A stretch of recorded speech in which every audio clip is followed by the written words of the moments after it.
All right, guys, today we got a special guest in the house. This man has been in this game doing this thing for a few decades now. You may know him from his Wu-Tang affiliation. You may know him from producing some of the most fire shit or rapping the most fire shit. I'm talking about the one and only Bronze Nazareth.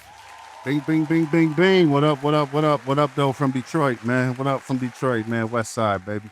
What's goody, man? How you feeling today, bro? Shit, I'm good, man. I was telling my lady I woke up, I felt good today. I felt rested. I had a good workout yesterday and shit. So, yeah, man, I feel real good today, man. I feel That's real good to hear, man. That's good to hear. Good to be here, my G. I appreciate you, man. So let's start at the beginning. You're originally from Grand Rapids, Michigan. True right? Indeed. Yes, okay. Sir. You got your brother, yes, Kevlaar 7. Do you have Indeed. any other siblings? Nope. That's it. That's my only. That's my only sibling. Yes, just us two, man. You know and he's your older brother, right? Yep. Older brother. He was born in 77. I was born in 79. So 2-year difference. Okay. What did your parents do for work? My pops was he was an aerospace tech at this place called Smith's Industries. So he helped put together like computer systems for flights and like shit like the B-52 and shit like that. Yeah. He was also he's also a Vietnam vet, so he did his thing and then he worked his ass off. You know what I mean? Wow. So your mom was a stay-at-home mom, or she worked too? I mean, she would stay at home, but she had just like myself, she had her own a business, and she painted. She did like ceramics and shit like that. So like very detailed serious paints too, not like the goofy shit you see on like fucking marketing stores and shit like that. It was real detailed, real professional, real skilled painting. So that's what she did. She used to do like classes and teach other people and shit. So yeah, she hustled, man. She was a hustler. So from the sound of it, you guys grew up in a really like cultured home. Yeah, definitely, man. We my mom's French Canadian. My pops is a black man, so we definitely had a good mix of culture, man. Got you. Okay. Indeed. So would you say that you guys grew up with bread, or it was still like in a struggling area that you grew up in? No, man, we grew up like we wasn't dirt poor, but no, we didn't have a lot, man. We didn't have a lot, but my dad worked his butt off. My mom hustled. A modest living, man. Like I say, we wasn't dirt broke, but it was some times, man. You know what I mean? Got you. Okay. Word up. How would you describe like the dynamic of your guys' household? Like, were you guys really close, the four of you? Yeah, it was a lot of love in my house, like for whatever we lacked in financial resources and shit like that, man. It was a lot of love. My mom was a very is a very loving lady, and my pops, he just he was like the enforcement, but also give you that wisdom, give you that help you learn the things you should learn as a man, like change the fucking car oil and all the little shit. So he had us like that. And my pops, we was very close with my pop side of the family. And so, we all came together and was raised like kind of a community with my pops and his Uncle Gene. So yeah, man, we was tight knit, man. Absolutely. What about with your mom's side? Were they in Canada, or they moved here too? They were in northern Michigan, man, a small town called Alpena, Michigan, man. So they was really kind of up there. And then my mom's brothers and sisters moved down to Florida, so we didn't really see them a lot. Yeah. So indeed, yep, they came down from Canada. And northern Michigan is damn near like Canada. It's right on the border. Right. And so they way up there, man. They way up there. They even got kind of the Canadian accent a little bit. You know what I mean? A boat, right. Stuff like that. Shout out to all my Canadian people. For real. How would you describe yourself as a kid? Like, were you really quiet? You social? You into school, sports? Shit, I was very active. They said I was a busybody. So I was all over the place, moving around. Middle school, I started playing football. Played football for 6 years. I was captain all through high school and shit like that. So I was big into football. And so yeah, other than the football shit, you know, me and June Mega from the Wisemen, we always, you know, walking home from practice freestyling and shit like that. So yeah, man, I was very active, man. You know, I loved girls. You know, I was always out on the hunt. You know what I mean? So yeah, man, I was a little bit of a wild child, you know, here and there. So yeah, man, absolutely, man, a good mix. So you're coming up in the 80s in Grand Rapids and really finding yourself in the 90s though, right? Right. Describe Grand Rapids to people that never been there, especially during that time. Like, what was the city like when you're walking the streets? What are you seeing? I mean, Grand Rapids is kind of just like it's like any other town, really, man. My stomping grounds is like MLK, Martin Luther King Park area, Matt Ave area, Garfield Park. So for me, man, it was just like, you know, it's like any Midwest city. It's gritty, you know what I'm saying? A little bit blue collar. You know what I'm saying? We got the hood on our side, and you know, it really wasn't that dangerous of a place. You know what I'm saying? As you compare it to somewhere like Detroit, who, you know, really get it in over on this side. But it was an all right place, you know, if you into the all right things. But I think that the difference is in Grand Rapids, for some reason, we had caught like a East Coast wave. So in Grand Rapids, we always, you know, dudes was wearing fatigues and shit like that, Timberlands, and listening to Mobb Deep and Wu and shit like that when I was coming up. So we kind of had a like an East Coast kind of curve in Grand Rapids. So I think that's kind of the, you know, the basis of where that's where I started making beats. So it was kind of under that flag over there. You know what I mean? Got So you. yeah, that's Grand Rapids, man. Work.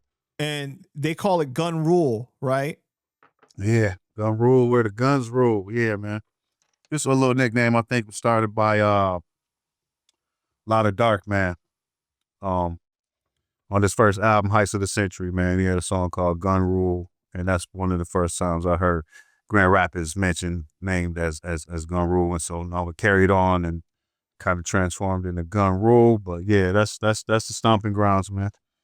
Yes, sir. So you would credit Grand Rapids as being like a heavy East Coast influence for you, and as far as like the things that you became into. Definitely, man. I really remember being into Mobb Deep, and Wu-Tang was just happened to be my favorite group before I even got on and started fucking with them. So yeah, we was slanted East Coast, man. Definitely, man. We of course we love the West Coast, man. Dre, Snoop, all that shit, but Right. I don't know. Grand Rapids kind of just at the time had that lean towards the East Coast shit. What was it like for you and your brother growing up biracial during that time specifically? It was crazy. So my neighborhood was on the southeast side, and it was like it was a few black families, pardon me, a couple Latino families, but like Grand Rapids, man, the some of the white people in the neighborhood, not all of them, but they would call, you know, us half breed, you know, N-word, call my mom nigga lover, all that shit. And so I, you know, I didn't really didn't receive that too well. So we kind of didn't fuck around in our own neighborhood. So, you know, we was, like I said, I was in Martin Luther King Park area. We used to do, me and Kev used to do house parties, the homeboy D the Rebel, on Benjamin Street, right across the street from MLK Park. So, yeah, Grand Rapids is and was racist. You know, they just right now, they done shot another brother for no reason. Face down, you know, so they got a history of police violence there and fucking with people in our neighborhood. So that's kind of what I experienced growing up, getting pulled out of cars at gunpoint, getting pulled over for having music too loud. Yeah, man, that's Grand Rapids as a black man, you know what I mean? Did you experience the discrimination on the black side for you being half? No. Never. So they didn't look at you Nope. as less than. It was only Nope. the white side. Absolutely, yeah. my black brothers and sisters kind of welcomed me and Kev with open arms, and so that's where we naturally flowed. And yeah, man, that's where we were comfortable. That's where we were accepted. Yeah, it was never no funniness about that. You know, they'd be like, man, y'all black as me, like whatever. You know what I mean? So and you know, you know, my experience, like my pop side of the family, we come directly from slavery. We got this family book where we've kept the records and shit. So we come directly from slavery. So even back then, there's a history of mixed mixed couples and offspring. So it's from a long line, and our experience has been more so, you know, black. You know what I mean? Right. Yeah. So when you're talking about like growing up, experiencing that, right? What was the Yeah. youngest age do you feel that you experienced racism, and how do you think it affected you? Shoot, probably 5 or 6, man, was when I started hearing, you know, the N word. From It was this particular kid across the street. John, you motherfucker, you. Yeah, we calling out names. I ain't gonna drop your last name. I want no lawsuit, but yeah. So I remember he used to do a lot, and then I remember one time we had this BB gun, and me and Kev, we shot up his car from the attic window.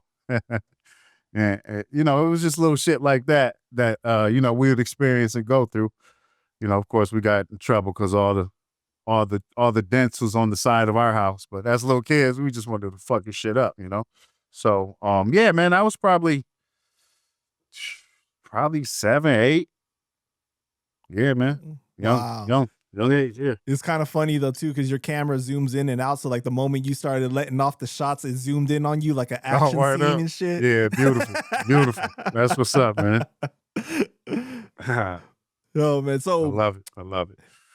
early on, it seems like you were really self-aware. Like you knew that about yourself. Like you thought very deeply, right? You had attention Indeed. for detail. Like you would notice the strings and the progression instead of just hearing a whole song and thinking, oh, this sounds good. Right? Yeah, What definitely. age would you say you started to notice that about yourself, that maybe like you thought about things differently? Man, I was mad young.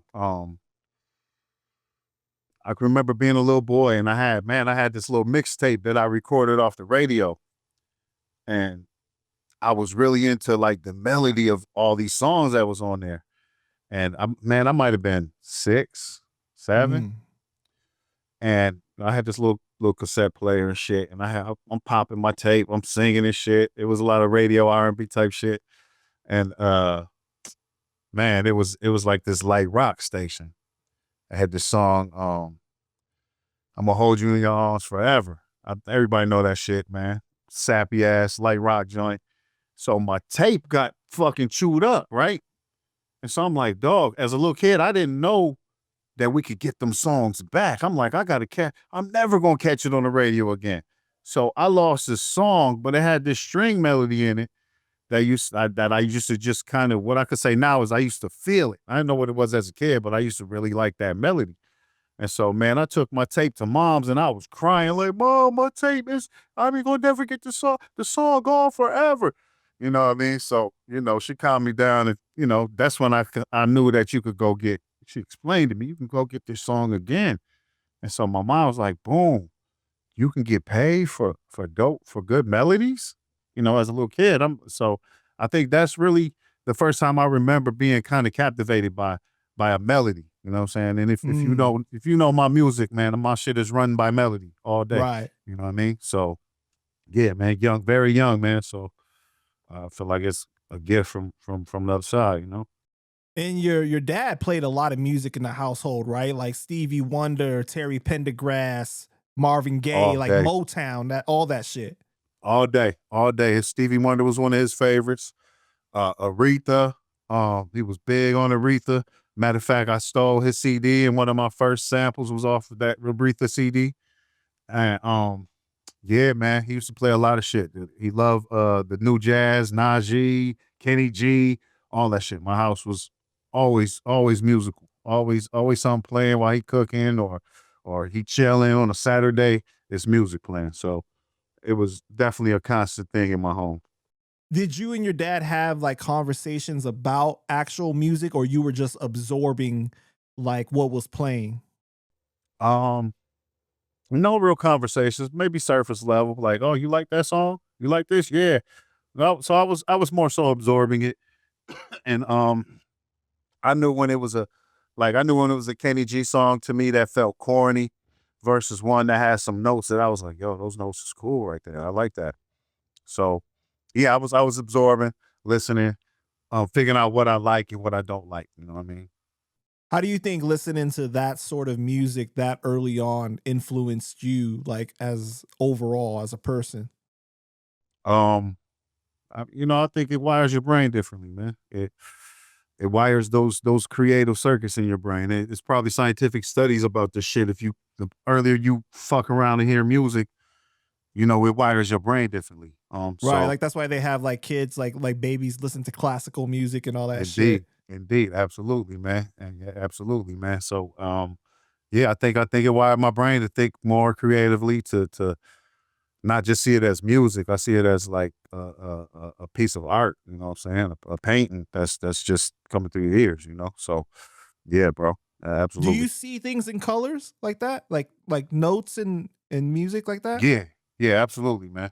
Yeah, absolutely, man. I'm a very visual person and shit. So I'm trying to see everything in color, man. I'm trying to figure out if I can dream in color still. You know what I mean? So um, yeah, man. I'm very creative, very visual. You know what I mean? Because that's an actual thing they call it, what, synesthesia, right? Where you see it. Yeah. Do you Yep. do you think that Definitely. you have like that actual thing? I mean, I don't want to go that crazy, but I would venture to guess. I'm somewhere in that realm, man. Because I'm definitely there with it, man. Got you. Okay. Do you remember the first hip hop song you heard? Yeah, yeah. It was me, myself, and I. De La Soul off of 3 Feet Oh, High and Rising. nice. Yeah, and so I had this. My cousins was like my babysitter. My cousin Kelly, her brother Jeff. They used to babysit me and Kev and shit. So when we'd go over there, they started putting us on the shit. Like they let us watch House Party when we wasn't supposed to watch it. You know what I mean? Shit like that. So they used to always put me on the music. And so one day we was over there. I believe the album just came out, and Jeff had the shit. My cousin Jeff, he had it, and we was in his car. And the first joint he played was Me, Myself, and I. And as a kid in the car, I was already cussing, man. I was cussing in like fucking second grade, man. In the car, I said, man, what the fuck is this? I said, what the fuck is this shit? Like, this shit is crazy. So, yeah, it hit my ears, and I started asking them about it. We listened to the rest of the album. Then they went back and they actually had the Sugar Hill Gang record. They showed me that. They was like, yo, this was the first ever hip hop jam. So Oh, the they rapper's delight. Got you. they put me on, bro. So but yeah, Me, Myself, and I, man, that was one of the first ones that captivated me, man. And then, it was on from So there. you're like 9, 10 at the time. Yeah. Yep. Yep. Wow. Okay. Yep. So what was the song that made you feel like this is what I really want to do? Probably had to be Jesus. Probably had to be fucking Tupac, When My Homies Call. I'll say Really? that, man. Yeah, I want to say I was in 6th grade, and I had that shit just looping in my headphones on the playground, and yeah, it just captivated me, and the shit he was talking made me want to write a song about my little friends. And so it was kind of at that point, I was like, dog. And the crazy shit is, as far as a writer, we used to have these like writing contests. You had reading is fundamental and all that shit in elementary school. And so we used to have these writing contests called the Young Authors Contest. And you'll write your little story, and it'll go through, they'll do a contest. And if you win, you get to go on a field trip and go to this, like, I don't know, it was like a symposium about writing and all. Man, I won that shit like 4 or 5 years in a row with my stories. So I was already nice with the pen. And so then when I started hearing Tupac and he talking about his homies, the writing shit was it felt like, oh, that's easy. And you mean I could put this in a rhythm and go from there? Like, I'm a city nigga, so I'm like, dog, I feel this. So that's when I kind of feels this is poetry with rhythm and inside of it, and this is crazy. And that song made me want to write. Like, it made me want to write my own song about you know, my homies, man. You know what I'm saying? That's so crazy to me because I'm a big Tupac fan, but I've never heard anybody Love really Tupac. talk about that song specifically. Like, even like Alan Hughes and the Hughes brothers, they talk shit about that song when they were supposed to film the music video for it and stuff. You know, so that's crazy that you said that song. Wow. Okay. Yo, that was my shit, bro. That was my shit. Definitely, man. I'm a Tupac product, man. Absolutely, man. So who wanted to start doing music first, you or Kev? Me. That was me. I had man, I had this gang of homies. This is like we played around when we was young. Like, me and Kev and my two cousins had a group as little kids. We did these little, we used to reshoot little videos and shit, like Parents Don't Understand, shit like that. But I don't call that like serious, but we was like writing and exploring. But like when we really got serious, it was me. I had these homies in high school. It was called the South House Clique.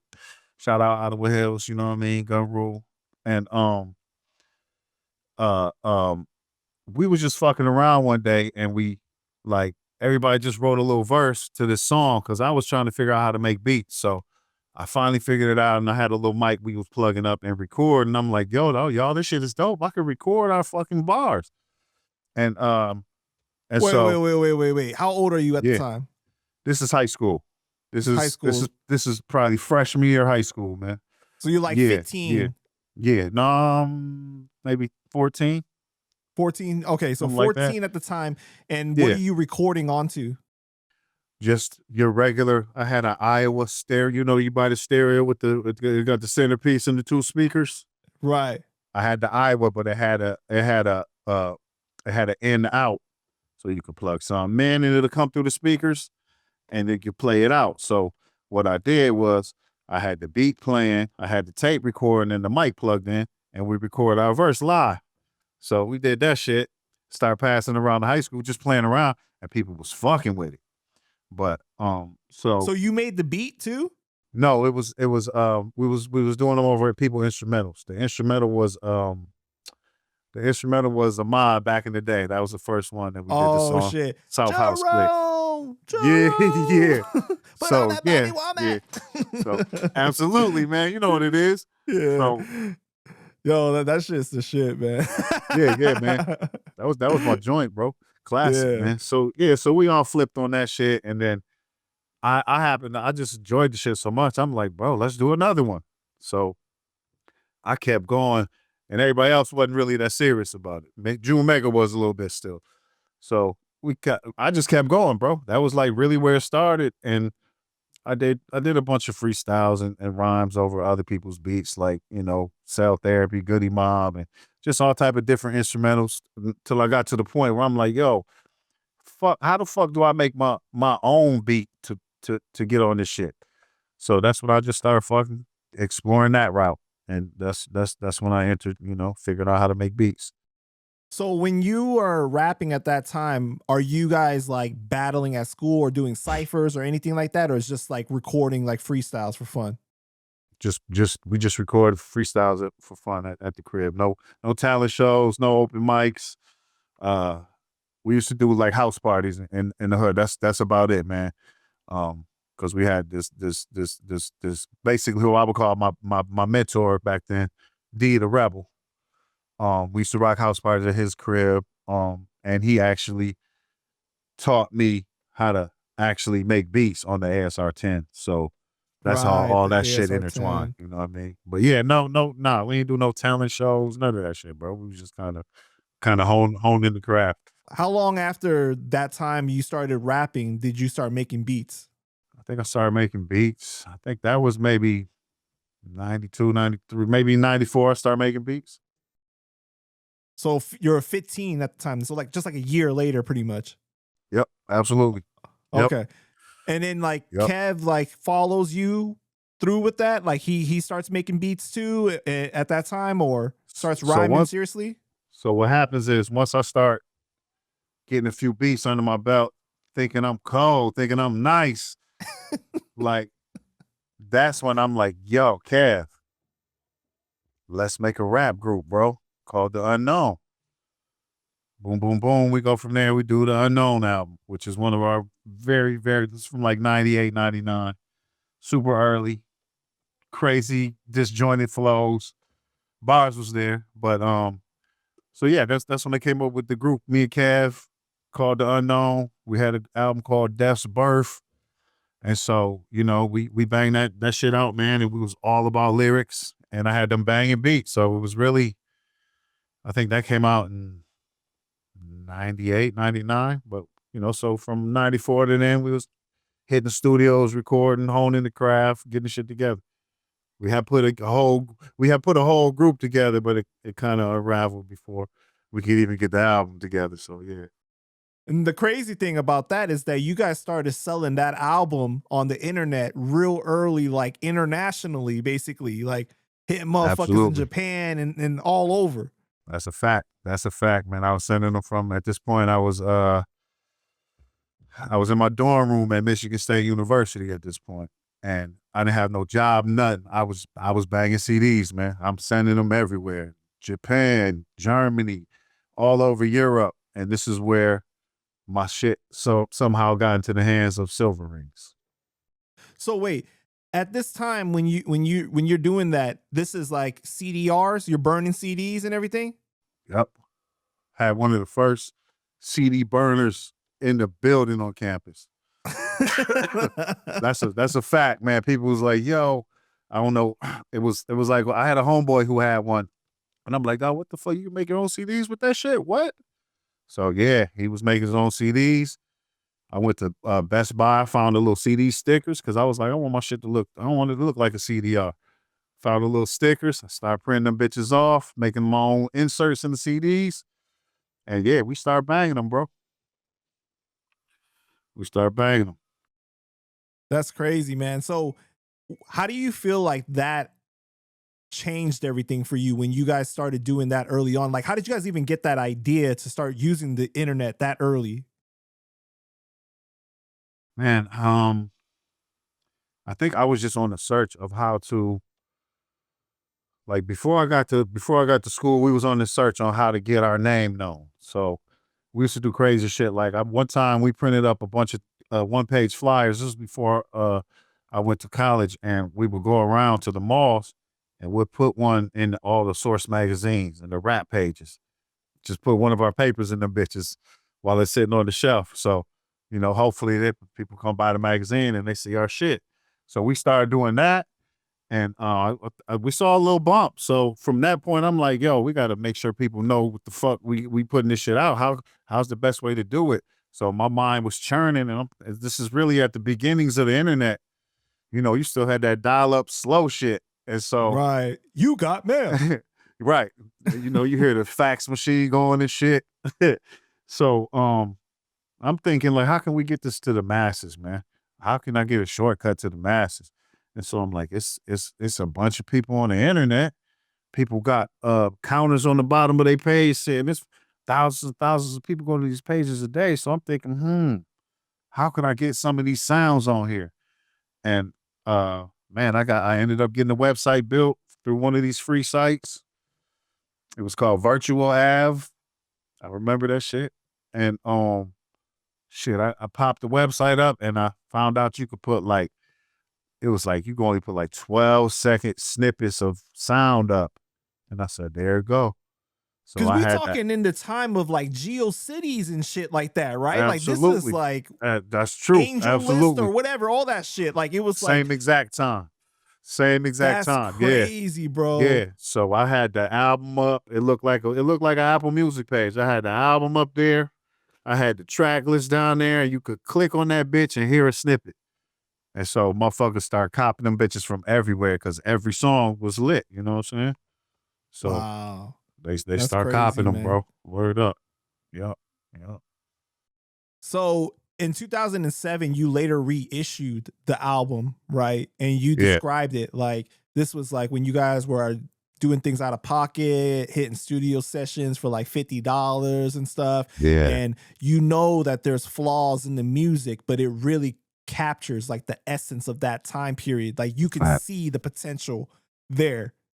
It's a fact, man. That's really when, like I say, we sharpened our sword with that shit. Cause you know, we would go back and listen to it.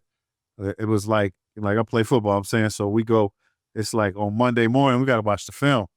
So I'm listening to every song like, damn, we fucking rushed because we was paying hourly, but I hate how I said this word, man. I wish we could, you know, so that kind of started getting my mind into delivery. Like, yo, the delivery got to be tight too, man. It can't just be bars. So it was very raw, but it was a stepping stone into, you know, what I would become, man. You know what I mean? This next question comes from my YouTube member, Know the Ledge 7. He wants to know, when you and your brother first started, were you guys posting on Wu Corp's message boards? Yeah, I believe we was on there for a bit. Yep, we was putting the unknown out there. I believe. Definitely, we was definitely checking for sure, man. So I'm pretty sure you could probably find posts on there now. Me and Kev, talking our album and all that shit, man. Absolutely. Who did you guys run into like in the Detroit underground scene when you guys were coming up? Shit, man. Everybody, man. Everybody's out here. You know, Marv One. Shout out to Marv. Shout out to Marv, man. Absolute animal on the mic, man. You know, Marv, wrote Spit. One of my guys from way back, Bodie James. Yeah, man. So, yeah, they Detroit welcomed us with open arms just because, you know, as if you're doing music on a certain level and it's consistent, you know, people know you're not playing around, man. People respect that shit, man. So, you know, yeah, they'll just love to everybody in Detroit, man, because they fuck with us heavy, man. Word up. Right. So when you went to Michigan State University, you got a degree in psychology? Yes, sir. Why psychology? I've always been interested in how the mind works. And when I think about what I want to do as you know, for a living and shit, I don't want to do nothing boring, man. And if I could do something I'm interested in and, you know, and help folk like that, I'm with it, man. And, you know, I'm always been with the people and for the people. So, you know, to help is something that's dope to me. And, you know, I like psychology, man. It's interesting as fuck to me what, you know, how the mind works, you know what I mean? Which has a lot to do with rhyming and, you know, coming up, persevering through, you know, the trials and tribulations you go through just in life, you know what I mean? So, Right. Yeah, man. But you didn't like, you wanted to become like a therapist or like what before the music? I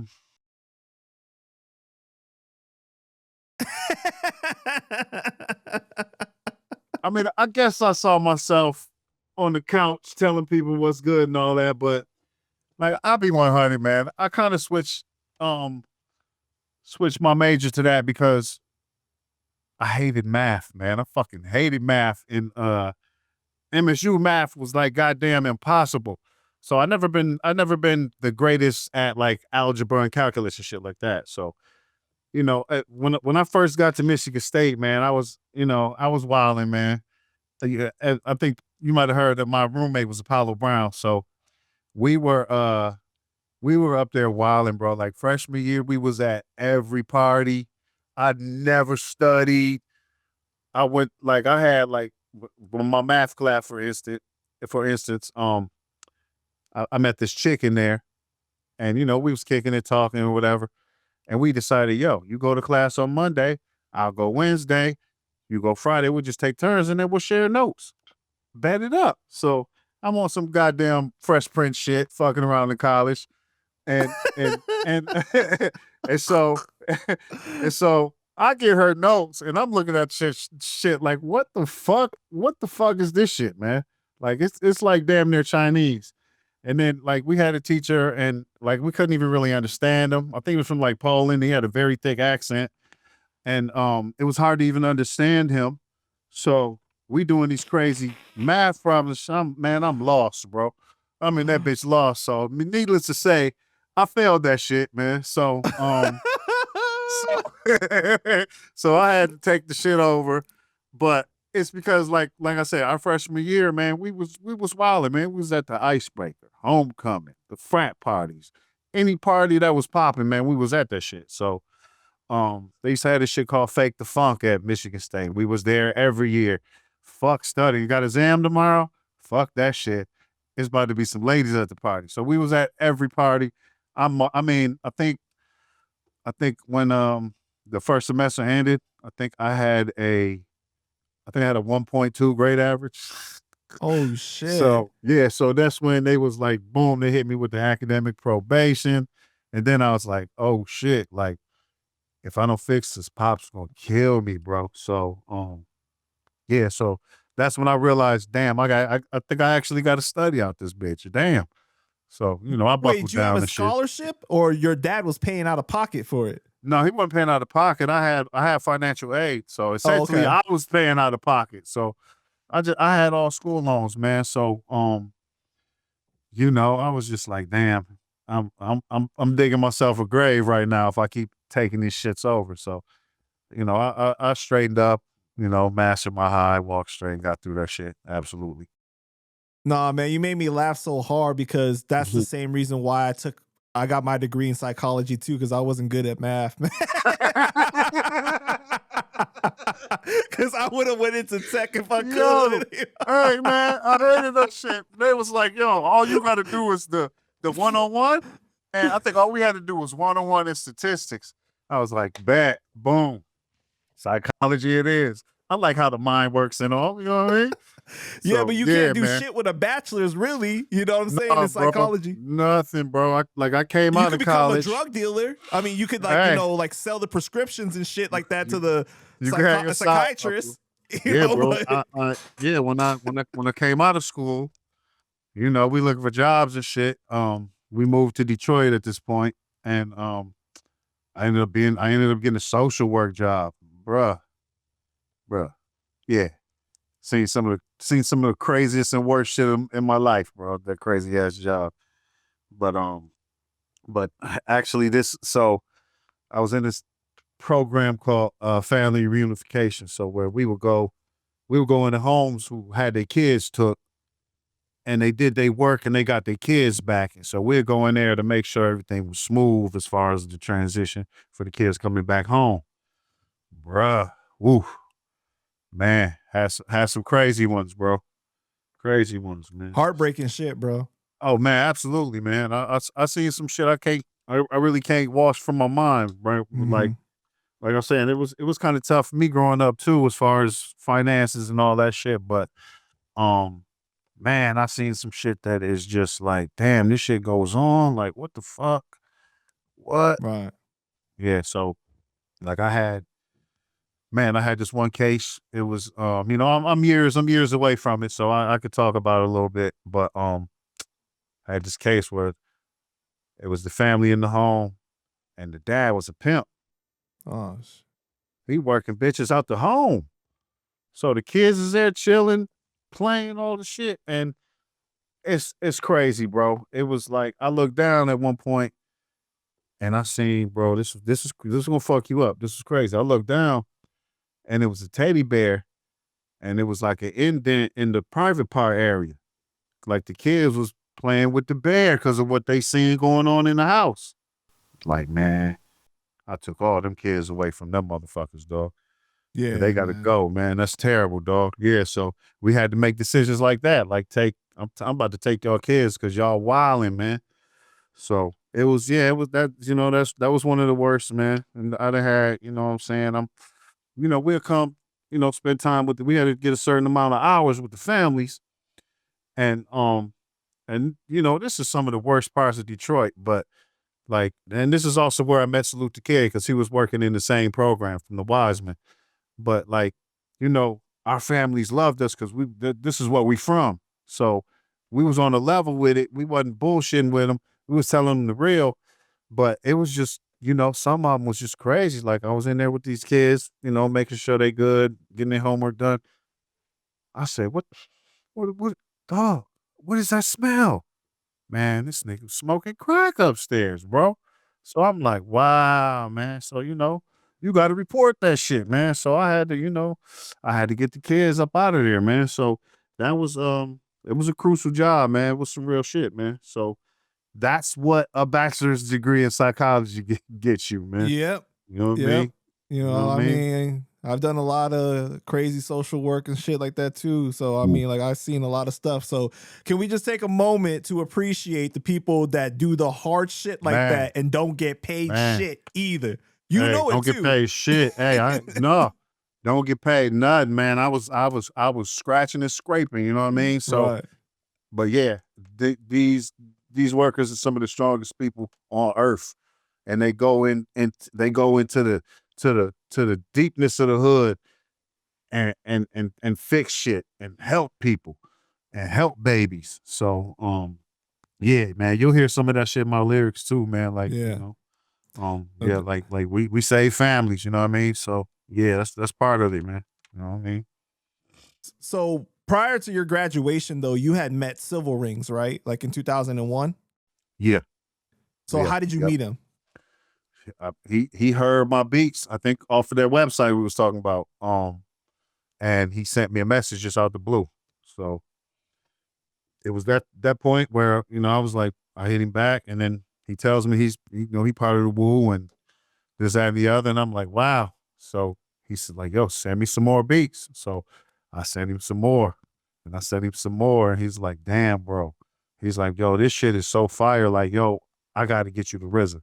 So that was like that whole interaction, which was, you know, 4 or 5 months in, you know what I mean, after meeting Ranks. So, but before RZA though, like you're meeting like Fourth Disciple and like Killer Army and Sons of Man and stuff like that, like That's the a other fact. people, right? That's a fact. Yeah, we let me see, me and Kev and me and Civilringz all together, we had a few trips down to Steubenville, Ohio, which is where Fourth Disciple had a studio. Mm-hmm. And then Fourth Disciple Studios where they did a lot of the Killer Army shit. So I used to go down there and fuck with Fourth Disciple, Beretta 9, you know, the brothers that was down there in Ohio. So that was a good learning process as well. I remember one time I was in there and they Fourth let me lay my first verse. Man, brother had me in the booth. I did about 30 takes. And I'm like, yo, in my mind, I'm like, dog, what the fuck, bro? Like, I'm nice. Like, why the fuck did he keep making me re-record this shit? So I'm in that bitch like, man, what the fuck, man? But I'm like, Jay, I'm like, just be cool, man. Be cool, bro. Be cool. Just keep laying it. And so finally he like, okay, that's a good take. And I'm in that bitch bugging like, I don't know the difference between the takes, dog. I thought they was all straight. But years later, recording, doing all my albums and shit, you know, it dawns on you years later, these lessons you get. You know, like when you first start out as an MC, and most MCs is like this, man, you the nicest in the world, bro. You the fucking nicest in the world. And so you say I'm the nicest in 99. And then in 2002, you look up, and if you steady and staying on your shit, you be like, dog, I'm way nicer than I was back then, man. And back then I thought I was the nicest, but nah, I had more levels to go. So I look back on that moment like, yeah, I had more levels to go. So, you know, I look at that as one of the jewels in the career. But at the time I was like, bro, what the fuck, bro? You get 27 takes, man. What's the problem, bro? What the fuck, kid? Like, what Was the he fuck? at least giving you feedback like, yo, you're off here, or like you're saying Nah, this man. wrong? Nah, it was kind of like cold. He was just like, tap button, do it again. Oh, Boom, shit. tap the button from the top. Boom, tap the button from the top. And I'd be like, I think I might have been like, bro, like, what's wrong with it, man? That sounds smooth to me. No, it ain't tight enough from the top. I'm like, damn. I'm like, is he just testing me, or what, you know, what's good, bro? So, but nah, man, you know, I'm a soldier, bro. So I did all 31 fucking takes, man, and got the right one. Good thing that you You know what I'm kept your saying? cool though, man. Yeah, always, man. When you know, when I got my eye on the prize, man, I was trying to get, you know, signed and all that. So like, I'm not about to bug out on him, bro. He just doing his job. You know what I mean? So you basically try to meet RZA like multiple times, and it's the fourth trip to New York on the bus, basically, where you finally meet him. You play him the song Blowgun, right? And then he asks you to Facts. join Wu Elements. Facts. You got it exactly right. Yeah. 4 trips from Detroit on the Greyhound. Fucking stankin' ass musty bus. I think it was like 15 fucking hours, man. 15 hours, bro. Crazy stops, Wait, so waiting. what happened with the first 3 times though? Like, why couldn't you meet him? He didn't show up. So, like, I think the first time I went, I think I stayed, man, 3 or 4 days. RZA never came into town, never showed up, so I couldn't, catch up or know where he was at. He never came. Second time, same type of thing. I think the second time, so Civilringz would tell me, like, yo, RZA's gonna be in town such and such date, man. Go ahead and shoot out there. I'll set you up with him. So I'll shoot out there. So I think the second time, bro, I went out there on like a Friday, got there on a Saturday. RZA didn't show up, and I had to get on the bus Saturday night to go back. And so it was like, oh man, it was terrible, though. It was like torture. But yeah, the fourth time, I was outside 36 Chambers. And because he told me that RZA was coming there, so go wait there. So I go there. And yeah, Ninth Prince was outside. Shout out my nigga Ninth Prince. And I showed him some beats off my headphones. He was just like, bro, that's crazy, bro. Come upstairs a minute. So boom. Me and Cav, we inside 36 Chambers, man.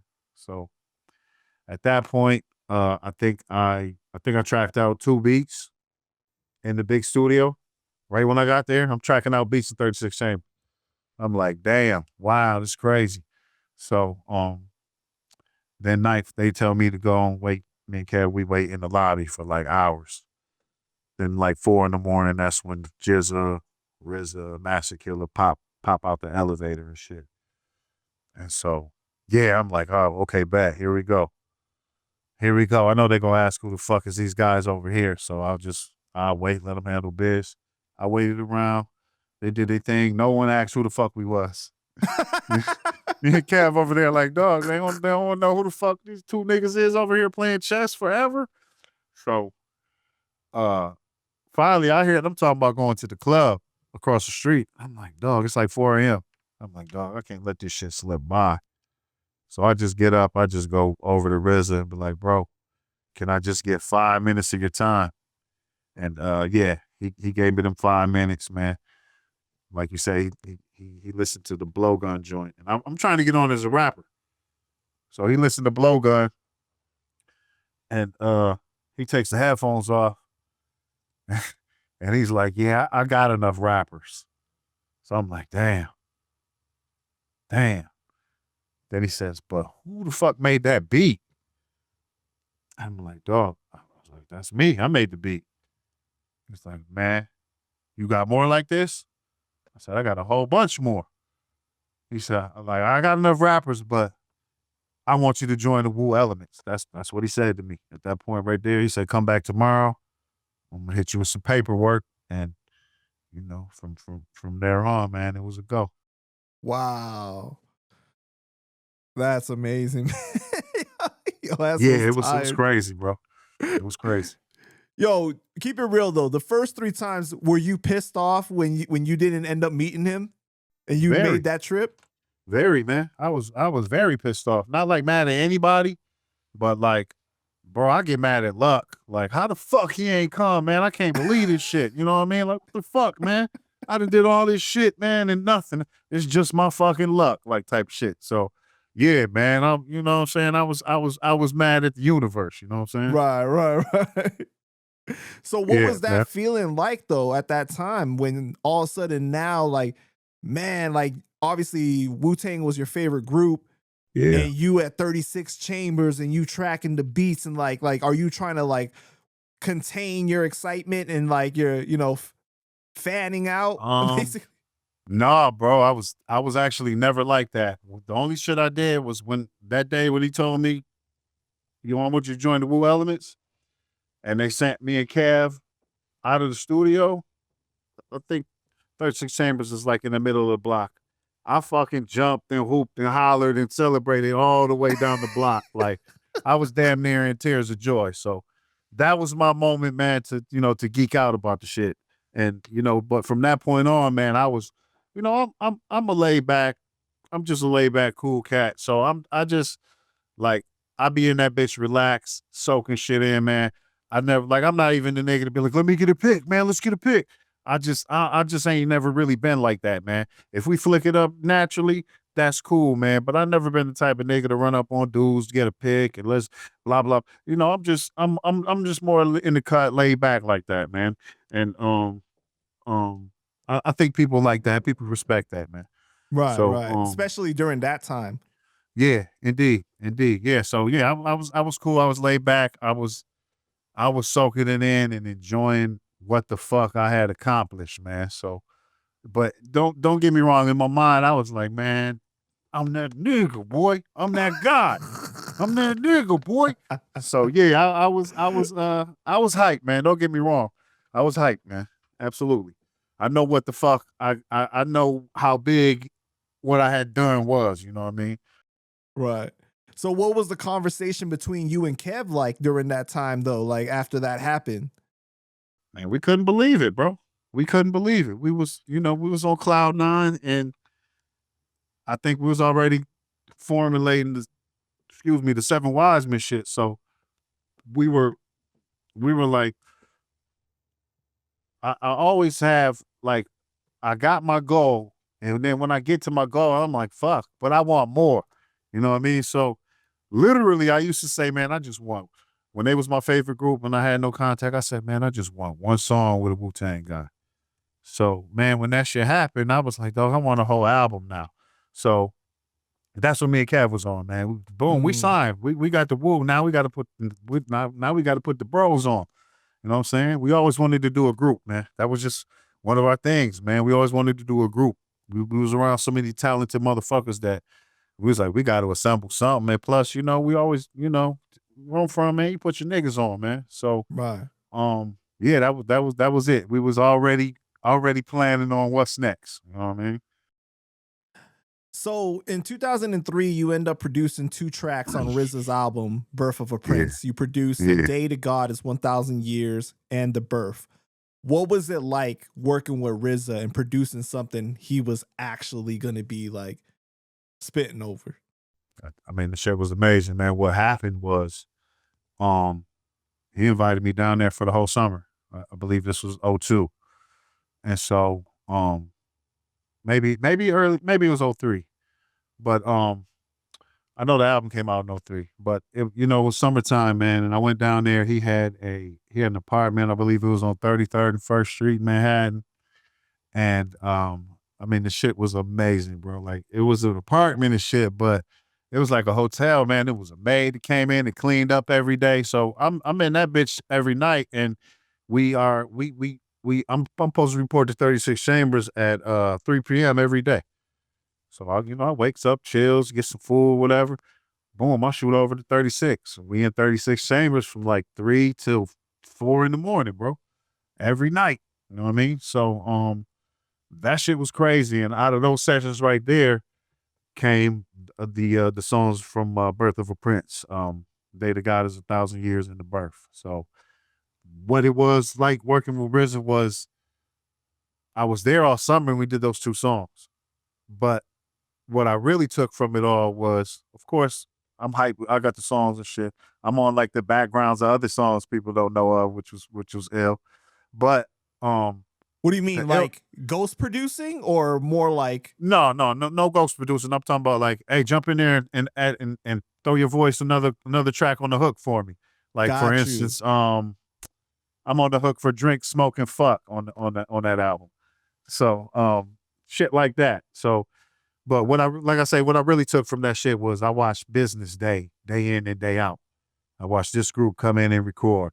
I heard Triumph. I heard the pieces. He had an R&B group remixing it, and I heard all the pieces. Fucking crazy. So, but I really got to watch the business, how the businesses run, who's coming in, what type of deals they setting up, who gets this block of time, how they manage this, that, and the other. How an album is. I watched Choco Reynoso mix the album from start to finish. Took notes, paid attention. I was always interested in engineering, so I learned a lot from him. So it was more so like the business and technical side that I wasn't familiar with doing a studio in the crib in Detroit. You know what I'm saying? We had the big boards.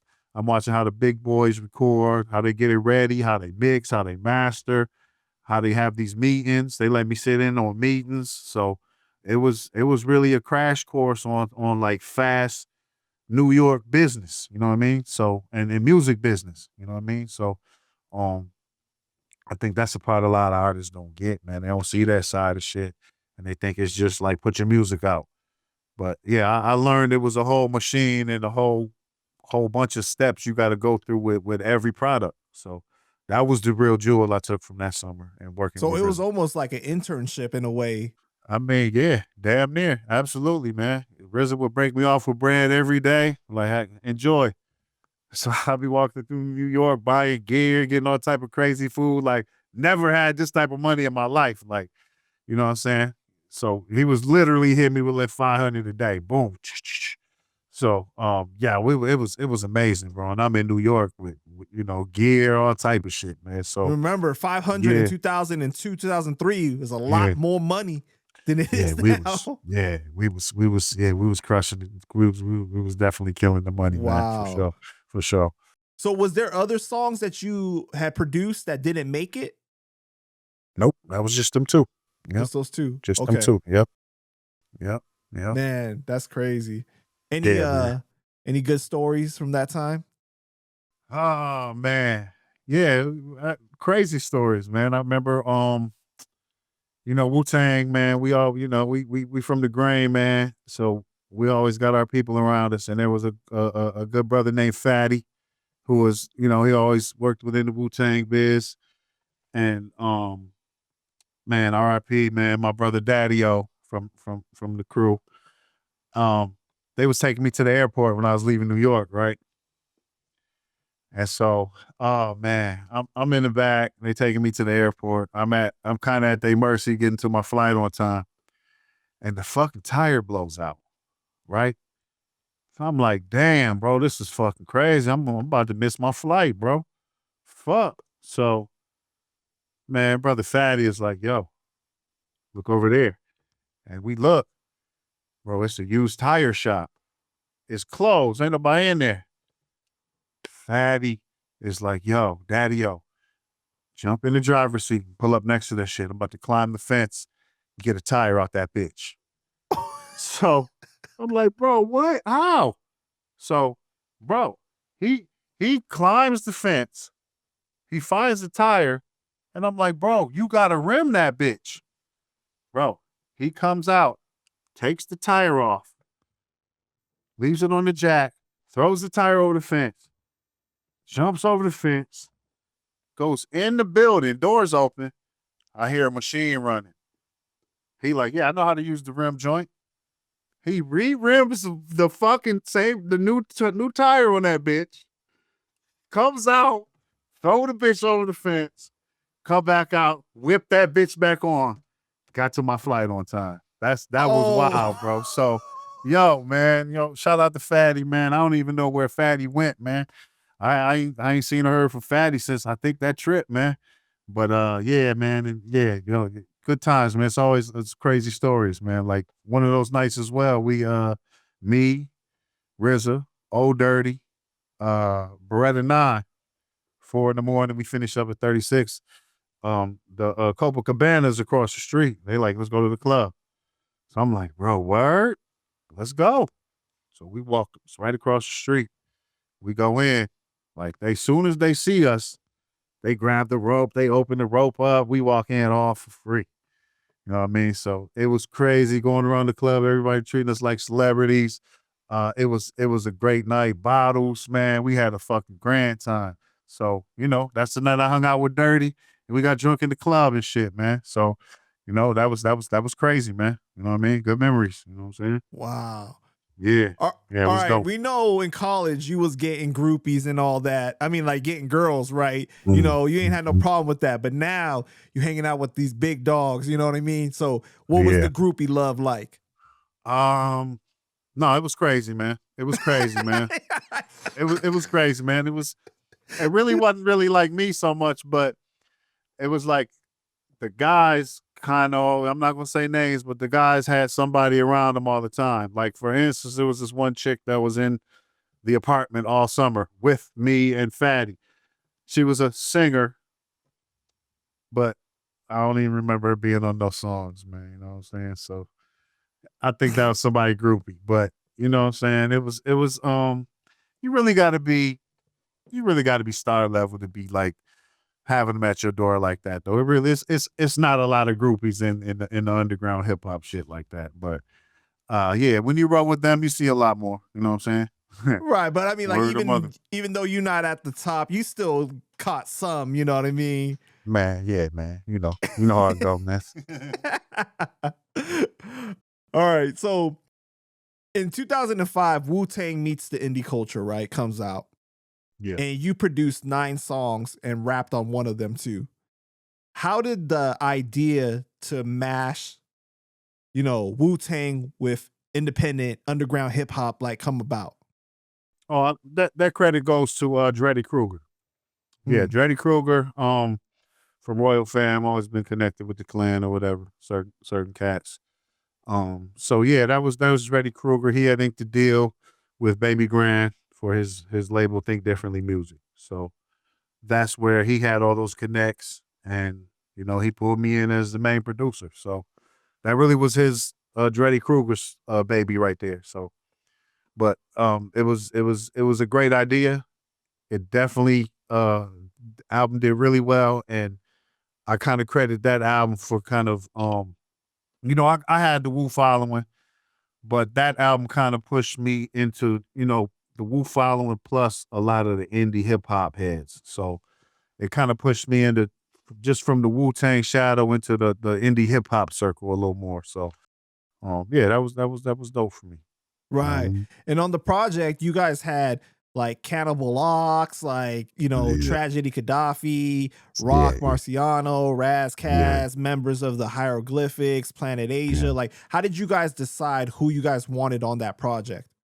But that was a lot of that shit was Dreddy's call.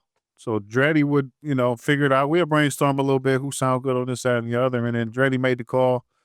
I think he got the budget from Babygrande for who we needed. And then, Dreddy, the people here he knew, he connected. And yeah, man, it was just, brainstorming in the studio. You hear a beat, you be like, dog, what sound nice on this? Such and such. And I know his manager, such and such. So I put a call in. So but yeah, but most of that was Dreddy and shit, man. Yeah. When you guys were working on it, did you guys know it was going to be as revered as it became? Because the Source magazine called it the best independent album of 2005, right? Yeah, man. I mean, I don't know. We definitely thought we had something crazy. I don't know whether that's just vainness because it's your product.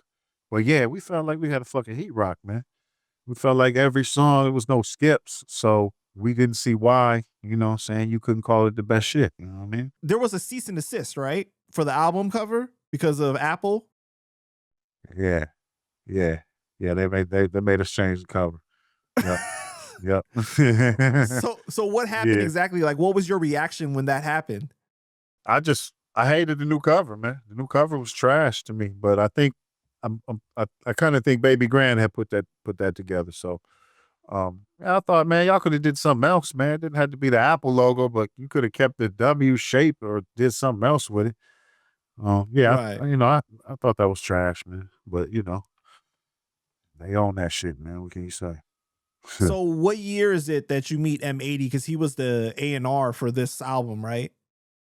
He was kind of the A&R in the shadows. I didn't really meet him. Um, and then I remember he was listed as the A&R on the Great Migration album as well. So I figured he helped Dreddy pull some of the guests together. And then one day after the album came out and the response it got, I think I got an email from M80. telling me the album was incredible, and he was A&R, happy to meet me, and we should get together at some point and work on some more stuff. So that was kind of the beginning right there. I hit him back, and shit, I remember that was the first instance, I believe. Yeah. Wow. Yeah. So you had never even met him at that point. Nah, he was just working with Dreddy hand in hand. Yeah, I hadn't met him yet. Yep. That's crazy. Yep. So you got any good stories from that album though? Wu-Tang Meets the Indie Culture? Ah, man. Woo. Yeah, man. I definitely do, man. Okay. One night, we had a block of time, and man, I'm not gonna say their name. Shout out to these people, but they're probably gonna know what I'm talking about, but I ain't gonna blast them out of there. But it was a group, I'm gonna say it was a group from the South, Memphis, that was in town, wanted to record, and we had a block Mafia. we had nope, wrong group.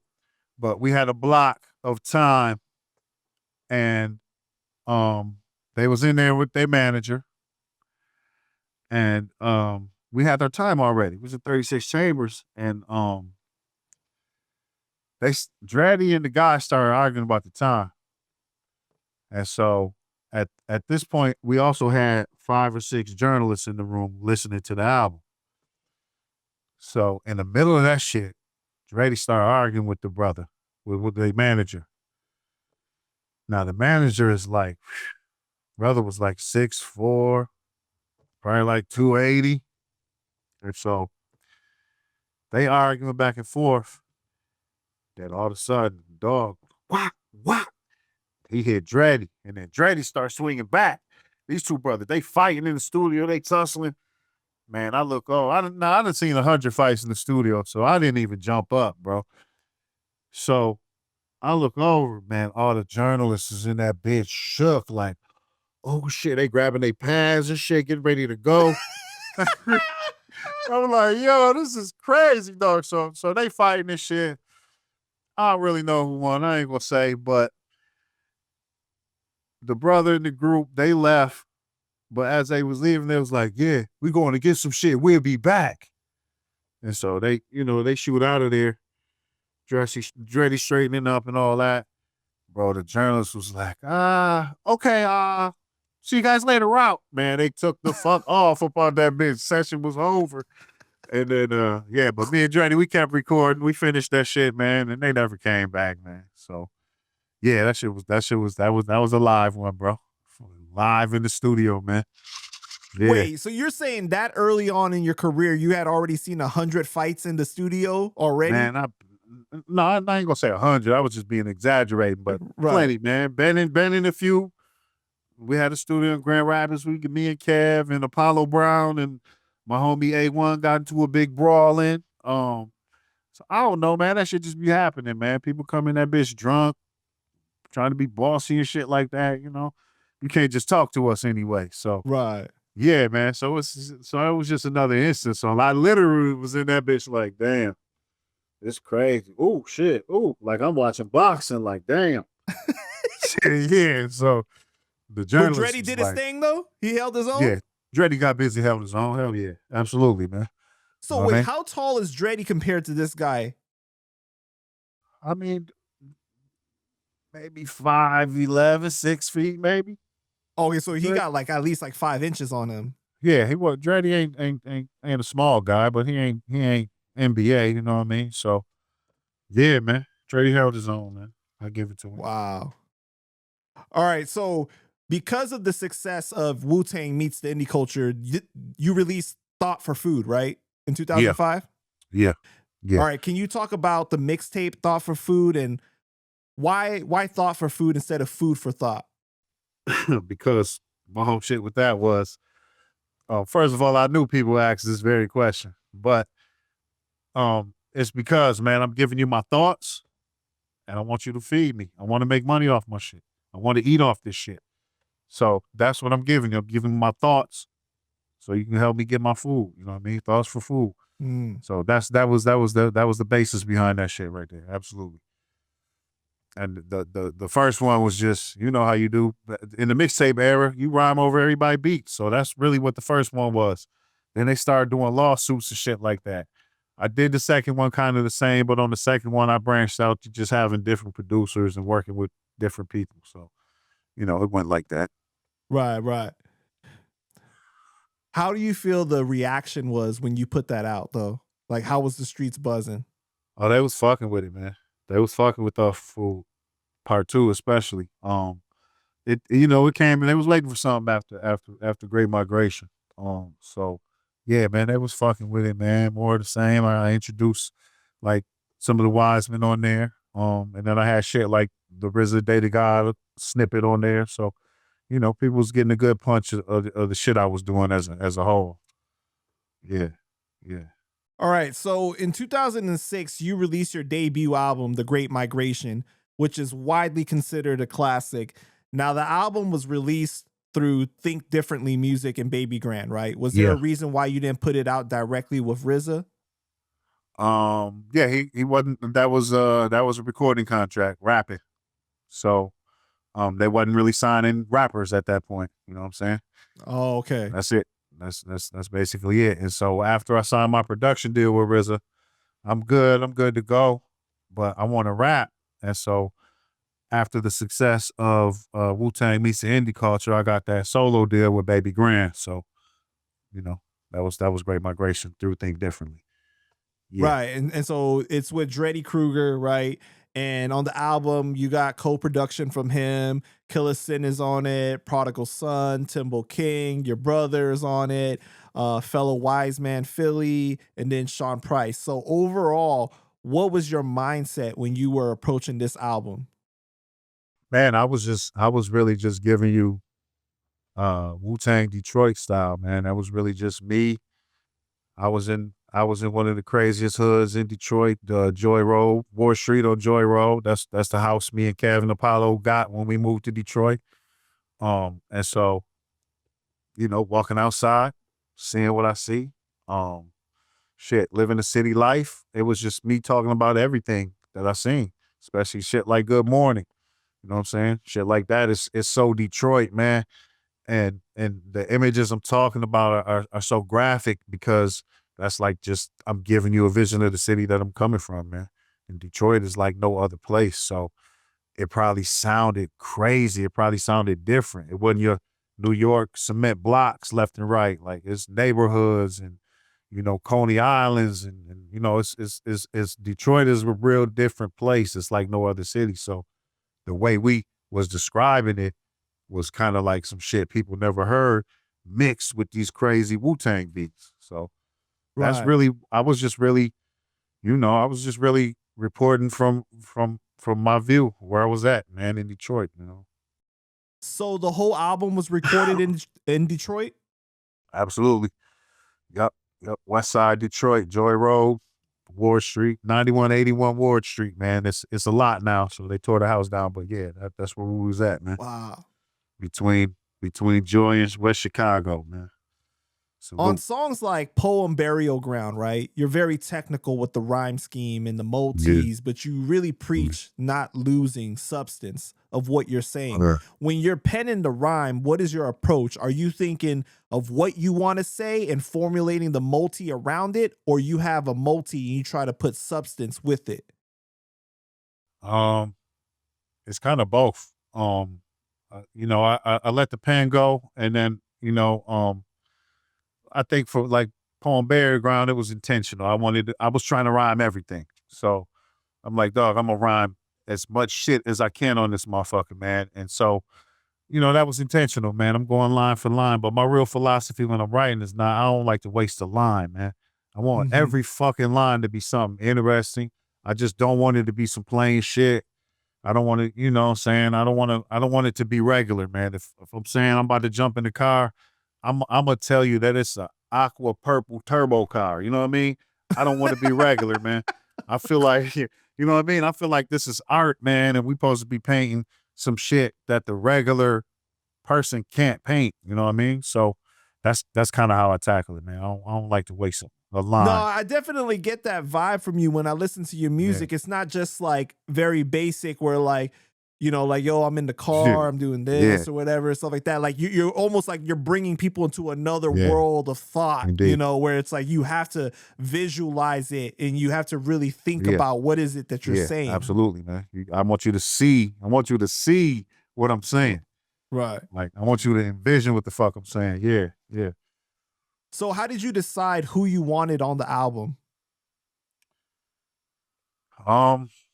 It's really just the scale between who we think will sound dope and who we can get at, who's available. You know what I mean? It's really the scale from there, bro. Like, such and such a sound dope on here, man. What you think? You think he'll do it? Hey, what you think? How can we get this verse from you, bro? Let me know. I'll give you a beat, blah, blah, blah, or you need some money, you know what I mean? It's all that negotiation, bro. Everything negotiable, you know what I mean? So that's all we do. What was some crazy stories from the making of the album? Oh, man. Crazy stories from making an album. Shit, when I first flew in to New York to do some recording and get some guest spots, I think it was one of my second, third times in New York. I get in. I calls Dreddy. Nobody there to pick me up. I take a taxi cab in, call, no answer. I'm walking around fucking New York, big ass bags and shit for like 8 hours. Mad as fuck. Like, yo, fuck wrong with this nigga, man? Like, what the fuck, man? Like, I want to fuck niggas up, man. But, you know, it was another time like in Fourth Disciple Booth. Yo, you gotta be cool. Keep your eye on the prize, man. So, I mean, I'm sure I was fucking short and tight when Dreddy finally showed up and got me a scoop up out there. But yeah, man, it just be a little shit like that, man. I don't like motherfuckers who tell me some shit and don't do what the fuck they say. So that was one story. It was another story. I'll tell you a story about this show. All right, so this is me and a couple of the Wisemen. We did a show in what was the city? It was called Bar Harbor, Maine. So this was on the Great Migration. I was doing shows off the album. So that's how this ties in. So we was out there doing the show. And the promoter and her girl get drunk. But then we all get drunk and we got a rental. And we like, oh, I'm not about to drive to the hotel drunk in the rental, bro. So this is, I think, me, Phil's and Kev, me, Philly and Kev. So we had this great idea to get the promoters to drive our rental and drive us home. But they're drunk too. They was drunk too. Remember that. So, man, it's like, I think it's like 3 a.m. We're going down these roads. Now, Bar Harbor, Maine is like an island. The ocean is right here. There are cliffs going down into the ocean. So, bro, worst thing we ever did was get these girls to drive us. So the promoters is driving us. They fucking drunk. They laughing, giggling, doing all type of crazy shit. The one girl getting to the other girl lap while she driving, me and Philly in the back like, oh shit, stop the car, quit. Pull over, bitch, pull over. So they laughing, goofing. The only reason they pull over is because they had to pee. But before they pull over, they driving, trying to find a spot. They swerve. We all in like the side of the road, past some trees. I look over like, I'm gonna say about this far was the fucking cliff into the ocean, bro. These bitches is driving crazy. I'm like, oh shit. I'm like, go left, go left. And Philly jump up. He grabbed the wheel. He pulled it left. And then we pull and the bitches finally, they stopped the car. And me and Phil's just in that bitch like, oh my God. Oh my God. Oh shit. We almost went off the fucking, and the cliff is not, it's a long fall. Man, we in the bitch having heart attacks. And so the girls, they get out, they peeing. Man, we jump in the whip. We took the whip and drove fuck off and went back to the hotel, dog. You Man, left them? we left their ass, bro. We left their ass in the fucking woods, bro. Yeah, man. We was like, fuck that shit. They almost killed us, bro. Yeah, yep. They came back by the next morning and paid us the rest of the bread, no problem. They didn't even say nothing, bro. So, like, Wait, so when whatever. you said that they were girls, were they lesbians or they were like homegirls, like you mean? No, I think they was lesbians. They was lesbians Oh, for sure. Actually, they was yeah, got that's you. right. They was in the crowd kissing and all this shit. So we was like, oh, this is crazy, bro. They're driving us home, man. Dumbest shit ever, bro. Yeah, yeah. Wait, but the Almost car drove. was still in your guys' name, right? The rental agreement. So even if it would, you Yeah, still would have been like in trouble if yeah. it got. I mean, no, yeah, it wasn't our name for sure, but like, bruh, they almost drove us off a cliff, bro. And right hand to God, bro. It truly happened, bro. So yeah, man. Shout out to Maine, man, Bar Harbor, my homies, Blue Tank or Green Tank out there, bitch. The homie Blue, Wow. my homie A. Yeah, man. So yeah, good times, man. Good time. I What was it like working with Sean Price? actually, I wasn't at that session actually, but we actually did, I think 8-3C 2011. Yeah, man. He fucked with me heavily. We had a good time at the show. Random Acts was the headline, and we was support for them at one of the 8-3C spots in 2011. So dog, funny as hell, just like you would imagine, man. Mm-hmm. And he told me one of the things I never remember, man. I think School for the Blind Man had just came out, and he said, "Yo, Bronze, man, you was bodying niggas on that album." And I was like, dog, I felt so proud coming from Sean P. So yeah, man. Yeah, that was a dope moment, man, right there. So fucking around with Sean P is just what you think, man. It was dope. It was funny.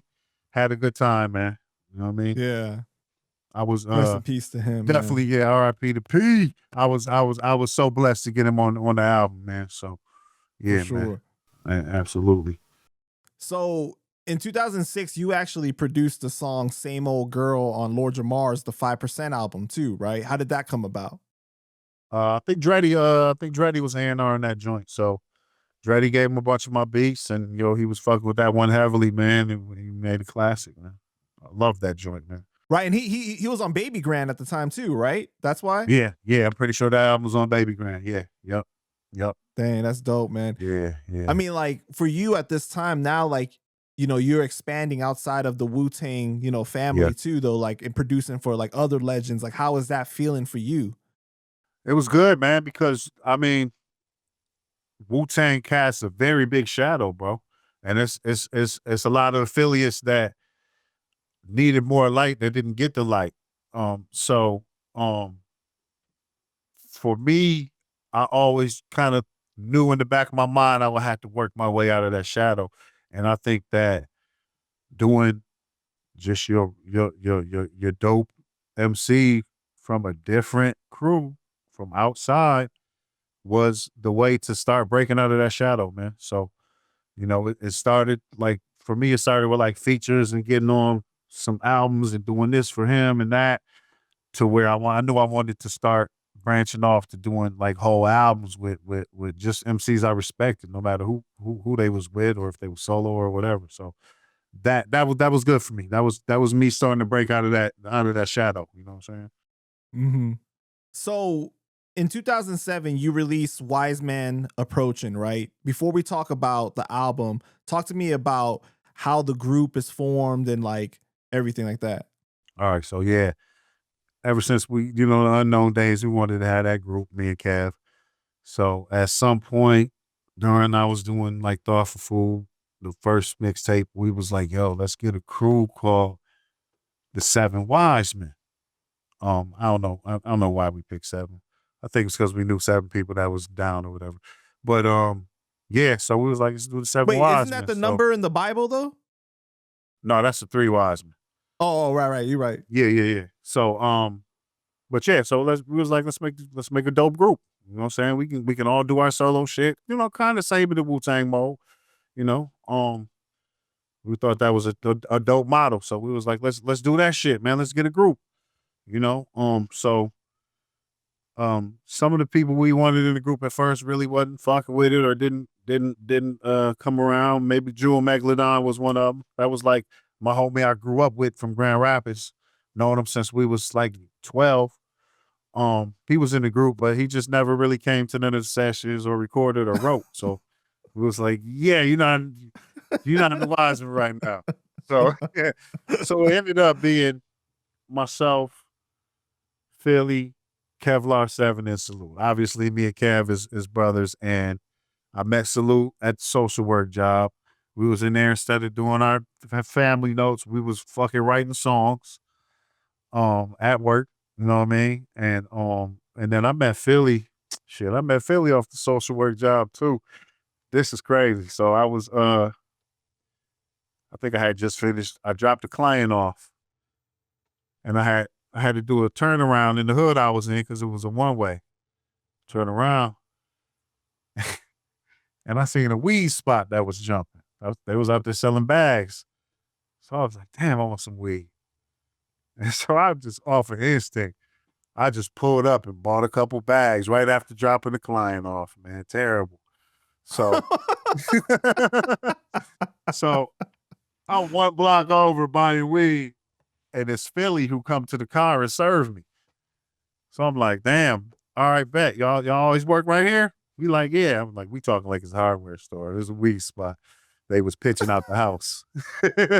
So I'm like, all right, bet, man, I'll be back. So I think next time I dropped the client off, I went over there, bought some more bags. Maybe the third time I went over there, Philly was rapping. So he out on the block rapping. I'm like, bro, that's your rhymes? He was like, yeah, that's me. You know, Philly got the little raspy voice. Yeah, that's me. So, so I'm like, bro, that's crazy, bro. You write, you rap? He was like, hell yeah, I'm a lyricist. So I was like, get the fuck out of here. I was like, dog, I make beats. It's like, I just signed with Wu-Tang. He was like, what? Get the fuck out of here. So I pull up the street. He jump in the car, and I'm like, let me hear something. I throw on my beats. And now Detroit ain't really known typically for these East Coast type of beats. So like your average MC, you know, might be on some other shit. It was really like strip club music at the time. But man, Philly started spitting over the beat, man. He sounded amazing, bro. So I was like, dog, nigga, I'm making this group, bro. Come to the fucking studio on Saturday, bro, and let's see what we can make. So he came by and I don't know why, I don't remember what we made the first song, but it was crazy, man. And so I was like, yo, everybody was like, yo, this guy is crazy. And so yeah, from that point, me and Phils, we became bros. And that was like the Wisemen shit. I found out Salute rhyme because obviously he was at the job. Right. And he was new. I had already been working there. And he was supposed to follow me on some of my visits. And so, you know, we rode in the car together and did all, you know, we the whole day, he following me on my cases, we kicking and talking. We do lunch and shit. I think we went to Burger King or something. Yeah, it was Burger King. And we talking and he told me he raps. I'm like, man, get the fuck out of here, bro. I was like, let me hear something. But it was like, it wasn't my style at all. But he was spitting though.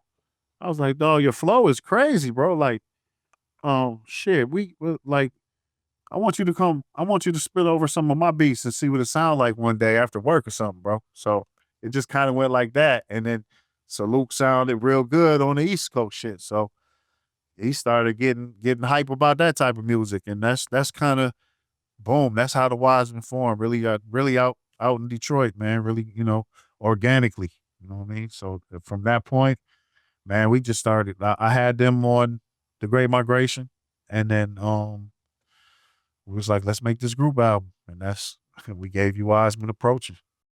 Isn't that kind of crazy though? Because it's like, it's different when you're like cool with somebody and you decide like, hey, we're gonna do a group together. But when you're just judging off of somebody's skill set and you're like, I don't know you like personally like that if we're gonna get along long term though. You know what I mean? Yeah, that shit is crazy, man. You don't know who the fuck you fucking with at first, but right. Yeah, man, I don't know. It was real natural, and you know, like you know, we was all getting to know each other at first, but everybody was cool. It's like we never had no big arguments. It was just a lot of respect. So it was so smooth all the time that I don't know, it was just natural. We really became bros to being on the road together, to, you know, getting niggas bailing another nigga out of jail together, or, you know, whatever we was doing. We really became like brothers, you know what I mean? So It's so dope, yeah, like it how is. sometimes things just fall into place like the right Yeah. way. Yeah, bro. Right. That was it, bro. It must have been written, you know what I mean? Yeah, because like Yeah. I mean, you didn't know Philly, but for pitching Nah. weed out the Right. house, Right. you know what I mean? Right. Exactly, man. Like you didn't That's know just true. if he was gonna be a good dude or not. You know what I'm saying? At Yeah. least Yeah. Salute, like you knew, oh, he doing good work, you know, with you at the job. So Absolutely. Absolutely. right, Yeah. you know. Philly was a wild card, man. He was and Philly was a wild boy, man. So, but yeah, man, no, we just despite all that, yeah, somehow, man, we became brothers, man. You know what I mean? That's dope, man. So on the album, you guys have Killer Priest, Vast Air from Cannibal Yeah. Ox, Planet Asia, Yeah. Prodigal Son. Any funny stories from the making of the album? Oh man. Yeah. Me, Kev, and Philly. I don't know if Salute, I don't know what Salute was doing. Salute was kind of a street runner, so sometimes he was there, sometimes he wasn't. But we had a trip to New York to do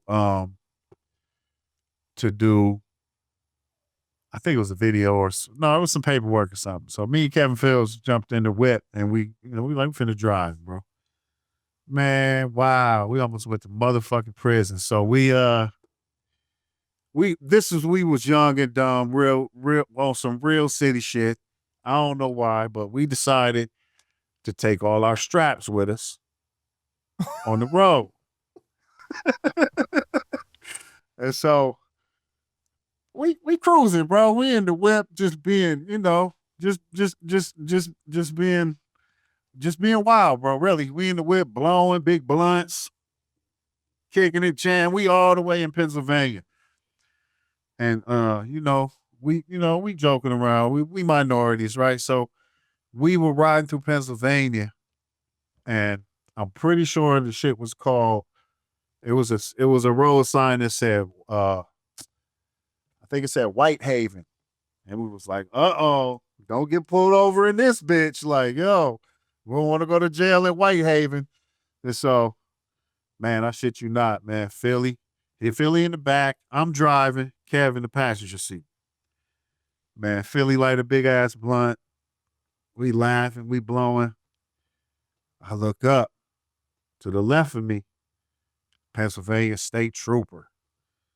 Bro, so I'm driving. So the first time, I'm like, I'm gonna act like I don't see him. So I'm driving. I could feel this motherfucker. He pulled right next to us. I could feel this motherfucker looking at me. I'm like, shit, I'm just finna keep driving, bro. I'm just gonna keep rolling. I'm driving Fields and put the weed out. It's smoky as hell in that bitch still. We like, shit. So I'm driving. Then the cop, he hit the gas. He slowed down. He get behind us. So at this point, we like, oh, nigga, we going to jail, bro. It's over, nigga. We going to jail, my nigga. It smell like weed in here. We got 3 straps in this bitch. We going to jail. We cross the state lines. We going to jail, bro. Everybody know who they calling? Come on, man. You got your number, Phils? Yeah, I know. I'm going to call my girl, man. So we going to jail, bro. I'm driving. Motherfucker cop pulled back to the side of me. I'm like, oh, shit. Oh, shit. So this time we driving. I'm like, fuck it. I can't just act like I don't see him. So I look over. I gave him a nice guy smile. I was like, turn back. I keep driving. I turn back. I keep driving. I see this. I feel this motherfucker staring at me still. I'm like, fuck. So I'm like, man, we finna go to jail. I'm driving. He still ain't did nothing. Boom. He put his brakes on again and get behind us. We did it again. Everybody like, shit, we going to jail. Yeah, he did it again. We like, damn, we finna go to jail, bro. We going to jail in motherfucking Whitehaven, Pennsylvania, dog. We fucked, bro. We going to jail in Whitehaven. So he pulled behind us again. We driving, we all just like, damn, what is we about to do? We going to jail. We about to miss this meeting. Fuck. So we coming up, we driving, then the exit comes. He takes the exit and gets out from behind us, bro. We was like, oh my God, bro. This motherfucker just tortured us for like 10 miles, bro. He was just torturing us, bro. And then he pulled off and got out from behind us, bro. We was like, wow. That shit was Yo, crazy. he must have been Then we fucking with y'all for real though. Like he knew y'all were bro, blunted. He definitely was. I really think he seen Philly. This motherfucker Philly was like, this motherfucker had a blunt. I got some raw papers. Philly had a blunt like this long. Philly was like, blunt like, he in the car and the passenger right in the window, like. And I used to be like, Phils, man, when you blowing in the car, man, do that shit low, bro. Like, don't do that shit. But you know, Phils was doing that shit, and he had to see that shit, bro. So he was on us, man. I'm talking about we were strapped up, bro. Hollow points, man. We was wilding, man. Oh man. Then we got to New York, and we was staying in the shout out my homeboy Brian, who signed us to Kings Row Records for the album, which was also distributed by Babygrande. So for Wisemen Approaching, Brian signed us, and we came to his crib in Queens, and we crashed in his living room and shit. And so we in the living room with the label owner. He in his bedroom sleep and shit. And so we wake up in the morning, we talking, we laughing. Man, we all decided we pulled our guns out to check him and shit. Right when we all got our guns out and shit, the CEO walk out of the bedroom. He freezes like, oh shit. All these guys got their guns out. What the fuck is going on? He was like, I thought y'all was gonna rob me, bro. It was like, no, man. We just brought our shit, man. We take our shit wherever we go, man. But yeah, that was the last time we took that shit after getting harassed in White Haven, bro. Yeah, that was a wild one, man. So crazy story. But the funny part is, after the cop took the exit, we was like, about 3 minutes, then we was like, all right.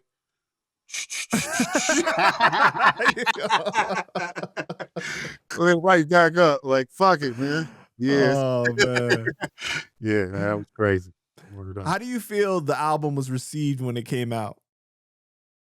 I believe that they thought the Wiseman album was a classic as well. I remember we had a nice article in Scratch magazine. We was in Double XL. Yeah, I think Scratch had the turntables. I believe we got 4 out of 5 turntables, some shit like that. And yeah, a lot of the articles is like, yeah, we know Bronze was gonna spit and shit, but everybody was surprised that the Wiseman was on about the same level as far as spitting. There wasn't no drop. Like, oh, Bronze was good, but his friends is whack. Nah, man. Right. I wanted to make sure everybody had a certain level of skill before we put something out. So it was received well, man. To this day, I think people regard that Migration and Wiseman Approaching as real underground classics, man. And it's back to back. Yeah. Too. Yeah, man. Fire after fire, you know. So after this, is this when you start to experience issues with Babygrande? And with Dreddy? No, it was before that, man. Before that. It was before. Before that, it was Dreddy fell out with Babygrande after fucking after the Great Migration, they fell out. And so that was no more, but I still owed another album to Babygrande because I signed the 2 option shit. So they wanted another album. Were you and Dreddy okay though? Yeah, we was cool. Yeah. Oh, okay. Yeah, we was fine. He just didn't have a situation anymore. So, yeah. So I had to go. I had to send Thoughtful Food 2 to Babygrande. Now, when we did that, I think I got the first half of the advance. I turned Thoughtful Food 2 in, and they wouldn't fucking pay me my second half. They just kept bullshitting. And so we got into it with them. 80 was like my guy on that one, working the business side, the legal side. And they wouldn't pay me, so they breached contract. And so I signed to a record label out of Seattle, which is defunct now as well. But so we put the album out with them. Then Babygrande came back, and they had something in the contract that gave them a cure that gave them amount of time to fix what they had done. So only when I got the album ready for another label did they come back and want to pay me my money. So Now, didn't M80 blame Dreddy for that situation though? no.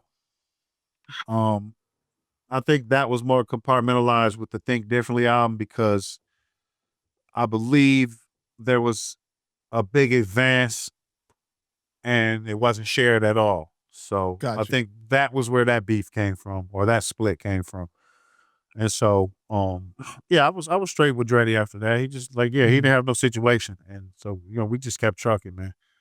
Yeah. But Chuck Wilson, Babygrande was the issue. Absolutely. So then when they come back, like, are you guys able to mend things, or you still felt the way? I still felt the way because I was, man, I think I got laid off of the social work job because they just didn't have no funding. So they laid everybody off. Oh shit, so the whole time you still working a regular job?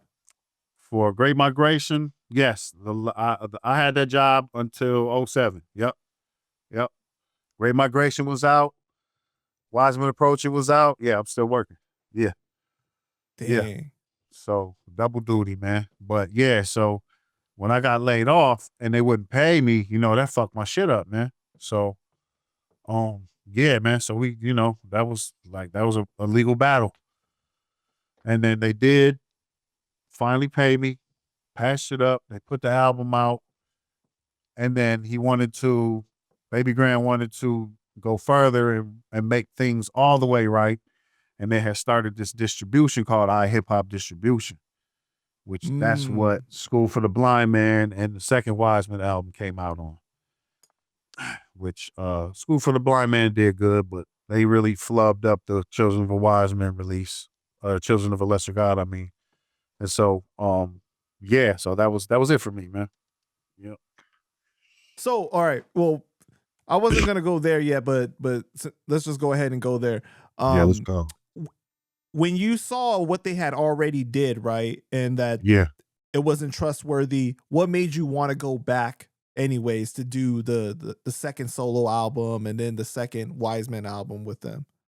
I was offered a substantial amount of money and promises that he had turned a new leaf.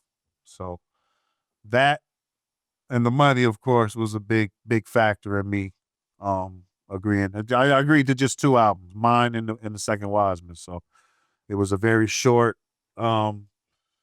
It was a very small amount that I knew. I probably had both the albums ready already, damn near. So it really wasn't no hard work from the point that went on. So the check was big, man. So I was like, yeah, I'll rock with it for now.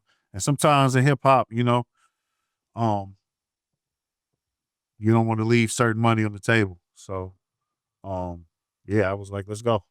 I'll fuck with it.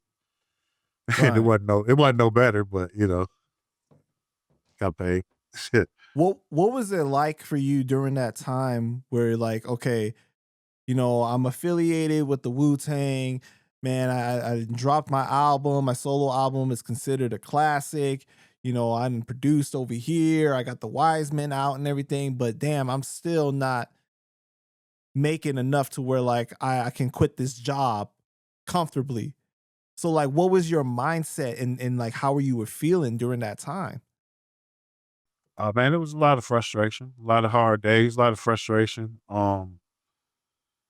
A lot of times in hip hop, when you're coming up, you think and you want to hope your talent is enough to get you there, but it's not. No one gives a fuck about your talent, man. No one gives a fuck about your talent. It's usually more so who you know and your work Only in ethic. hip hop or music industry in general? I I think I would say music industry in general, man. Like Okay. these days, right now, it's so hard to just be an artist, a new artist, and come out with your own music.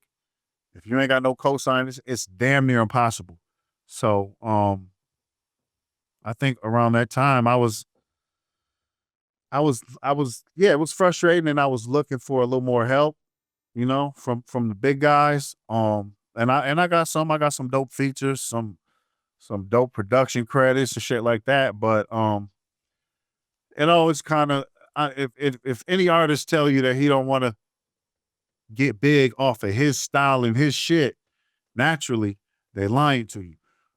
Everybody wants the world to hear their shit if they're a musician and revere your shit. So it was frustrating that as you grow as an artist, you bump into the ceilings, man. The ceilings are there, the gatekeepers are there. And so, as you grow into shit, you learn to temper your frustration, knowing that, oh, that's what's happening over here.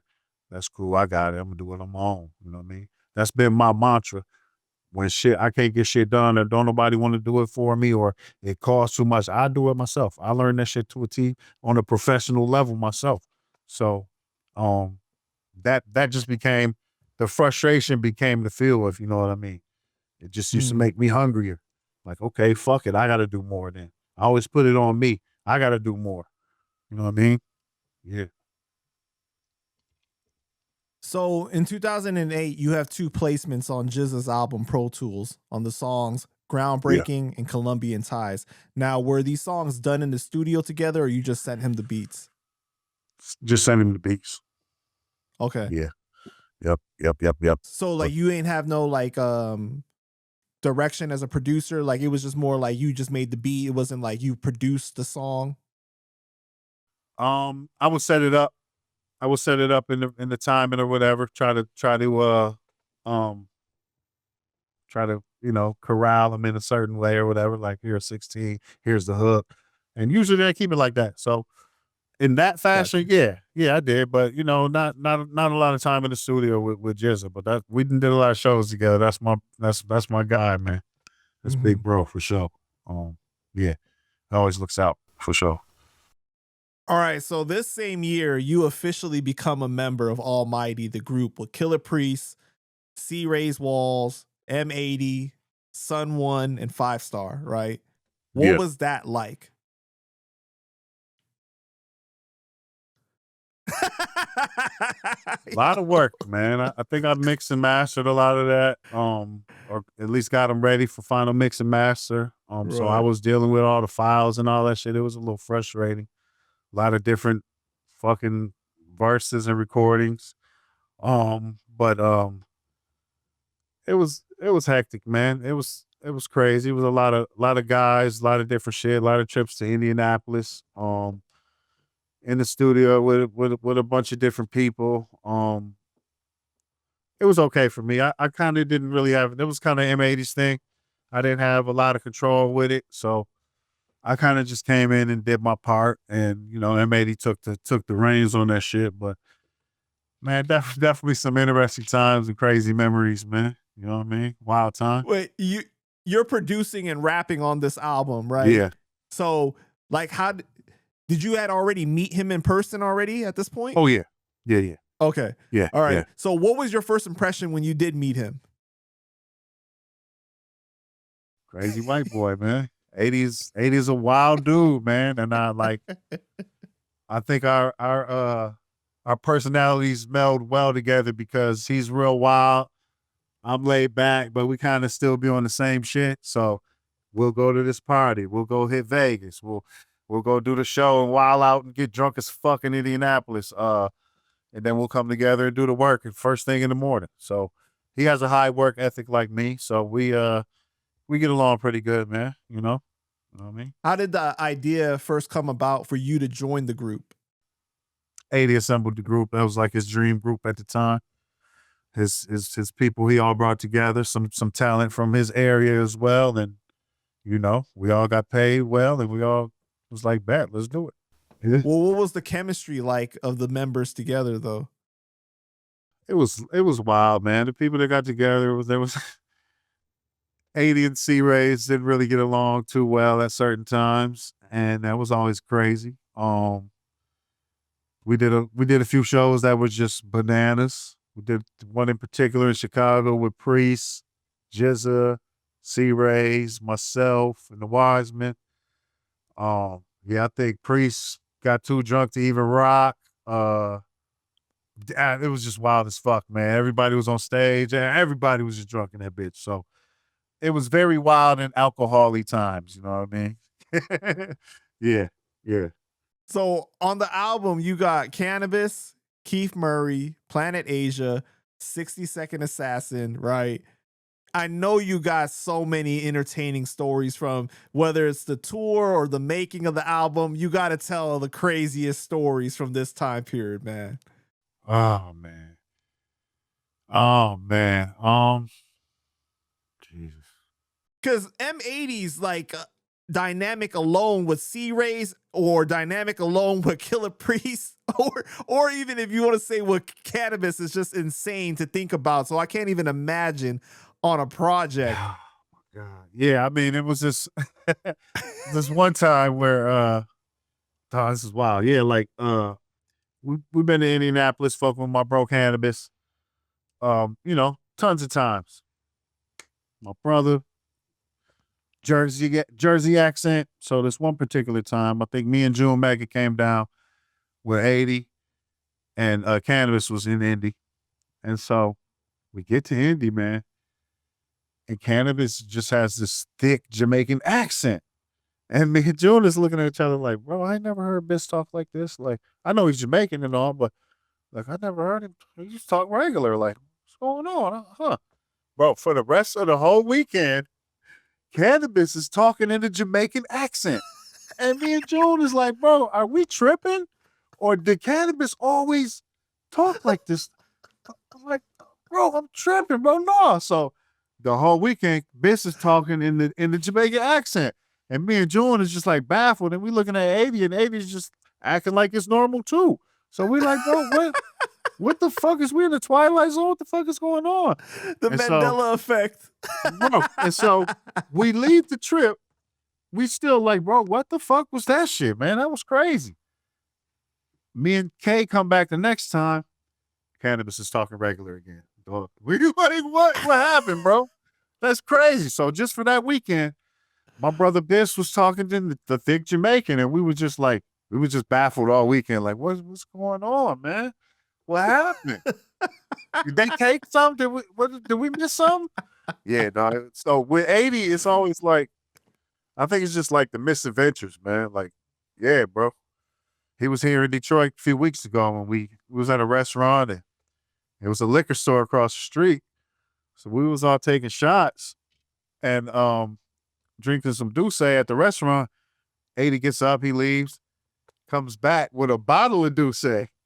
So now we in the restaurant just pouring our own Douce under the table, just in that bitch cracking up laughing. We got the waitress drinking with us, and then like we all shoot home, and it's like I had to ride home. It's like I don't even remember riding home. Like, so it's always just misadventures with 80. Wild partying, bro. Wild partying, bro. Yeah, you should come out to one, man. Hell yeah, I definitely want to come. What was the dynamic like between Killer Priest and M80 and C-Rayz during that whole recording process? I think this is Killer Priest and M80 was super tight at this point. Okay, so they were super cool at the time. Yeah, there was besties, man. You know what I mean? So they was kicking it tough. Yeah, no issues, no problems. They was real good friends for years and years. So that was a good patch right there. But him and C-Rayz wasn't on the best of terms during this time. Nope, they got into it, and man, I think we was in the studio. Everybody probably heard that diss song C-Rayz made on 80. That was during the making of this album? It was like after the album came out, the beef ensued. So it was like during like the promo period and the times after that. But during the recording of the album, you saw the tension building between them then? I did, man, because I believe this was around the time when I think C-Rayz was living at 80's crib. And it was like a week, then a week came a month, then a month turned to 6 months. And I think C-Rayz even he took 80 bedroom over and shit. So 80 was like, man, what the fuck, man? It's my shit. Like, what the fuck? So yeah, that's when it started. Yeah. Tension for temperatures rising like my brother's Mobb Deep. Yeah. Damn, man. So how do you think that tension impacted the album though? Probably promotionally, man, because I think I remember it being difficult to get certain people to promote it because they were beefing and shit. So and then I believe that I think C-Rayz went out and he started trying to form his own almighty group. So there was that as well. So yeah, that shit was wild, man. What was your reaction when were you there in the room when he played the diss song for M80 the first time? Yeah. What was your reaction? Yeah. I thought they was gonna fight. Cause C-Rayz also challenged him to a fight. And I thought they was gonna fight. And so I think at some point 80 got mad as fuck. Like he turned red, got mad as fuck. He just got in the whip and left before they really got into it. So, you know, I think he went to de-escalate that shit. So they didn't fight, but I thought it was on and popping, and I was about to say, damn, it's about to be a throwdown in this bitch. So yeah, man. I mean, because after that point, they were never cool again, right? Nah, nope. Okay. Nope. So what is your main takeaway from their situation with each other, seeing like even now that he's locked up and him like sending out messages from prisons, you know, responding in the comments to M80 and saying certain things and stuff? Like, I know that you've worked with C-Rayz a lot over the years too. So like you're kind of in a weird position. Pause. No, man, I'm not really in between because I stay out of that type of shit. I just think that, you know, that shit's lame, man. I think that shit is old. It's past time. Brother then went to prison. 80 of them kept moving on different business. So I think that as we grown men, we mature men at this point, I think it's immature and foolish, man. There's no point to that shit, man. You go your way and make your music when you get out or whatever. 80 going his way. Yeah, man. That's how I feel. Wait, but when he played the diss song, did you like it though? You thought it was good? Nah, I didn't like it. Okay. I mean, the bars was technically dope and shit. And I mean, he was just tearing M80 down with the whole song. So, you know, I wasn't really there for that. And the beat was, I believe the beat, I didn't like the beat either. Yeah. Got you. It was just, you know, it was just interesting to, you know, like the shit that he was addressing in there was just like, all just like personal. So it was like, wow, he wrote a long ass song about this? That's crazy. So was it true that M80 was laughing the whole time, pretty much, listening to it? He was laughing. Absolutely, he was laughing. Wow. Yep. And he just got up and left that bitch. I guess I wouldn't expect anything else from M80. He definitely seems like he would laugh at a situation like that. Man, roll a clip. Like in the C-Rayz Walz chapter, we're in that studio. Shout out to Derek Zico, Ballwater Studios. Walz was like living on dude's couch after I kicked him out of the house. And he's like, I want you to hear this diss track I made about you. And I'm like, I'm with Bronze and the Wisemen. Every single one of them strapped. I'm like, all right, bro, play it for me. I'm sitting there and I'm laughing. And he got so mad. I'm sitting there like, it's a cool song. And I'm not like, ugh. He's like, I want to go out back and fight you. I'm like, I'm sure you do, but I'm not going to. Why not? I'm like, I don't dislike you, bro. I don't hate you. You're going to fucking despise me for the rest of your life. And now I like, dude, if I went to the prison he's in, I looked it up one time. I was going to go. If I sat down behind that glass, I'd be like, bro, look at me now, man. Like, you knew me when I was like worth like $10,000, dude, and 10 million plus later. How do you feel? Because he was just leeching off of fucking whoever he could, bro, to sleep on their couches, to get little $300 verses. you could have stuck with me, not been a fucking douche. Like, hey, Planet Asia, here's a fucking Mercedes truck on my daughter's birthday just cause I fucking fuck with you, bro. Like, a lot of those dudes missed out on this part of me. I thought 80 was about to fire on him. 80 was clinched up. I thought he was gonna fire on him, but you know, he took some space instead. You know what I mean? Right.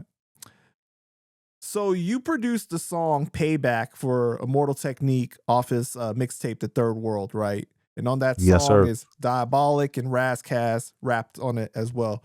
What was that like working on that song? Oh, that was fire, man. Three hard lyricists, man. That was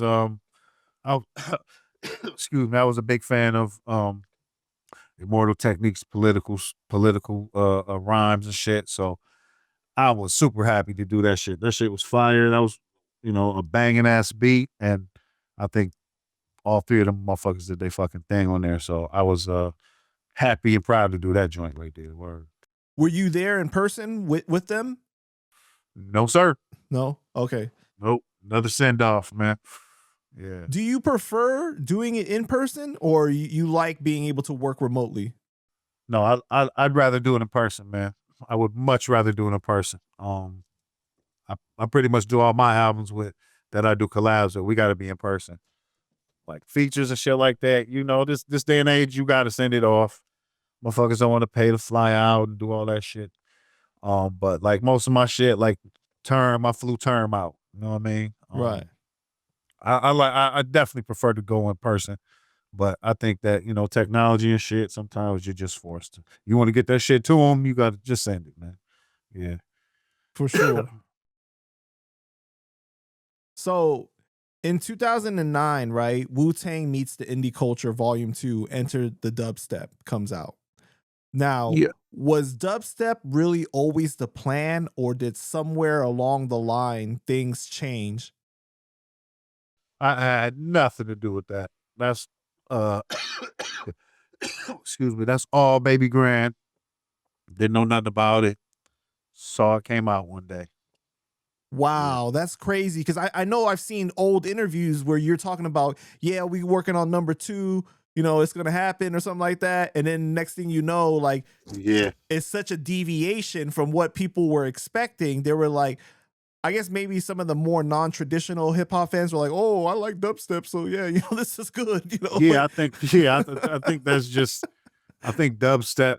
They thought it was going to be a wave there for a minute, and I think that's just a stupid Babygrande move, man. Not that the album's dumb or nothing, and I ain't shitting on the artists. They did their thing, but I think they was just trying to jump in the pool real quick. That when the pool was warm and get something out there. So. Yeah, I don't know. It was a very strange product to me. You know what I mean? But you appeared on 4 songs on the album. Yeah, they was all remixes though.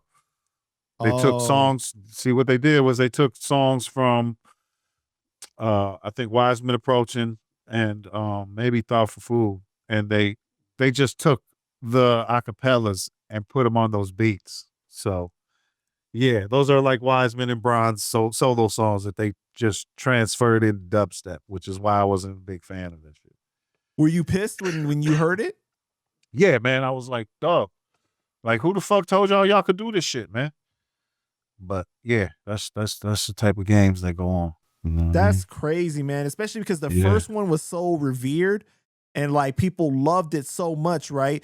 Why would you take this like 180, and go in an opposite direction like that instead of like making it bigger from the first one? Some real clown shit, man. You know what I mean? That's how I feel, man. It was some clown bullshit, man. How did the other people involved feel? Everybody was mad because I believe what they just took a bank of records they already had out, took the vocals, this, that, another, this person, that person, this group, and had them remix on the dubstep. So I'm sure they probably didn't tell nobody. They probably just so nobody rapped over the dubstep naturally. It was just a complete remix. No, it's all remixed and regurgitated material, man. That's Yeah. terrible, man. Yeah. Yeah, Trash. and it's such a letdown for fans because I know so many fans were really waiting for that follow up to that. Right. Thinking they was gonna get a part 2, some more of the same from part 1, but yeah, no. Nope. So No, do you end up sir. getting paid from that? Yeah, I get my royalties and shit. Mm-hmm. Yep. Yep. But this is probably going to be like, this probably was like more like successful in like Europe and shit, right? Yeah, I'm sure it was. Absolutely. Absolutely. Yeah. You know. Damn, man. Yeah. Yeah, man. It's crazy, right? In 2010, like you were talking about, the Wisemen released Children of a Lesser God, right? Yeah. Now, this, you were saying that they didn't promote it well at all, the album. No. They really flubbed it. Excuse me. I didn't see any promotion. And what also happened was when we turned the album in, somehow it had got released on, I believe it was Amazon. It got released on Amazon like 4 weeks early. It wasn't supposed to be out, but it was live on the fucking website. Yeah, so I don't know how they fucked that shit up, but after it went live on the website, you know, we noticed it. We said, "Oh, bro, what the fuck? What y'all doing?" And they took it down. But at that point, somebody already ripped it, and that shit was all over the internet. So it was like, when the shit officially came out, it was just like the deflated balloon. You know what I mean? Do you feel like almost like it was done in spite of like they were upset with your guys' relationship already or what had happened prior business wise? I think it's possible. I think more so it was probably more so just some bumbling idiot mistake shit. Okay. That happened a lot as well. So you know there was a lot of that shit going on. So I think that could have probably been part of it as well. So, but you know, who knows, man? So Crazy. for this album, you guys got Raekwon and Planet Asia on it, right? How did you guys try to approach this album differently from the first? You had less features, right? Yeah, we had a little less features, bigger features, but a little less. Yeah, I think that this album was a little different for me as well because for Wiseman approaching, I handpicked all the beats. I arranged everything. I put it all together. And then for, I think, Children of a Lesser God, we had got this big studio building on Grand River in Detroit. And I came at Children of a Lesser more like, let the fellas have more input. Which, you know, no disrespect to them, but I think I should have made more executive decisions with some of the beats on there. Still a banger, but I think I approached it differently that way and then letting everybody else have a say. And you pick the beat this time and you do this interlude, Kev, you know what I mean? Instead of kind of just taking the reins and going with my ear. But yeah, I think that's kind of the approach I took with it. And you know, they was happy to do it. Do you feel that the album was less cohesive as a result because you weren't the one with like the vision board, like directing it? Yeah. Yes. Yeah. I just have like, I don't know, I just have this certain ear in a certain way that I don't know, inside I know how it should be. Like I know how this should be here. And I think I conceded a lot of that on the second album. Yeah. I feel like because you're like a real producer too, like, you know, like the pieces of the puzzle have to fit in a certain way and everything like that, you know? Yeah, definitely. I'm a stickler with that shit. Yeah. It gotta fit. It gotta connect. You know what I mean? Word. So what is the relationship like between you and Babygrande at that point when they're not doing the promotion and stuff? Like, are you guys like yelling at them, asking them like, what the fuck is going on? Like, yep. Yelling, cussing, not talking, not answering emails, demanding my statements, not getting statements. Yeah, real contentious, man. Yeah. damn. So it's a real It's like bad fuck time. you and fuck you too. Yeah, basically. Yeah. So does that get smooth over during the course of that album at all, or no? Like it bleeds over into School for the Blind Man, basically. Nah, bleeds over. Damn. No, yeah, bleeds over. Yeah, it bleeds over. Yeah, wasn't happy, but I had the upper hand though with that shit. because that's when I had the crazy features on that shit. And so they wanted that shit bad, so they kind of was doing what I needed. But I seen how they played the Wisemen, so that was it for me. I had a 2-album deal for that shit, and that was it. Right. So let's go into that. So in 2011, you released School for the Blind Man, and this came out with the distribution, right? And your label though, Black Day in July, right? Yep, Black Day in July on iHip-Hop distribution. Mm-hmm. So on the album, you got heavy hitters, man. Of course, the Wisemen, Killer Priest, Lot of Dark Man, Inspector Deck, Master Killer, RZA, Canibus, like, sheesh, like. Yeah. Killer right there. So talk about the process of making the album. Like, what was your mindset? Like, how did you want to approach this one different? This is what I call the Grand River era. I bought a big ass 3,500 square feet building on Grand River and Greenfield in Detroit. Famous, infamous area. So I bought it when we had this mayor, Kwame Kilpatrick, who ended up being corrupt. But I bought it because it was in this area that was supposed to be a revitalization zone. So I'm like, yo, I'm gonna cop this fucking building. It's hood as fuck. It's like Crack Row right now, but it's about to be revitalized by the mayor. So I'm in the revitalization zone, and I'm about to come up. My building about to go from what I bought it for to, hundred thousands. So, nevertheless, the mayor got in all this trouble. The area never got revitalized. So, I mean, we in the gutter recording Children of a Lesser God and School for the Blind Man. So this process was crazy. It was like I said, it was Greenfield, Grand River, and when we went there, we had the gate on the door, we had the double doors, and it was so grimy over there that we had to take the studio equipment out that bitch when we left every night, because they'll come in there and get that shit. And so, we did that, and wow. I'm recording School for the Blind Man, song after song. One day I come in, I open the front door, go through the gate. I see the back door wide open. I'm like, damn, they done got in this bitch. So, the crackheads were busting that bitch, and they stole all the copper wire. We had guns hidden in that bitch. They took a shotty, a 40 cal, a 9 milli. Oh, shit. They took like dumb shit, like music stands. Motherfuckers I had some muddy Tim boots I left in that bitch. Niggas took my Tim boots with the mud on them. Like, dog.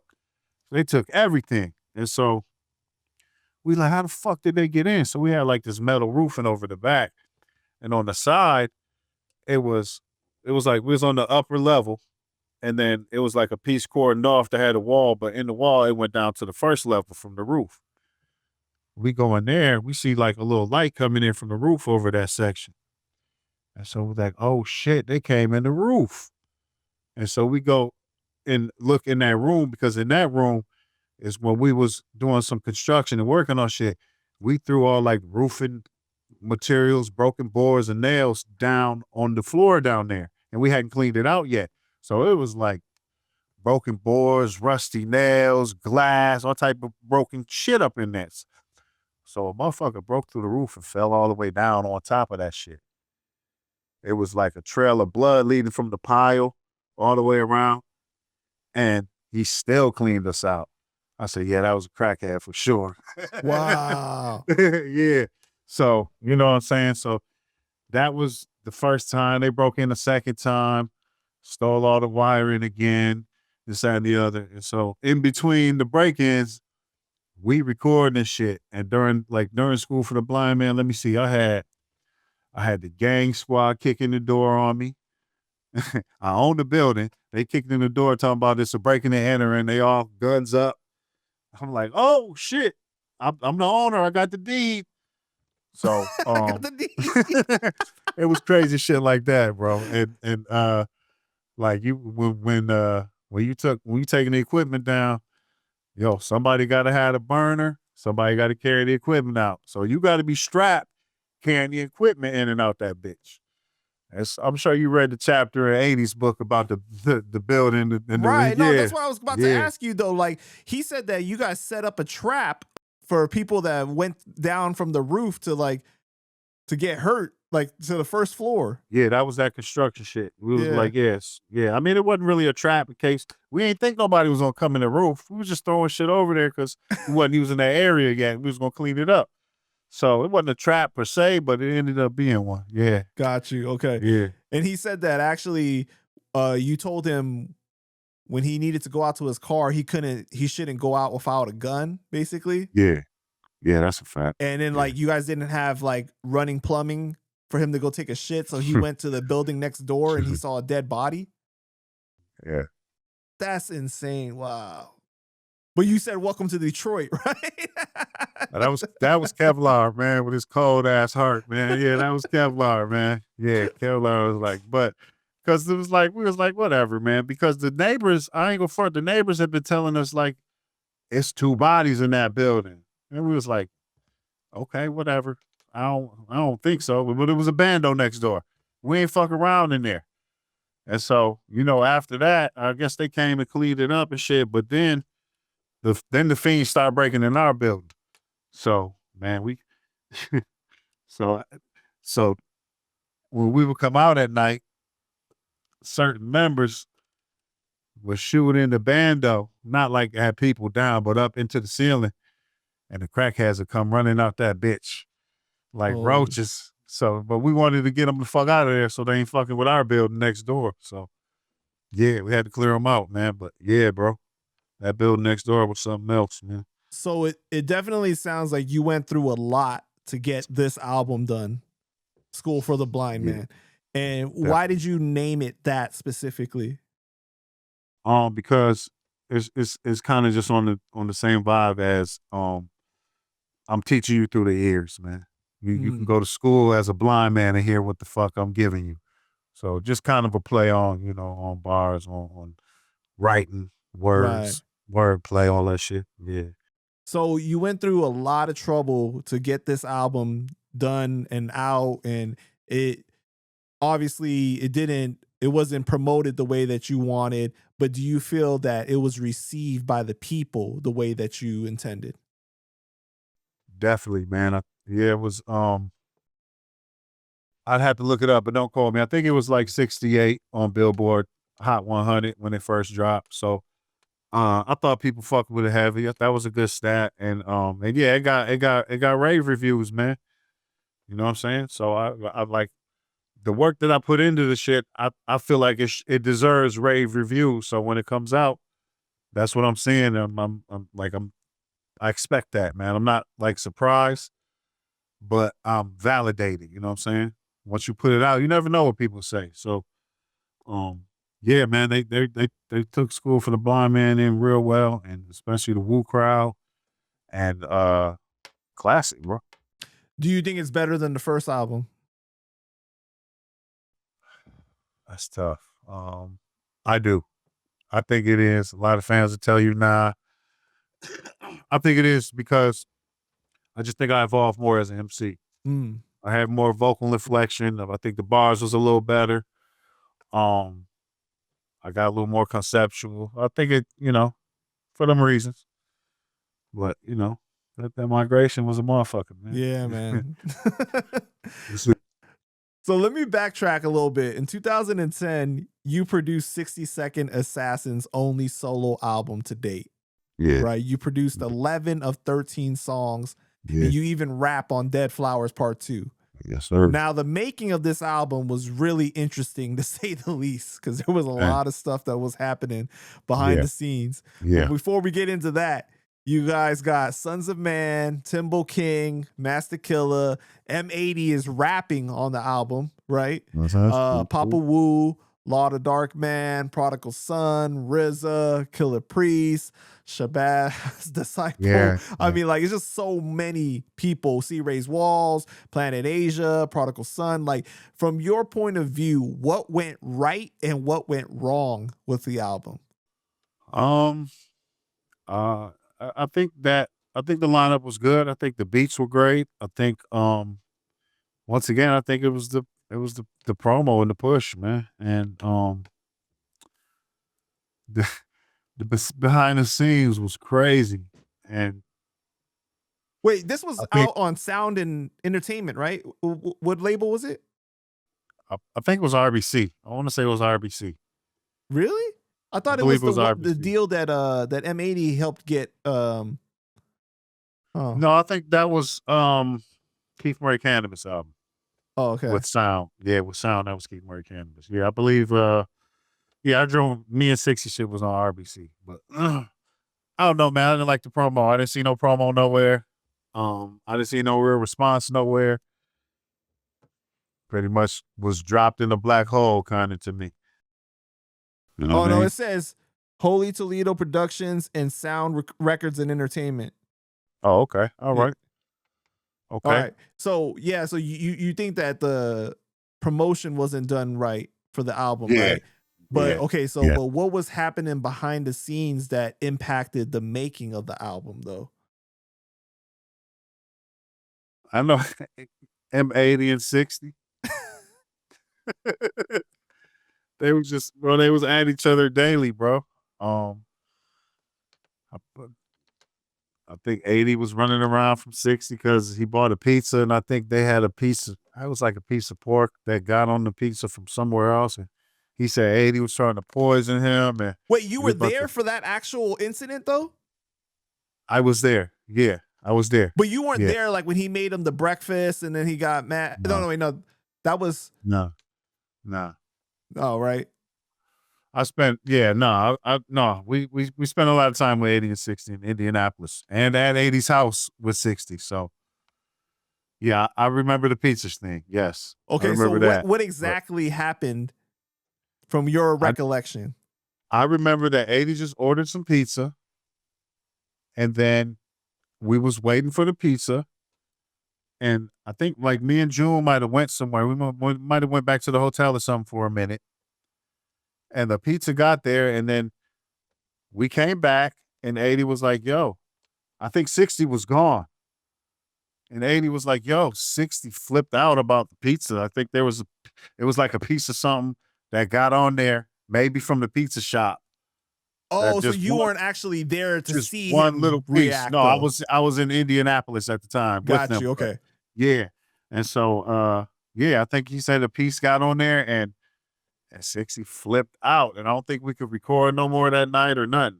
Man, roll the clip. Another situation at the studio, you order pizza. This is your friend's studio too. His kids are there at the studio, right? You order pizza for everyone to eat, and it's just cheese pizza. You order 2 large cheese pizzas or whatever. Somehow there happens to be a piece of ham on his slice, a small piece. Big. It is like it is as minuscule as you could think. And he thought I put the ham in there to poison him. And I'm like, dude, have you ever been to a fucking pizza parlor? All the toppings are in bins right next to each other. I'm sure as the guy was just grabbing shit, he's like, no, you had this in your pocket and you placed it on my slice. I'm like literally, like I just walked out of the room and I had to let the engineer handle it. Like, cause the engineer's got like fucking assault rifles and shotguns and shit in the next room over. I'm like, handle this for me, dude. Right. I can't, I was done at that point. I think he was going home like the next day. I couldn't wait to just be done with it. Suddenly you're the pizza maker guy now too. So it's your fault. Yeah. But wait, didn't he charge at you? And the engineer stepped in between? And by the way, the room is like the size of like this. So it's like, just right up in my shit. I'm like, dude, no, I'm not doing this. But were you there to witness any of the times they were going at it with each other though? I think I remember 80 locked himself in his room. Me, 60, in June was at 80's crib. And I think 60 kept doing a 52 hand block in there and approaching 80 with it. And 80 got mad, just went in his room and just stayed in that bitch, just locked himself in there. So they was just going back and forth, dog, the whole time, bro. You Yeah. got to give it to 80 though for like sticking it out, because like, man, like he really saw to it to get that album done. Bro. If anything, 80 is really about his money, man, because he definitely want to finish the job. Hey, 80 gonna stick in there and get it done, man. Absolutely, man. But it was a lot of contentious shit in that whole period, man. How did all of that chaos impact the actual album, do you feel like? I don't know. Maybe it didn't get enough push because they was mad at each other, man. I don't know. Do you feel like it affected the actual music though? Like the music itself? Nah, not at all. Nah. I was actually, I was in there every session with 60 when we recorded this shit. So 60 was getting busy, man. He was in there going to work, bro. So did you have any conversations with 60 to be like, yo, chill out, bro? Like, why are you getting so upset with 80? Or nah, man. A lot of the times I kind of was like 60 kind of right. Like I remember one day in particular, we was in the studio and I think we was waiting for some chicken. It was taking forever. And 60 wasn't right. And so 80 came in and he was trying to get him to work and he was like, 60, you all right? And the 60 just snapped. He was like, no, man, I'm not all right, 80. I'm not all right. So he just snapped on him like that. And, me and Joe just back that bitch like, damn. Like, it was kind of humorous, though. They going back and forth, Wait, you saying that 60 wasn't right? Or he was right? No, I think he was, man. We was waiting forever for the food. We hungry. I don't think exactly it was 80's fault. Right. But it's like, dog, where the fuck is the chicken, though, for real? Like, where the food at, man? Like, you got nigga in here shaking and shit. Like, you said you was going to go get the food or have it delivered. So, yeah, bro. No, it was man, just shit like that, you're going to have M80 mad now. You'll be like, how you siding with him? 80 know I'm 100, man. Ain't no thing, man. But it was just everything. Snapping about everything. Like me personally, I just work around shit. I'm not a complainer, I'm a grinder. So I'm not the type of nigga to be like, oh, this detail and that detail. Hey man, I might be like, dog, where's the chicken at, bro? But I'm not about to snap. I'm more patient, that's all. Right. So but don't you think that that's unfortunate though? Like, because like, that's his only solo album to date, right? And yes. I mean, I've heard you say something before about like how it's really important, your reputation in this industry. Like it follows you. Yeah. Definitely. You know what I'm saying? Definitely. So like definitely. Obviously, somebody like word gets around that you're difficult to work with or something like that. Like it can turn away money and opportunities, bro. Yeah, it can. It can, man. You definitely got to take care of how you present to people, man, and how you treat people. You know what I'm saying? Because like I said earlier, this shit is kind of who you know. So you have to take care of relationships. You can't go around burning bridges and doing this guy this way and doing this, that, and the other. You can't do that. You got to take care of the relationships to take care of you. So that's my philosophy in the shit. So yeah, I think a lot of people in the industry kind of disregard that, and some artists have no regard for taking care of the relationships they got around them. And I've seen a lot of people come and go that way. You know what I'm saying? So it's a thing, man. Indeed. All right. So in 2011, you had produced on Raekwon's album Shaolin versus Wu-Tang for the song Butter Knives, right? Mm-hmm. Now, was that in person? Nope. Nope. That was actually a trade-off. He gave us that Thirsty Fish verse for the Wisemen album. Oh. And that was for Butter Knives. Yeah. Yep. That's dope, man. Yeah, man. Well, what is your relationship like with Ray? Ray, me and Ray cool, man. That's big bro. Now they won't kick it, won't talk a lot and nothing like that. But when we see each other, it's always love. You know what I'm saying? Whenever they're in Michigan, I pull up. And yeah, no, it's always love, man. And I think it's a mutual respect for talent right there. So you know what I mean? Like he jumped on, talk shit on the Canibus track, Bronzeman 2 for us, you know what I mean? Right. So yeah, he's always shown me love, man. You know what I mean? So that same year you get to appear on the Wu-Tang album Legendary Weapons, right? On the song 225 Rounds with Capadonna, RZA, and You God. Now, what was it like working on that one? That was dope. They sent it to me again though. That was I think that was with E1 Hip Hop or whatever the name was. Yeah. So yeah, but that was that was directly from RZA. So he hit me up and pulled me in for that joint. And yeah, bro, that was dope, man. That was legendary for me to jump on a whole Clan album, man. And, right, for sure. That was the first one that you actually appeared on, right? Yeah. Yep. And then that same year, you also produced on the Canibus and Keith Murray album, the Undergods album, on the Supreme Lyrical Beings interlude, right? How did that come about? Yeah. That was Sound Records, man. We was fucking with that label, everybody at the time. And I think I was supposed to actually do that whole album at first. And I don't know, something happened with the production and they went with some other guys. And I think they just was like, just do us an interlude or something too. So I just threw them the interlude, bro. That was just kind of quick, fast type of thing. Yeah. I wanted to do the album though, so I was a little salty. Like, damn, I thought I was doing the album. Be like, what happened? But no, it's all good, man. Wait, that was when they recorded in that crazy studio, right? Where there was like living quarters on one side. I think it's in Seattle or some shit. Yeah. That's why I think they wanted. That's why I think they wanted to save on the beat budget a little bit, so they went with some other guys. Yeah.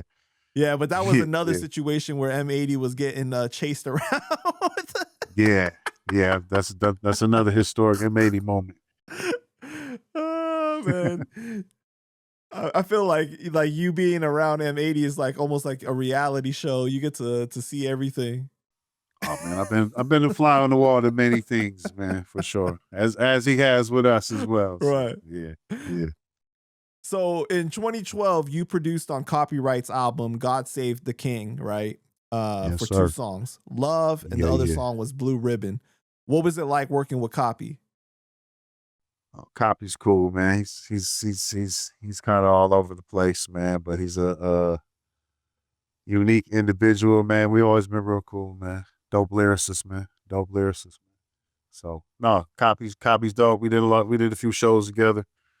I've always had a pretty good experience with him. Nothing out the box, man. Couple no shows and shit, but other than that, you know, my guy.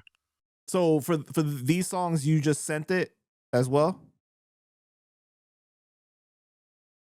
Was we in the lab together? Yeah, no, I think I sent him the beats. Yeah. Okay.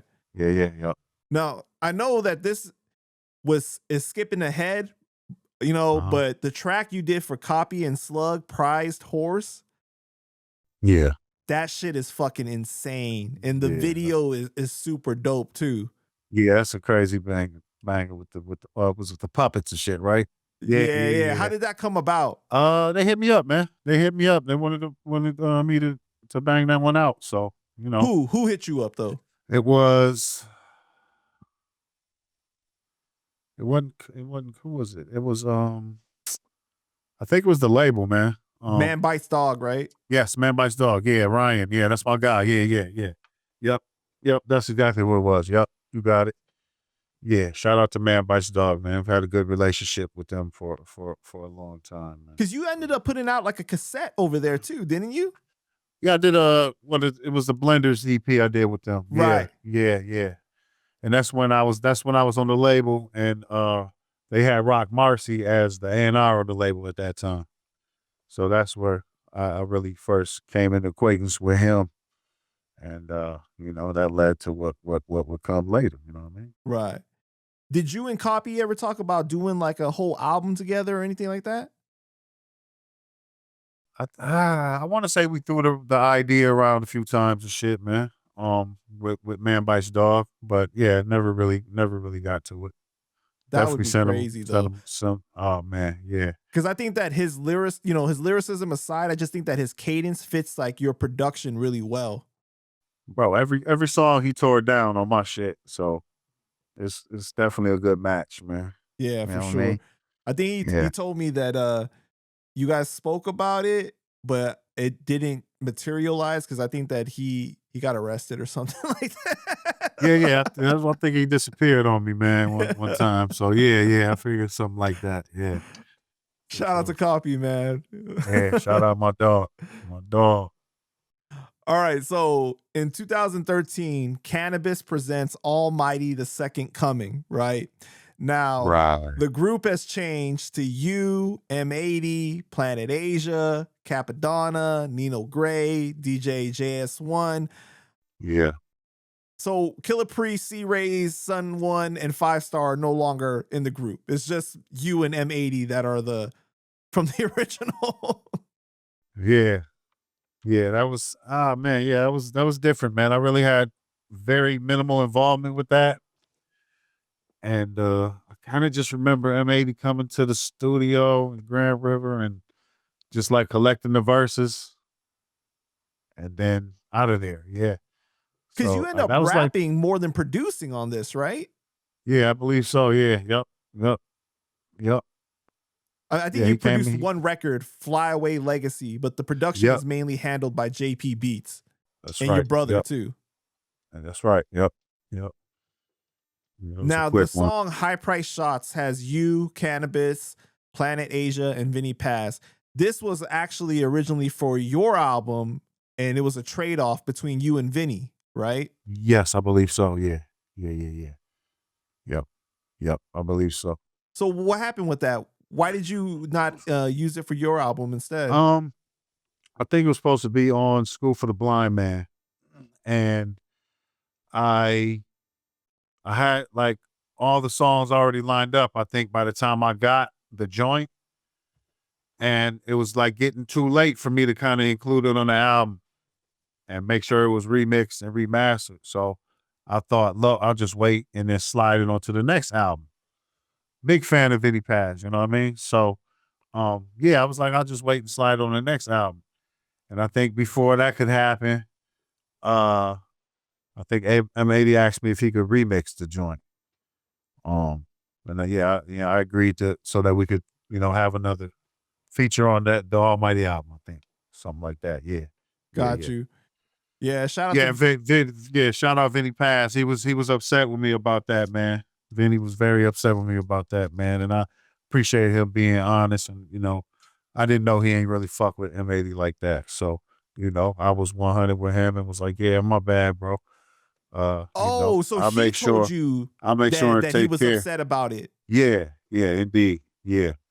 Yep. Wait, but hasn't he worked with M80 in the past as far as like licensing verses or anything like that?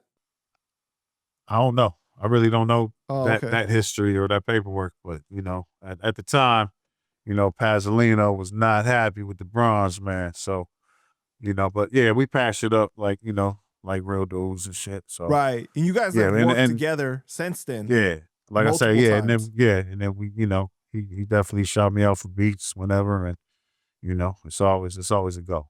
Word up. Yeah, Vinny's a legend for sure, man. And this underground shit is amazing. All day. That was one of them times I had to face palm myself like, damn. That that was trash, bro. Like, so, but I was 100, man. I was like, yeah, my bad, bro. I ain't even mean for it to go that way. And, all day, 100. Was it more that he wanted a heads up to be like, yo, like, it's not going to be on my album now? I kind of think maybe I remember him thinking it was supposed to be on my album, but I definitely remember he didn't really want to do any biz with M80 at that time. Got you. Okay, I got Yeah, you. I think that's where he was most upset at right there. Yeah. So how do you feel the project itself came about? I wasn't a big fan of the Almighty 2 joint, man. I kind of felt like it was just slapped together, puzzle pieces thrown together type shit. You know what I mean? Because Canibus wasn't technically in the group, but he was like an executive producer for the project, right? Yeah, man. Which I didn't understand that either, man. So yeah, it was. I wasn't a big fan of that one, man. Personally, man. I think one of my verses on the Busta Rhymes joint was somebody got it all off beat and shit. So Oh man.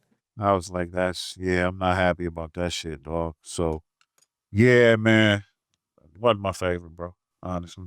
Are you like real particular about doing things like that? Like you like to be the one to like kind of like track your own record, like to, you know what I mean? Like to pre-mix it before the mastering and everything, like to like make sure everything is how you really want it.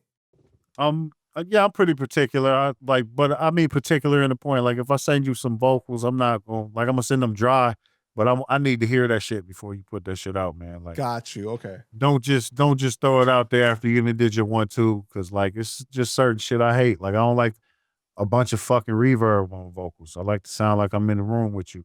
I understand if that's the essence of the rest of the song, but I just want to hear it first, because sometimes like motherfucker will get you off beat.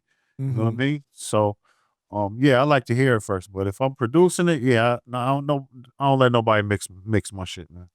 I gotta mix my own shit. You know what I mean? Beat wise. Yeah. 100. Yeah, I feel you. Talk to me about Once Upon a Time in Shaolin album. That's the secret Wu-Tang album that is one of one, that was sold in 2015 for $2 million, and it legally can't be released until 2103. The former pharmaceutical guy, Martin Shkreli, is the one that bought that. Yeah. You're on that album? I got a beat on there. Like rapping or producing mainly? Yep, I got a beat on there. I've only heard a snippet of it. I know it's on there. Oh, you haven't even heard it? No, I haven't heard the finished song. No. Nope. Absolutely not. Nope. Do you know who's on it? I believe it's, I gotta ask Rings again, but I think it's Killer Priest, Shabazz. I want to say somebody from Killer Army. Wow. I'll get back with you on that. Yeah. I definitely heard it, and I remember when Rings was putting it together. Me and Rings used to talk like all the time, bro. Still my guy. Shout out to Civilringz. But yeah, I remember when he was putting the shit together. So he would call me like, "Yo, I got this piece, I got that piece. Listen to this beat." And so yeah, I clearly remember the beat I gave him for it, and I've heard the snippet. It's on there, indeed. How do you feel about the whole idea of the album? Because I think some of the other Wu-Tang members were a little upset about this concept, right? Yeah. No, I understand where the malice comes from, because as an MC, if a motherfucker bought a verse from me here, this verse there, a couple verses here, 3 verses there, and then molded it into his own album, I'd be fucking upset, bro. I would be. Yeah, I don't like that shit. I got to control how my voice is. Now, when I do a feature, I kind of expect that shit to be like a one-off. So, on the other hand, if a person's like, "Yo, Bronze, I want to buy 5 verses from you. I'm getting 5 verses from Kevlaar, 4 from Salute, and I'm gonna make a project out of it." Now, if I go ahead and take that bread and do them verses, and I knew that was coming, then I can't be upset, right? Mm-hmm. But yeah, if I didn't know that was what the plan was, and you sold together a whole new project as an MC, yeah, man, I wouldn't be happy about that. So I understand it, man. Do you see the vision that Civilringz and RZA had as far as making this like an art piece that is like a time capsule kind of thing or whatever, you know? yeah, I think it's an amazing and unheard of marketing genius move right there. And I think it does pit the music as like a fucking Van Gogh. You got one. You got one. That motherfucker didn't do 10 prints of his shit, you know what I'm saying? He made one painting. So I think it's brilliant. I think it's brilliant marketing. I think it's brilliant business. So the only thing is just more of like the transparency of this is what I was doing, basically.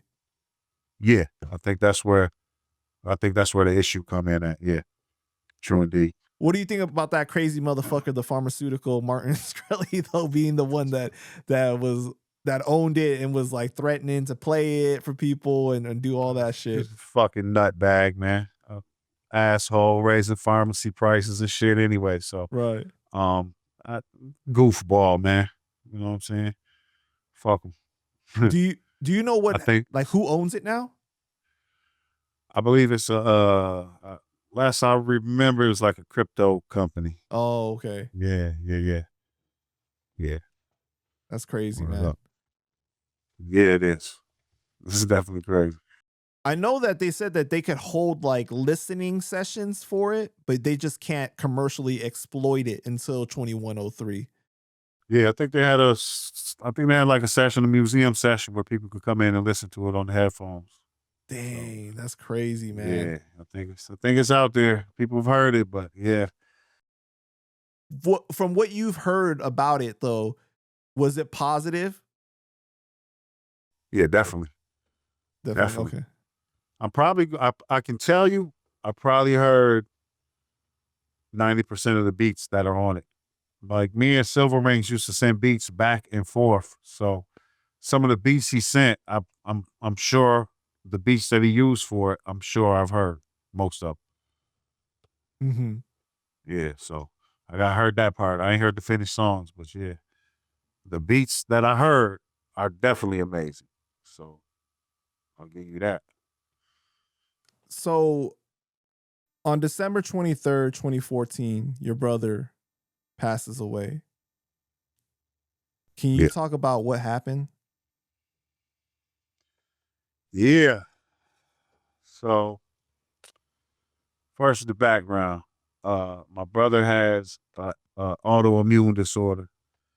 It's called APS, antiphospholipid syndrome, to where he gets blood clots easy as fuck, right? So he's had this condition for years, man, all through the rap shit. So he had to be on blood thinners. So he always taking the blood thinners and shit. So it got to a point after years of taking the blood thinners that they kind of stopped working. And he ended up with a blood clot in like his calf muscle and one like going up his like sternum towards going into his lungs. So he had a little operation, I think, a month before he passed, where they put this little thing in there that's supposed to block the blood clots from going up there. And so he was kind of like recovering from that, and he was just like tired. Like one point I took him to his crib, and he was out of breath walking from the car like to the door. And so I'm like, bro, what's going on, bro? We gotta go back to the doctor. And so he goes back, and it turns out he had already 4 blood clots in his lungs. And so he was in the hospital for a long time. They got, they was giving him blood thinners and medicine and all this, and they got the blood clots cleared out. And so he goes home. He's home for like a week or so. He's still like mad tired. And shit, December 23rd is my my baby daughter's birthday. So she was born December 23rd, 2013. So my mom and pops came into town on December 22nd for her birthday. And now Kev had a doctor's appointment on that day, December 23rd, to go get checked out. And so that night, I get woke up with a phone call, 4 a.m. in the morning, and it's Kev's roommate. We call him Break Bread. His name is Reese. He on the phone crying. He like, yo, something happened to Kev. I don't know what the fuck happened, bro. You gotta come. They just took him in an ambulance. So they take him in the ambulance. Man, we bugging. We jump in the car. Me, my mom, and my dad, we headed to the hospital. Oof. And it was like a movie, man. We got put in this fucking white room. And the doctor came in and he did it like the fucking movies. I never forget it. He was like, man, I'm so sorry. We did everything we could do. And man, I heard a wail out of my mom, nigga. I'll never forget. And I never seen my dad cry, but one time, and my dad was just crying, and we just fucked up, huddled, just crying, man. We can't believe the shit. So they like, yo, you want to say goodbye to him? It's like, yeah, yeah, please. And so we go in this other room, and man, my brother, my blood was on a gurney, like purple. He was purple, my nigga. And I said this in the song. I said, you ever hugged a cold body while it's raining inside? I fucking hugged my brother's cold body, man. And like they gave us a little time with him, and that was it. So what happened to him was like all that stress and all that shit, the blood clots enlarged his heart. And so he had an enlarged heart. He was up shaving, getting ready to come to my crib so my moms could take him to the doctor. And he had fucking cardiac arrest. And the roommate who called heard a big thump and came in, and Kev was face down in the tub because he was filling the tub to take a bath. And my bro Reese pulled him out the tub, started doing CPR because he was actually a ambulance tech, and couldn't get nothing. Ambulance got there, took him away, and so the I guess the manner of death was he died from cardiac arrest because his heart was enlarged from working so hard through the blood clots. So that's the nightmare, man. I'm so sorry to hear, bro. Man. Yeah. How it was crazy. How has your family, I know that it's been, 12 years, but how have you guys dealt with losing him since then? I mean, it's been tough, man. I don't know. If you really watched like my career from that point, I really had a hard time writing. So I mean, I've seen an interview from you from last year, even when they asked you if you could work with anybody living or dead, you said your brother, that you would give almost anything to be able to work with him one more time. That shit facts. broke my heart, bro. Like, I'm not gonna lie, like to hear that, you know what I'm saying? And just that's a fact. Like you recalling the incident right now, like I don't know how anybody not tearing up, hearing you talk about it. For real. I am. Maybe you can't see him, but I'm. No, not you. I'm talking about anybody watching this. Like, if you are real, if you ever lost anybody that you care about, You know what I'm saying? This is And real shit, man. yeah. This is real shit from the heart. And Yeah, then for real. the crazy shit is like me and bro, we would never like we never had beef. We was always close as fuck. Like we did everything together. People used to think we was twins. He was 2 years older, but like we did everything together. He taught me football. I became the football captain. He got me into rap. I started rapping. You know what I mean? Kev was kind of like that big bro that led me into everything. And like I feel like, you know, back to football, I feel like he was a fullback and he moved through, cleared the hole out so I could run through.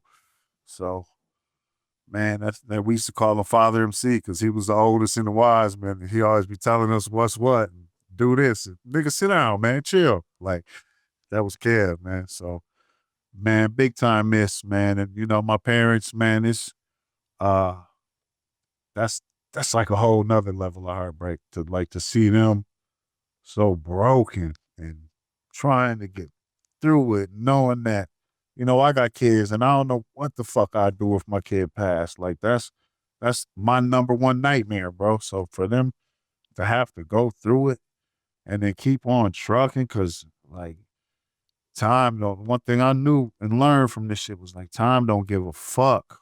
Time just gonna keep rolling. No matter how fucked up you is, it don't care. So Yeah. I mean, that's true, bro. Like anybody knows like parents should never have to bury their children. You know what I'm saying? It should be the other way around. And when you lose a child, bro, like that's a loss that nothing else compares to, I feel like. that's a fact, bro. It put us in a whole nother world we didn't know was coming, man. Facts. Like me and Kev used to talk about growing old together, getting old and laughing and shit, and then like boom, that ain't gonna happen, bro. Like I can't imagine like you must have like so many moments where like, you know, you've become so much further along in your career now and everything. There's like moments where you like, man, I wish he was here to see this, or I want to hear his thoughts on this or something like that, you know?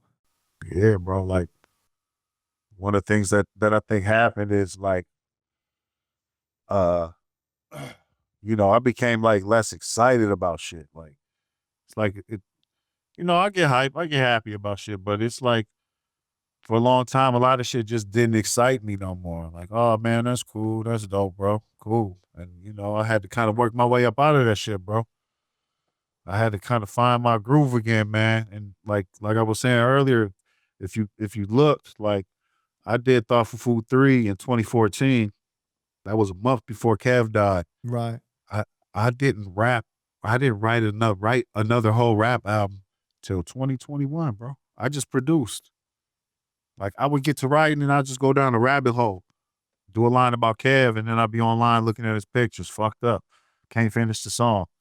So I really I put the pen down for like 7 years. I was doing features and shit, no doubt. But I couldn't like write a whole album. I couldn't put it together. Cause Kev was there every time I was putting the album together. And it was just like, I'm doing an album and there's no Kev? Like it don't feel right. It feels weird. Just wasn't into it for Right. He was years. very much a part of your production team, just like. Yeah, absolutely. And Kev, everybody in the group knew he didn't sugarcoat. Like, hey, Bronze, man, that beat's whack, bro. Next one, bro. Like, damn, my nigga, word. Kev was like that, man. Kev was big bro for sure. Yep. So. How do you, I mean, how do you think that your rap career would have been if it wasn't for him? Like, because, you know, it's like, it's different when you have a brother in the same profession with you, bro, and like you doing the things together. Yeah, you know what I'm saying? It is. It is. I don't know. He was like big bro to the fact where like, I remember when we had our first show, like, I was nervous. And Kev just sitting up here like, what, nigga? Yeah, let's rock. I'm like, how was big bro not nervous? Like, so he made me feel comfy because he was comfy. And so that's like a security blanket for a little brother. You know what I'm saying? So now it's like, hey, the wind's blowing now. I look up and I'm on the road all by myself. Like, it's crazy, bro. He was definitely a compass, even if he wasn't rapping or producing. He was just come in the studio and fuck with you. Yeah. His energy and his presence, just being there. Exactly. You know, there's a lot of people watching this right now, bro, and they hearing the way that you describe Kev as a brother and everything, and they don't got that kind of relationship with their own sibling and stuff like that, and they feel they would have been lucky to have a sibling like that. You know what I mean? Man, absolutely, man. Like I tell people, man. Like I do hear a lot of people and see a lot of people, like, oh, I don't like my brother, man. He be pissing me off. I don't fuck with him. I'd be like, dog, do yourself a favor and patch that shit up, man. Get all right with your family, man, because you don't know, one day could be the last day, bro. So patch that shit up, man. Family is family, and real talk, at the end of the day, that's all you got, man. So especially like your brother, your sibling, the person you grew up with, most likely, you know, man, keep that shit righteous, man, because I wish I could. You see what I mean? Right. Word. What is your favorite memory of Kev? Man, one of my favorite memories, man, we had a Wu-Tang Killer Bees tour in South America, and we did Medellin, Colombia, we did Bogota, and it was the last night in Bogota. We was flying home the next day, and so we all went out to this club. Man, we got so lit at the club, had a ball. It's me, Kev, Kill Army, June, Mega with us, Sons of Man, Timbo King, and we just having a fucking ball. And then like we were so drunk, we took these cabs home, and I'll never forget, man. We felt so good. We in South America, all three, me, Kevlaar, and June. I think Kev was in the cab with me. June was in his other cab, and all three of us was leaning all the way out the cab window screaming, "Viva Colombia!" Just drunk as hell. Drunk as hell, my nigga. Drunk as hell, just screaming. We had the cab drivers, they was cracking up at the top of their lungs laughing. And man, I remember I just looked over Kev. He was smiling, happy as fuck. He loved it down there, man. And so that's a funny ass memory I remember, man. Definitely, man. And we had such a good time down there. I'll never forget it, man. That's beautiful, man. Yeah. When you remember him, do you remember him with the smile on his face, or do you remember him like being in pain from his condition? No, I remember with a smile, man. That's He smiled good, man. through it That's all. good. He always really had a good, funny, light spirit. He's known for his laugh, and man, Cat probably wouldn't even tell you if he was really in pain. You know what I mean? He just keep it moving. Yeah. Yeah. Because I don't think that a lot of people realize too, though, but like having an autoimmune disease, bro, it's tough, man. It's not easy. Yeah, it's a lot, man. Yeah. It's hard. It was real hard on his body. He'd be just tired some days, and it mess with your memory. Have foggy memory sometimes. So, it was tough, man. I hated it, man. Hated to see it. Rest in peace to Kev, man. All day, Kevlaar. Love you, boy. You've had a long working relationship with Don Pachino, from Terrorist Hymn 2, The Last Armageddon, The Terrorist Advocate, Life of a Performer, Gemini Mine, Camouflage Children, just so many different placements on different projects, right? But in 2015, you produced the whole War Poetry album. How did you guys decide to do an entire project together? Shit, man, we just always got along, man. And I'm always working. He's one of the hardest working Killer Bees, one of my favorite Killer Army shooters. So we just got cool, and shit, I think I went out to his crib in the stat. We kicked it in his lab, his studio and shit. And yeah, man. So we put together a good Wu-Tang plate. That's my guy. He's one of the most genuine brothers in the family, man. So I always talk to Don Peasy. It's crazy how many projects he has, bro. Like he's like nonstop with it, like for real. He's a fucking machine, man. Yeah. Straight up. Shout out Nate Palm, baby. Yeah. So what was it like working on that project? Smooth, bro. smooth as fuck, man. Don P's a straight shooter. I'm a straight shooter. He's a pro. I'm a pro. It was really easy, man. Yeah. We did have one little hiccup, the song where he did Civilringz on. I got the song back. I was like, oh shit, he going crazy on dog. But then I called him like, man, yeah, like, I'm kind of cool with rings, and I don't know if I can really, fuck with this one like that, man. You want to like maybe remix it or something, not somebody else. But, we came to the conclusion that like, listen, man, I'm not responsible for your words, man. Like, I'm just a producer. And then, so we just decided to leave it. And, I was 100 with rings. I was like, listen, bro, it's a song coming out going at your head, man. I produced it. That don't mean I agree with it. I was 100 with Don P.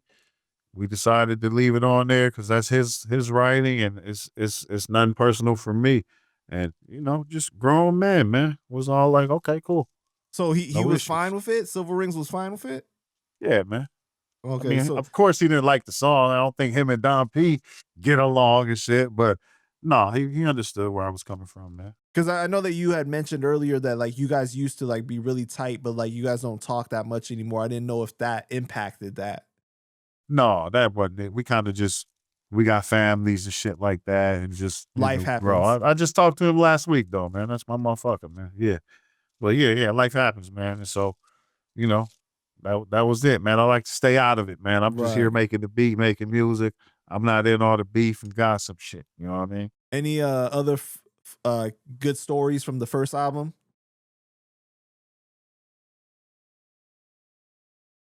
Nah, man, that shit was just like clockwork, bro. Yeah. Like, sometimes, bro, I ain't gonna front. Sometimes I'm a little boring as a fucking artist because I chop, I get the work done, then I go party and wild out. But Right. yeah, man. I don't think it was nothing too crazy about that joint, man. But then in 2018, you guys do the follow-up, right? War Poetry 2. What was that like? Yeah.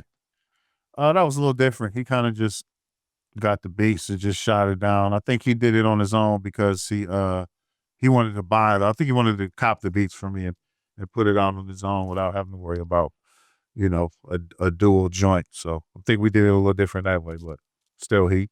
You know what I'm saying? Also, it wasn't as much of like a collab. It was just more of like, here, like, I want these beats, and then that's it. Yeah, pretty much. Yeah. Did you prefer the original way more than the second? It really don't matter to me, man. Mm-hmm. Anyway, the wind blows, bro. Whatever, get the product done. I think probably both of us was super busy at the time, so it made more sense to just, here you go, knock the shit out, boom, boom, let's get it. So, all goody. Which album did you like better? Oh, that's tough. Probably part one. I think of part one. It just had just a lineup of crazy ass people and beats, so I thought that was just a little bit over partial. Well, shout out to Don Pachino, man. I interviewed him, and he's really cool dude, for real. Yeah, man. Good brother right there, man. Word.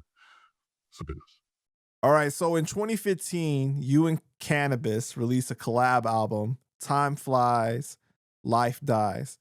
How did the idea come about? I think that was an M80. That was an M80 So Up. So M80 got the deal. I think that was with RBC. M80 got that shit popping, took care of us, and then we was like, let's go to work. So we got together for a few weeks, sent some shit back and forth, and I cooked that boy a nice one, man. Jamaican accent or no Jamaican accent? No accent this time. No accent this time. Smooth as ever, baby. What was it like working on an entire project with Canibus? Because like when some people are really like smart or like talented in something, sometimes they're a little eccentric, and he's been described as that. So what was it like working with him on something like this, like an entire project? I mean, for me, it was super smooth, man. Me and Canibus never had no hiccups. No arguments, no bumps. He was very open as far as what to do on the songs, as was I. So, we worked together real smooth actually, man. That's dope. So it was a good period for him and M80 as well. So they was working together smooth at that moment. So yeah, it was really me, 80, Canibus, just cooking, man, and getting it all together, bro. Right. Yeah. So Yeah. on the album, you guys got Corrupt, Raekwon, Mikey D. Shout out to Mikey D. Disaster. You produced the majority of the album. How did the song with Disaster come about? Battle Buddies for Life. Obviously a play off their battle a few years prior. Oh yeah, that's exactly what we did, man. Yeah. No, we had the idea. 80 had the idea. We was like, no, that'd be crazy. And so we found the right beat for it, and then I think 80 shut it off and got Disaster involved, and bro, it was a fucking banger, man. Was that an in-person session with all you guys? Nah, I think we sent that to Diz. Oh, and okay. then he sent it back in.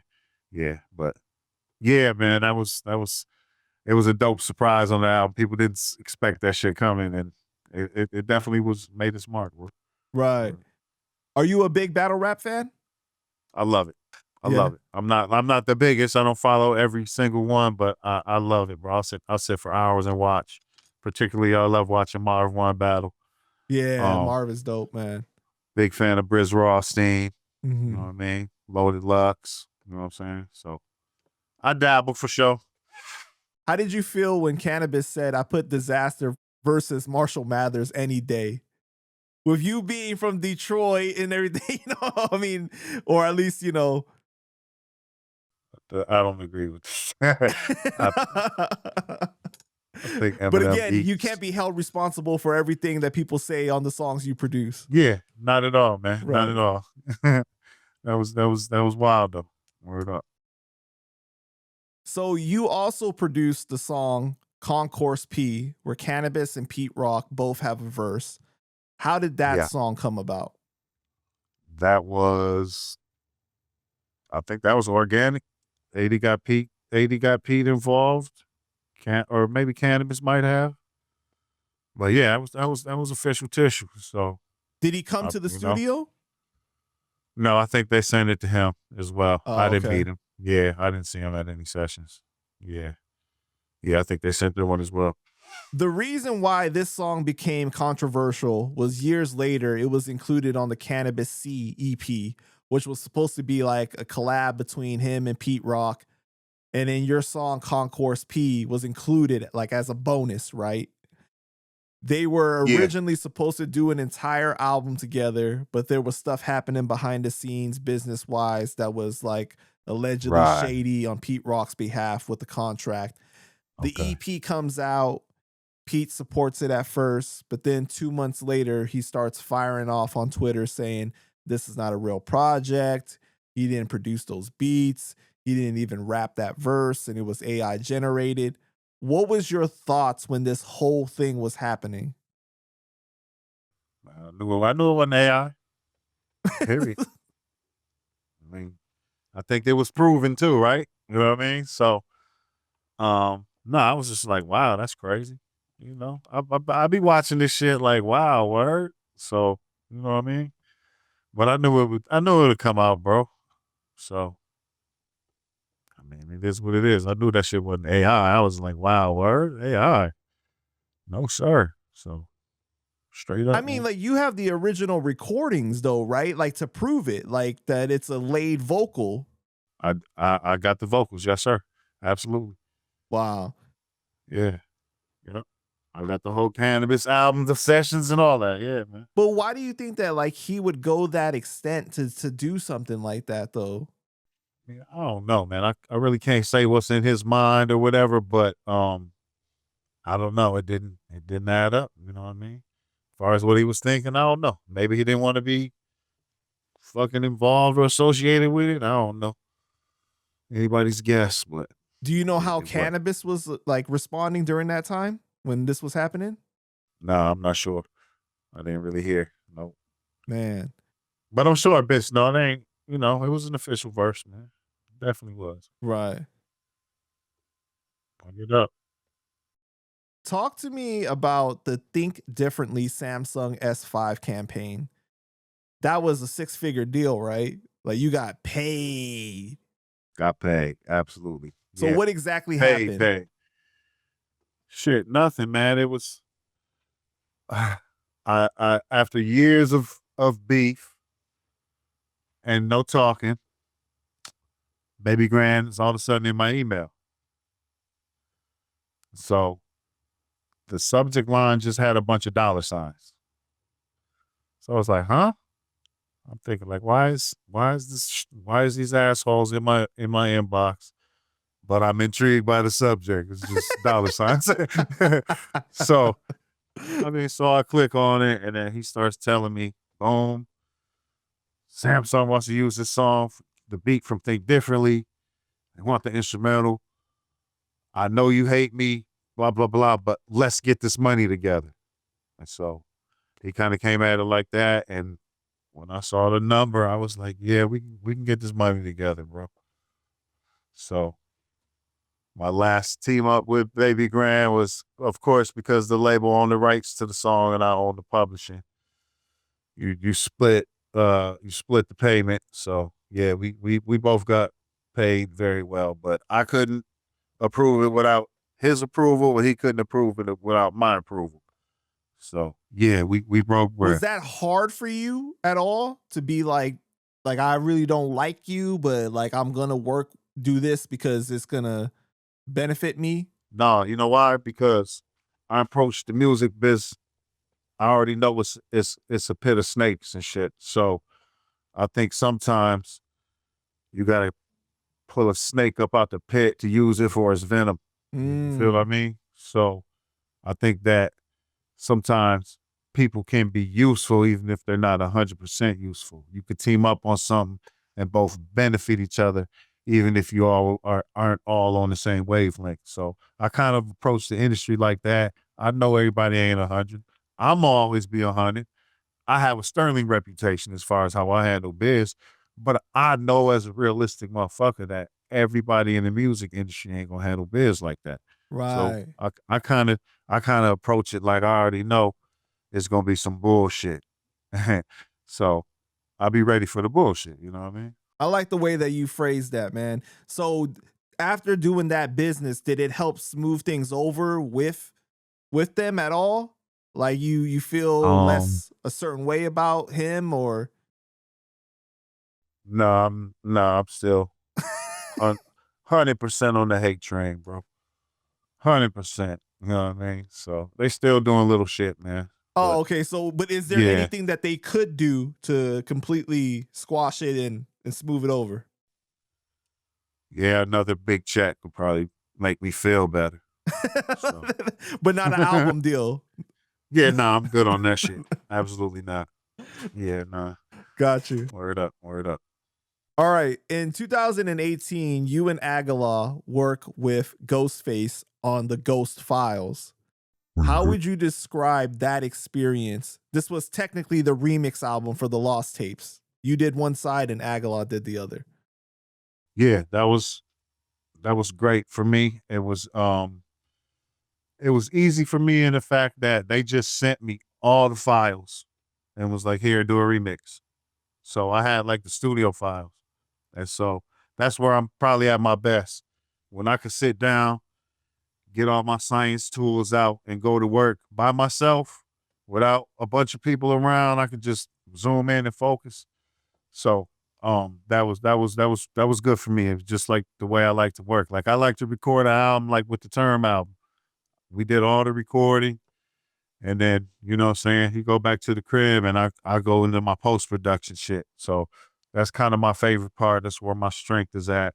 Build shit around it. Like a lot of the songs you hear on a finished album might have just been recorded on a loop, and then I added the parts later. Yeah. So yeah. So yeah, man. So I mean, just like that, bro. So when you got the Ghost vocals, did they already have a beat so that you heard like what the originals were like, or you just built it completely from scratch? Yeah, it had the original. Okay. It was like Ghost recording over the original beats and shit. So I just replaced it. You know what I'm saying? Do you like hearing the originals when you do something like that, when you're going to do a remix? Or do you prefer to like not have like any idea of what the original canvas looked like?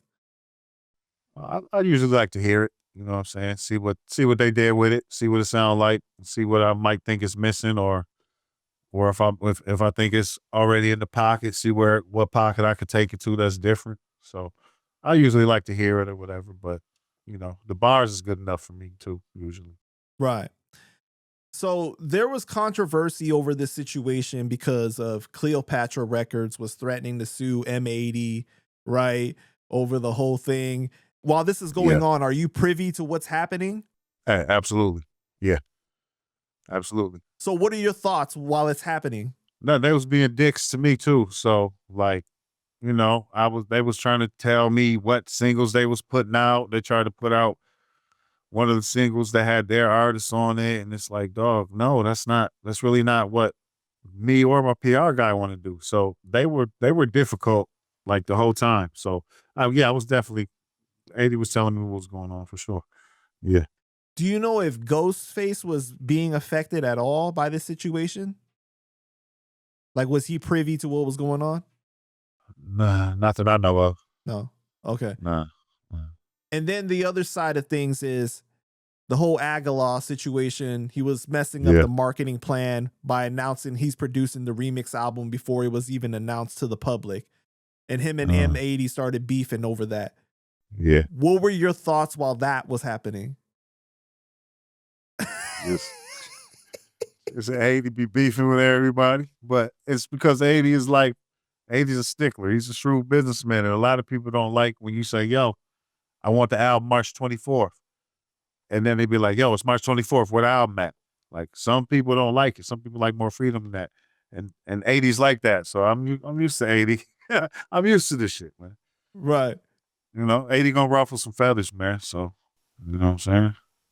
But it didn't impact you and Agallah or anything like that, right? Like, cause it had nothing to do with you. No, I don't got nothing to do with it. I don't really know Agallah. I don't talk to him. So yeah, ain't affect me at all. Yeah. You guys were just assigned like, hey, you gonna do this part and you gonna do this part. It was no like talking about like, oh, we're gonna try to make some cohesiveness or anything like that. No, not at all.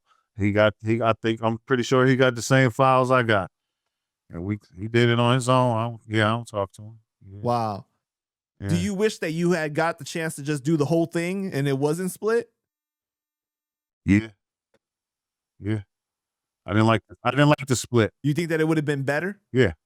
Yeah, I think my version's better anyway. So no disrespect to Agallah, but I think my shit killing. So yeah, I'd rather be the only one to do that shit. Yeah. Why wasn't that the plan originally? I don't know, man. To be honest, I think 80 was doing Agallah a favor. That's what it seemed like to me. I mean, that's what I heard. Right.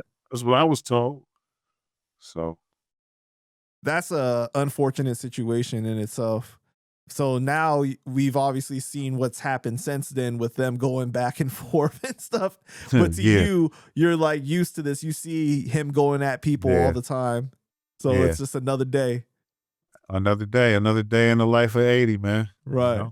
Are you more of a fan of just producing songs here and there for people or doing like an entire project, one MC, one producer? Entire project, hands down. Yeah, Is it just me or that's become a lot more popular like in recent years? Yeah. I think it's definitely becoming more popular because people are getting to where they don't want a different sound on the whole album. Mm-hmm. I think the albums is coming back into play because, like you said, people want cohesive shit. And it's been so long with just the streaming where, I'm going to drop a single, drop another single. And I'm like, what is it attached to? And I think people, especially people who listen to our type of music, they want the full plate. You know what I'm saying? So, right. Yeah, I think that's where we at. What is your dream project if you could produce for like, as far as like an artist you could work with and produce an entire project? Jay-Z. Jay-Z? Jay-Z. That's the top one. Jay-Z is, probably my favorite MC, man.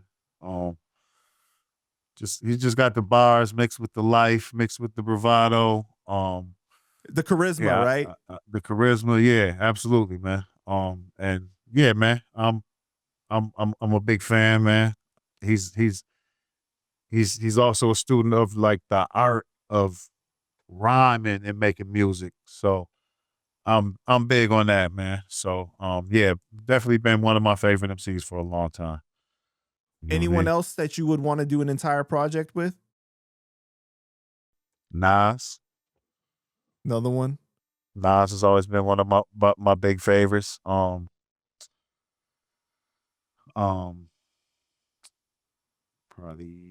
I mean, I could go on, man. I feel like artists that I love that are talented. If I could get them, bring them into my world, I could make an amazing product, man. Whether it be like fucking Alicia Keys or or the God MC or like I could even go left and do like someone you wouldn't expect, like jump on my beats, like maybe Big Crit, you know what I mean? Something like that. Yeah, I just feel like I'm kind of more in tune with music and the melody, and I kind of feel like I know how to get it there, you know what I mean? And I can surround the MC as a real producer, not a beat maker, you know what I mean? Word. Who are your top 5 producers? Top 5 producers. Wow. RZA, Primo, Alchemist. Probably gonna say Madlib. He doesn't get enough props. DJ Muggs. DJ Muggs. Wow. Okay. Yeah, I'll go with that right now for sure. Now, top 5 MCs. You said Jay is one. Jay, Nas, Cool G Rap, Jizza, and damn. It's like one of my favorites right now, JID. JID. Wow. Okay. Yeah. All right. Let's spice it up though. Same question, but strictly from Detroit. Oh, Detroit. Oh man, let's go. For producers first. Producers, Paulo Brown. Dilla. I'm gonna go with Black Milk. I love Tall Black Guy. And then I'm gonna say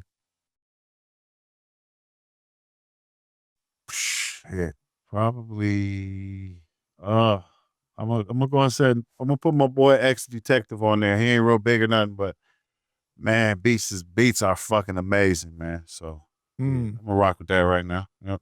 All right. Now, top 5 MCs from Detroit. Top 5 MCs from Detroit. Shit. M. Royce. Baldy for me. I go with my bro Lord Josiah. Bars crazy. And then Marv One. Marv One. Wow. Okay. Yeah. Most definitely, man. Didn't you say never met Shady Slim, but I got 9 M&Ms? Yeah.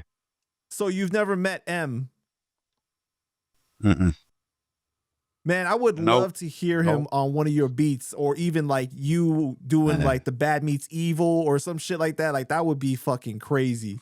Because the times I've heard you and Royce rap together, fire. Yeah, that shit would be fucking amazing, man. Absolutely, man. You know, everybody want to hear M on that shit, but right. Dog, Eminem on them Bronze Boys, that'd be something different, man. Exactly. Yeah. What about the other D12 members? Have you worked with them? Yeah, I work with them here and there. I think I did a song with Swifty. He was in the group with Ross, Kaz, Yuck Mouth. I did a song on their album with them rhyming. Mm-hmm.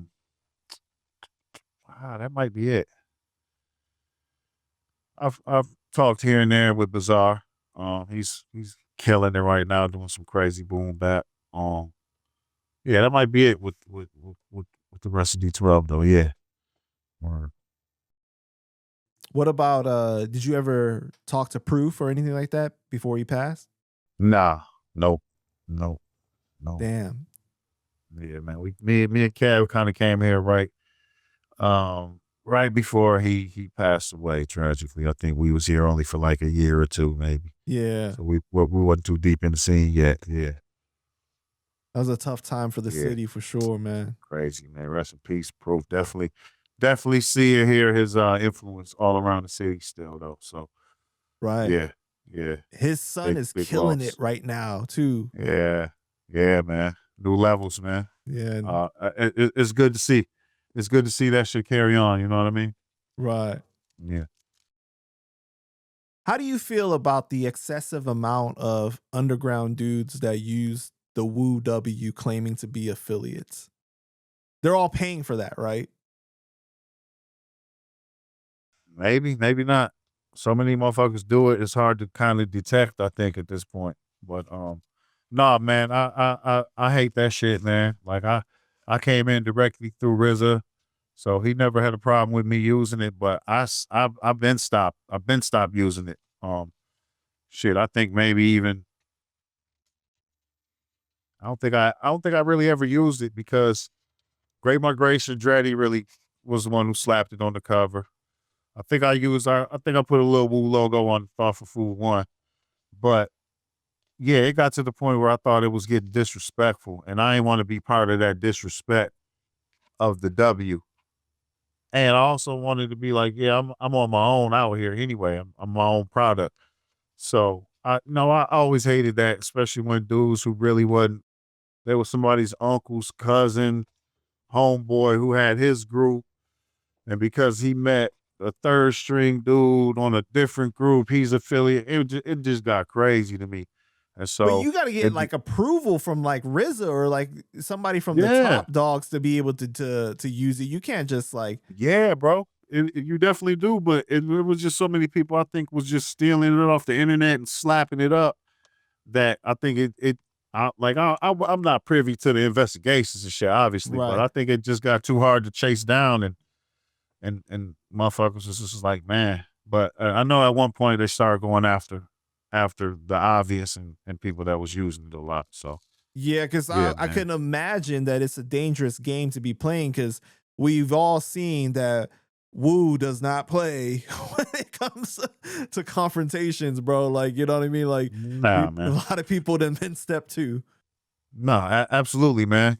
Just dudes who, do what they say and say what they do, So to like disrespect and violate, especially use somebody's business shit like that, use a logo, you ain't got no connection. And that's stealing, man. So well, it waters down the brand though too, because then like I think it confuses not only the real affiliates, but like the fans. They're just like, wait, who's this guy now? Like this person's like a part of the family too, like Yeah, definitely. That became a part of it for me too. Like I didn't want to have it on my shit no more because I didn't want to that's one of the guys I ain't heard of that has a W on there. He's not one of the main guys, so he might be one of them whack guys. I didn't want to, fall under that stigma more than it helps you. Yeah, exactly.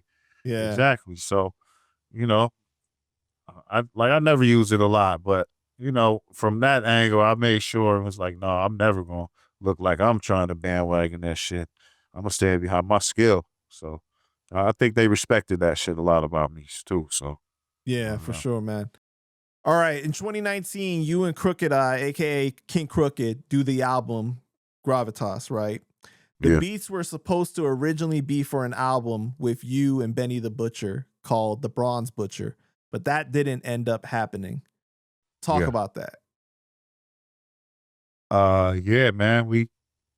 I think it was an M80 thing with Benny. He got, he was kicking it with them. He got their album put in motion and shit. I talked to Benny about the project a few times on the phone, and then I'm I'm pretty sure him and 80 got into it, and they was going back and forth, and then that was the point. I lost contact with Benny and the project died, you know. Were you disappointed when that happened? Yeah, very disappointed, man. Very much so. I was a big Griselda supporter, man. I mean, I still am and shit, but it was disappointing. I would love to have the album with Benny, dope ass MC. And your production fits their sound perfectly too. I mean, yeah, it would oh man, the beats he picked too. Oh wow, bro. Right. Like, they didn't all go on the gravitas, man. I think just a few of them, but man, he picked the craziest beats too. It would have been real. It would have been nuts, man. We had signed the contract and everything too, but you know. Right. Yeah. So then, like, majority of the beats that he had selected went on to the album with Crooked, right? Yeah. It was a handful of them. Yeah. Mm-hmm. Yep. So what was it like? Like, how did the idea come about to, like, I'm going to do an album with Crooked now instead? No, that was kind of just a whole separate thing, a separate idea. Crook was in Detroit one time and I had met with him and I've been thinking like, man, I wonder if Crook could rock an album with me. And so, I think we linked up at one of his shows and then we had like lunch the next day and we talked about doing an album and he was like, yeah, let's do it. If we can get the business right, let's do it. So 80 helped us hunt down a deal. We fucked with Fat Beats. And, you know, next thing you know, we in the lab in LA. So yeah, that's how that came together. Yep. And the crazy thing about that album is on the song Change Your Beliefs, your brother's on it. Yeah. Kev was, he left a few verses out here, man. And, Kev was a big Slaughterhouse fan.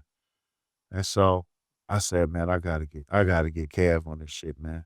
I gotta get Kev on here. He fucking love Crook. So I found the right verse, pitched it up, got it on there. You know what I mean? So came out super dope too. And I know, man. Know he was up there smiling. That was a good way for you to honor your brother too. Yeah, man. I know he's fucking with that heavily, man. So how did you feel about how the album came out as a whole? I thought that shit was amazing, bro. I never seen a performance in the studio like that. I literally came through, had the beats. I'm in the studio putting the beats together, getting them to track them out on the studio. And, you know, we're playing them and shit in the background. I see Crook just like mumbling to himself. Is he writing things down? No, not writing nothing down. And so I ain't gonna lie, I was nervous because I laid the first beat down and he doing all that. And then he was like, all right, I'm ready. And I'm thinking like, uh-oh. Like, dog, if he not spending no time on this shit, like, I hope it don't be like simple. Like, I never really known Crook to be simple, but I'm like, dog, but it's been like 20 minutes. It can't be like, nah. And no, he ain't write nothing down. So I'm like, damn, I hope this shit is hot. And I'm like, not to doubt Crook, but I never seen nobody work like that. And then you usually when a motherfucker do that, I'm gonna just freestyle it.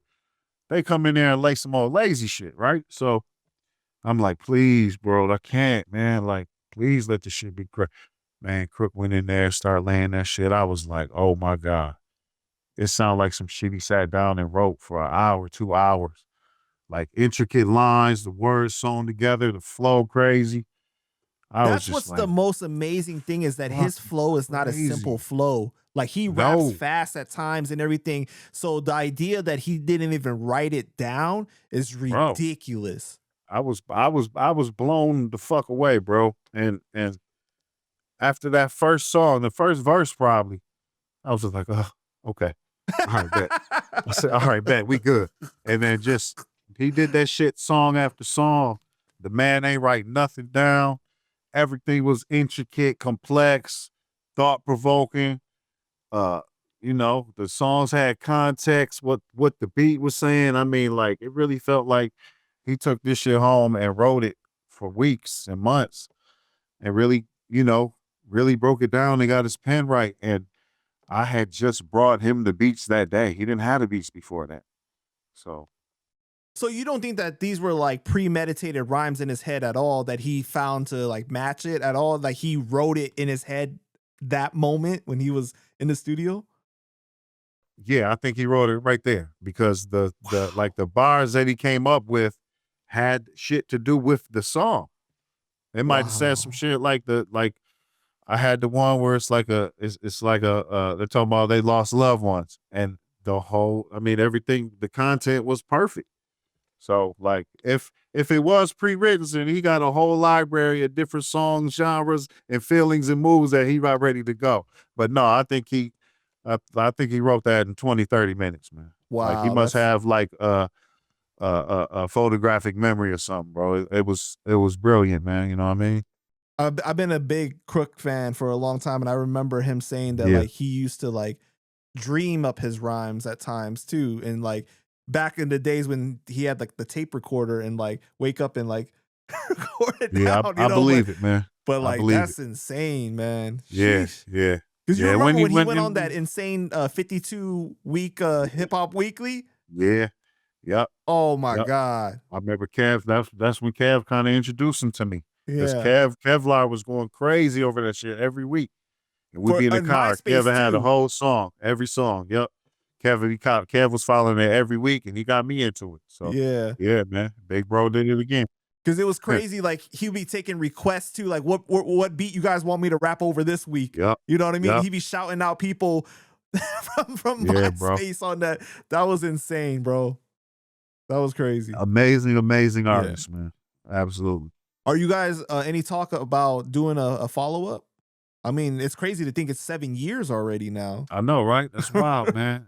No, man. We've thought about it, man. So we just kind of got to throw the idea back around, and I'll see where he's at right now with everything. And I'm like, it's possible, for sure. I'd be open to it. Dope, man. So in 2021, you and Recognize Ali do Season of the 7, right? Yeah. What was it like working on that project? It was dope, man. Rec came down, man. We had a good time in Detroit. Ferocious MC, dope young talent, man. Yeah, man. Rec is he damn near basically Black Day, man. He fuck with us heavy. We fuck with him. He's all over all our shit. So yeah, with Rec, it was just a no brainer, man. Dope MC, dope rhymes. We end up fucking with mellow music on that, and yeah, man, it was dope, man. We definitely got another one in the pot too. So you guys got a follow-up album? Yeah, we got one brewing right now. Yep. Wow. Yep. How did the song with King Magnetic come about? I think that's Rec, man. Rec pulled him in, man. Okay. Yeah, we recorded that shit, and then we kind of just collect the features afterwards. So he used his people he knew. I used some people I knew, and we just teamed up and comboed on it. He pulled Magnetic in there. Yeah. Dope. Word up. Yeah, crazy shout out to verse Mag, too. Man. Verse was crazy on that motherfucker. Came out swinging. Yeah. You guys did some shows together too, didn't you? Yeah, we did a few shows here and there. Yep. Yes, sir, man. Rec's family, man. So yeah, we always rocking. So in 2022, you do the album with Rock Marciano, right? Yeah, 2021. Yeah. Yep. That was 2021? Yeah. Oh, okay. Yep. And then he's handling like majority of the production, right? Yeah. So you've known Rock for so long. How did you guys meet? Yeah. He was A&R at Man Bites Dog. Right. And so that's kind of the first time we came into contact. You know what I'm saying? He was really he liked my beats, man. So we always just had a mutual respect, man. I always been a big fan, man. And so, especially when he got on that Think Differently. So that just kind of carried throughout. I'd see him here and there, festival or whatever. And then he shot me a text out the blue one day. I think it was like 2018, 2019 or so. Hit me up for beats, and I was hyped because he was like, "Yo, you one of the best to do it, so I gotta do something with you." So I was like, damn, that's dope. Let's go. I sent him some beats. Nothing really ever happened and shit. But, I was trying to cook up some new ideas and thoughts about what projects I want to do in 2021. And I thought, why not holler at Rock and see if we can get something popping, man. You know what I'm saying? I'm I was following all the shit he was doing. Great albums. So that's exactly what I did. Hit up Rock and, I threw a couple ideas at him. He was down with it. Shot me the beats. And, he let me do my thing on them, man. So that's where it came from. He checked the album after it popped out and told me it was fucking hard body. So, yeah. Do you prefer rapping over your own beats, or do you like when the beats are supplied so that you can just focus on the rhymes? It don't really matter, man. Sometimes I like rapping over other people's beats because it's something I didn't conjure up yet. It might be a feeling or a sound I didn't get, and it's crazy. But I'm just as much a beat collector as I am a beat maker, man. Something dope, I gotta have it. I gotta rhyme on it. So it's kind of either way, man. You know what I mean? Very fluid with it. Any stories from the making of this album?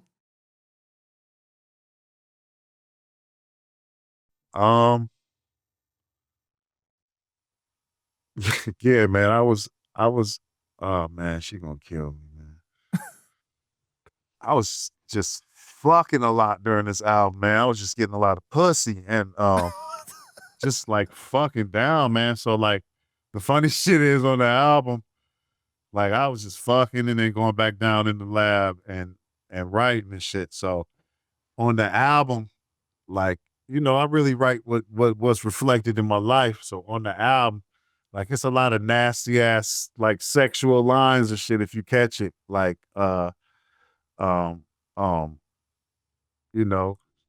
she poured all over my Eiffel Tower type of shit. Cause I was just like fucking like a hound dog during that album. So that shit is funny as hell, man. One of the major things. So now when you listen to that album, you'll have a little different ear because it's a lot of sexual shit in the album. Cause I was actually doing all that shit. So that's probably, Rock sent me the beats and that like, I think I wrote that over the summer. That summer, I think I got the beats in like June. And it came out in October. So I think I was done writing that shit in like August. But I was just, I was fucking crazy all summer, son. So songs got a lot of sexual innuendos and shit like that. And my bro Sunez called me out because I did an interview with Sunez Allah, and he was like, "Yo, what's up with all the Luke lines and shit, 2 Live Crew shit you got on here?" Like, so I was like, "Yeah, you know what? It was kind of going down at that moment, like daily, like many times." So yeah, it was crazy, bro. It was just fueled and shit. You know what I mean? Yeah.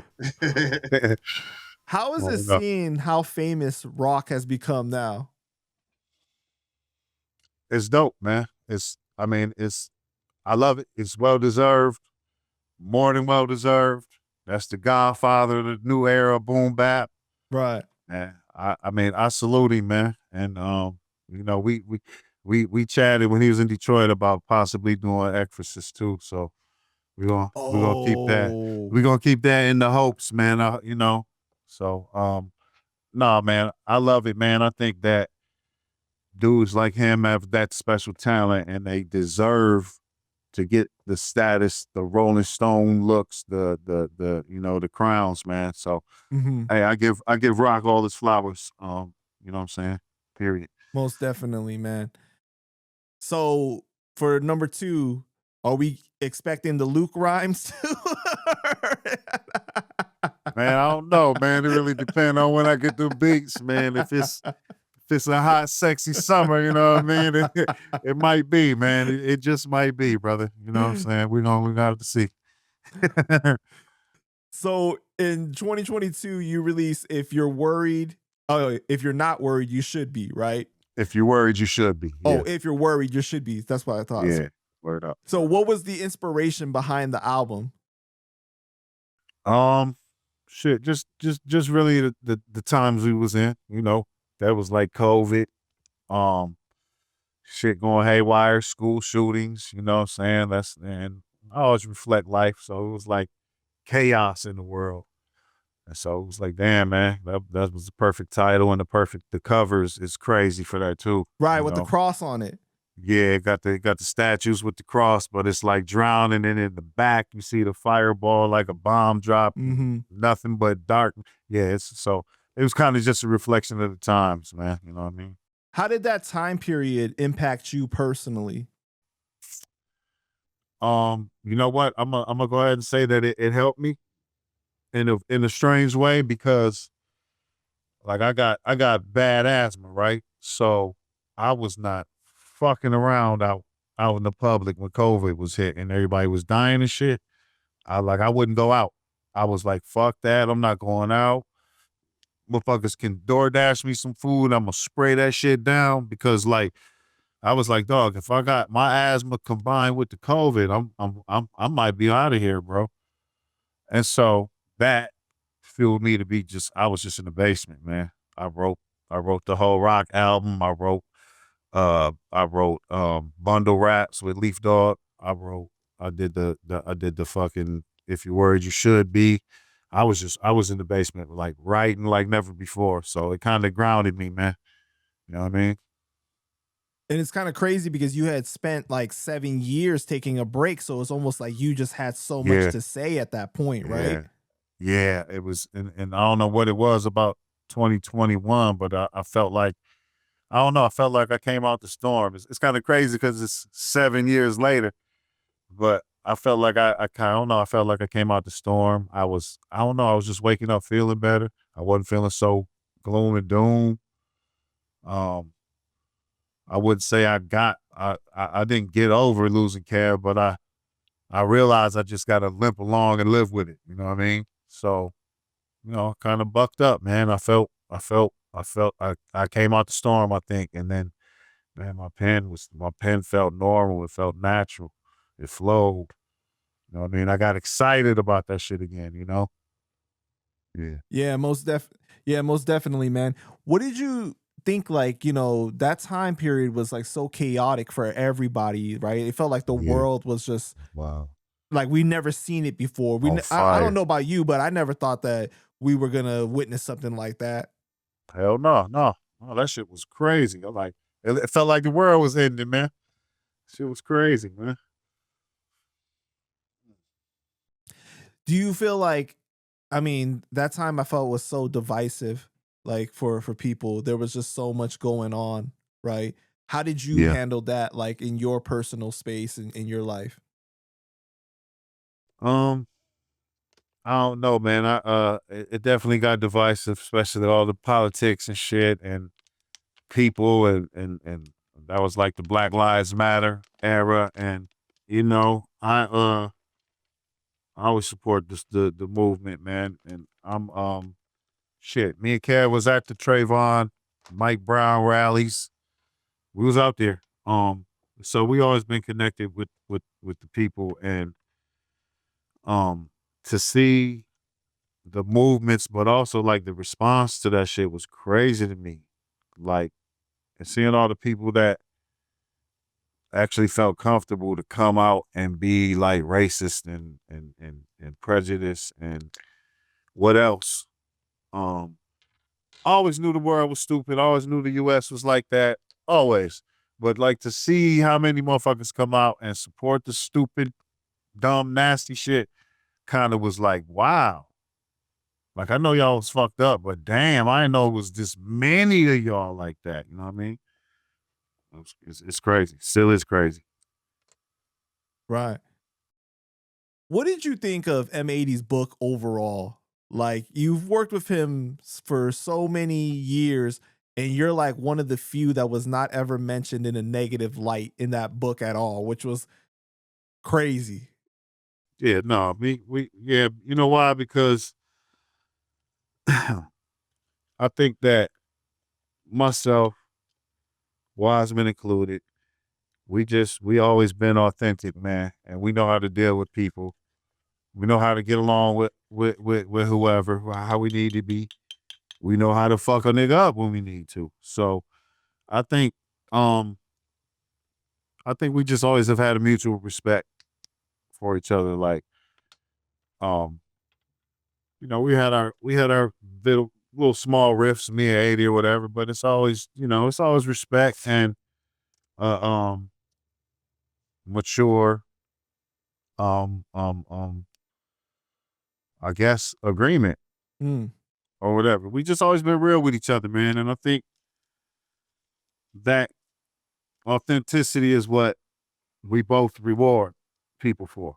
Like, if you 100 with me, I'm always be 100 with you. So I think that's one of the reasons why, you know, ain't really nothing negative between me and 80 or Wisemen and 80. Right. You know, we always get along well. You know what I'm saying? If 80 do something crazy, I tell him it's fucked up. If I do something crazy, 80 will tell me it's fucked up. But, you know, we don't really cross boundaries like that with each other, man. We keep it respectful. We keep it 100 as well. So that, for us, that shit works. Now, other people, I don't know how they do. But what do you think about like the narrative that people try to paint him as like this shiesty businessman?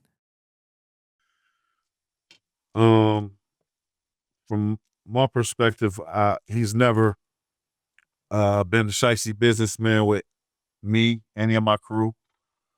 So from my perspective, I never had an issue business-wise with A. Like I said before, he might be a shrewd businessman. So if y'all agree that you're gonna turn the album in on February 1st and you don't, that's when 80 has a problem.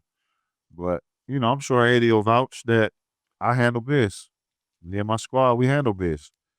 We do what we say we was gonna do. So we never really have any problems. And 80 does the same for us. So I just think it's in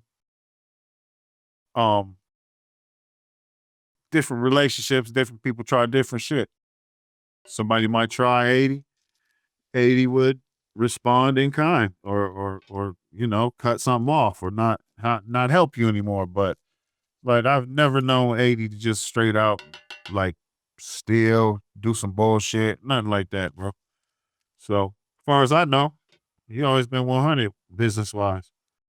I think that a lot of it has to do with race, though. Like, they feel like a lot of people look at him and see, oh, it's a white guy, so I could try to get over on him or punk him or something like that. And then when he doesn't like back down, you know, Yeah, like they absolutely. get upset about it. And then it's like, how dare you not try to help me anymore now that I tried to screw you over, basically. Hey, absolutely, man. Absolutely. And, you know, 80 flashes a lot of wealth and a lot of money.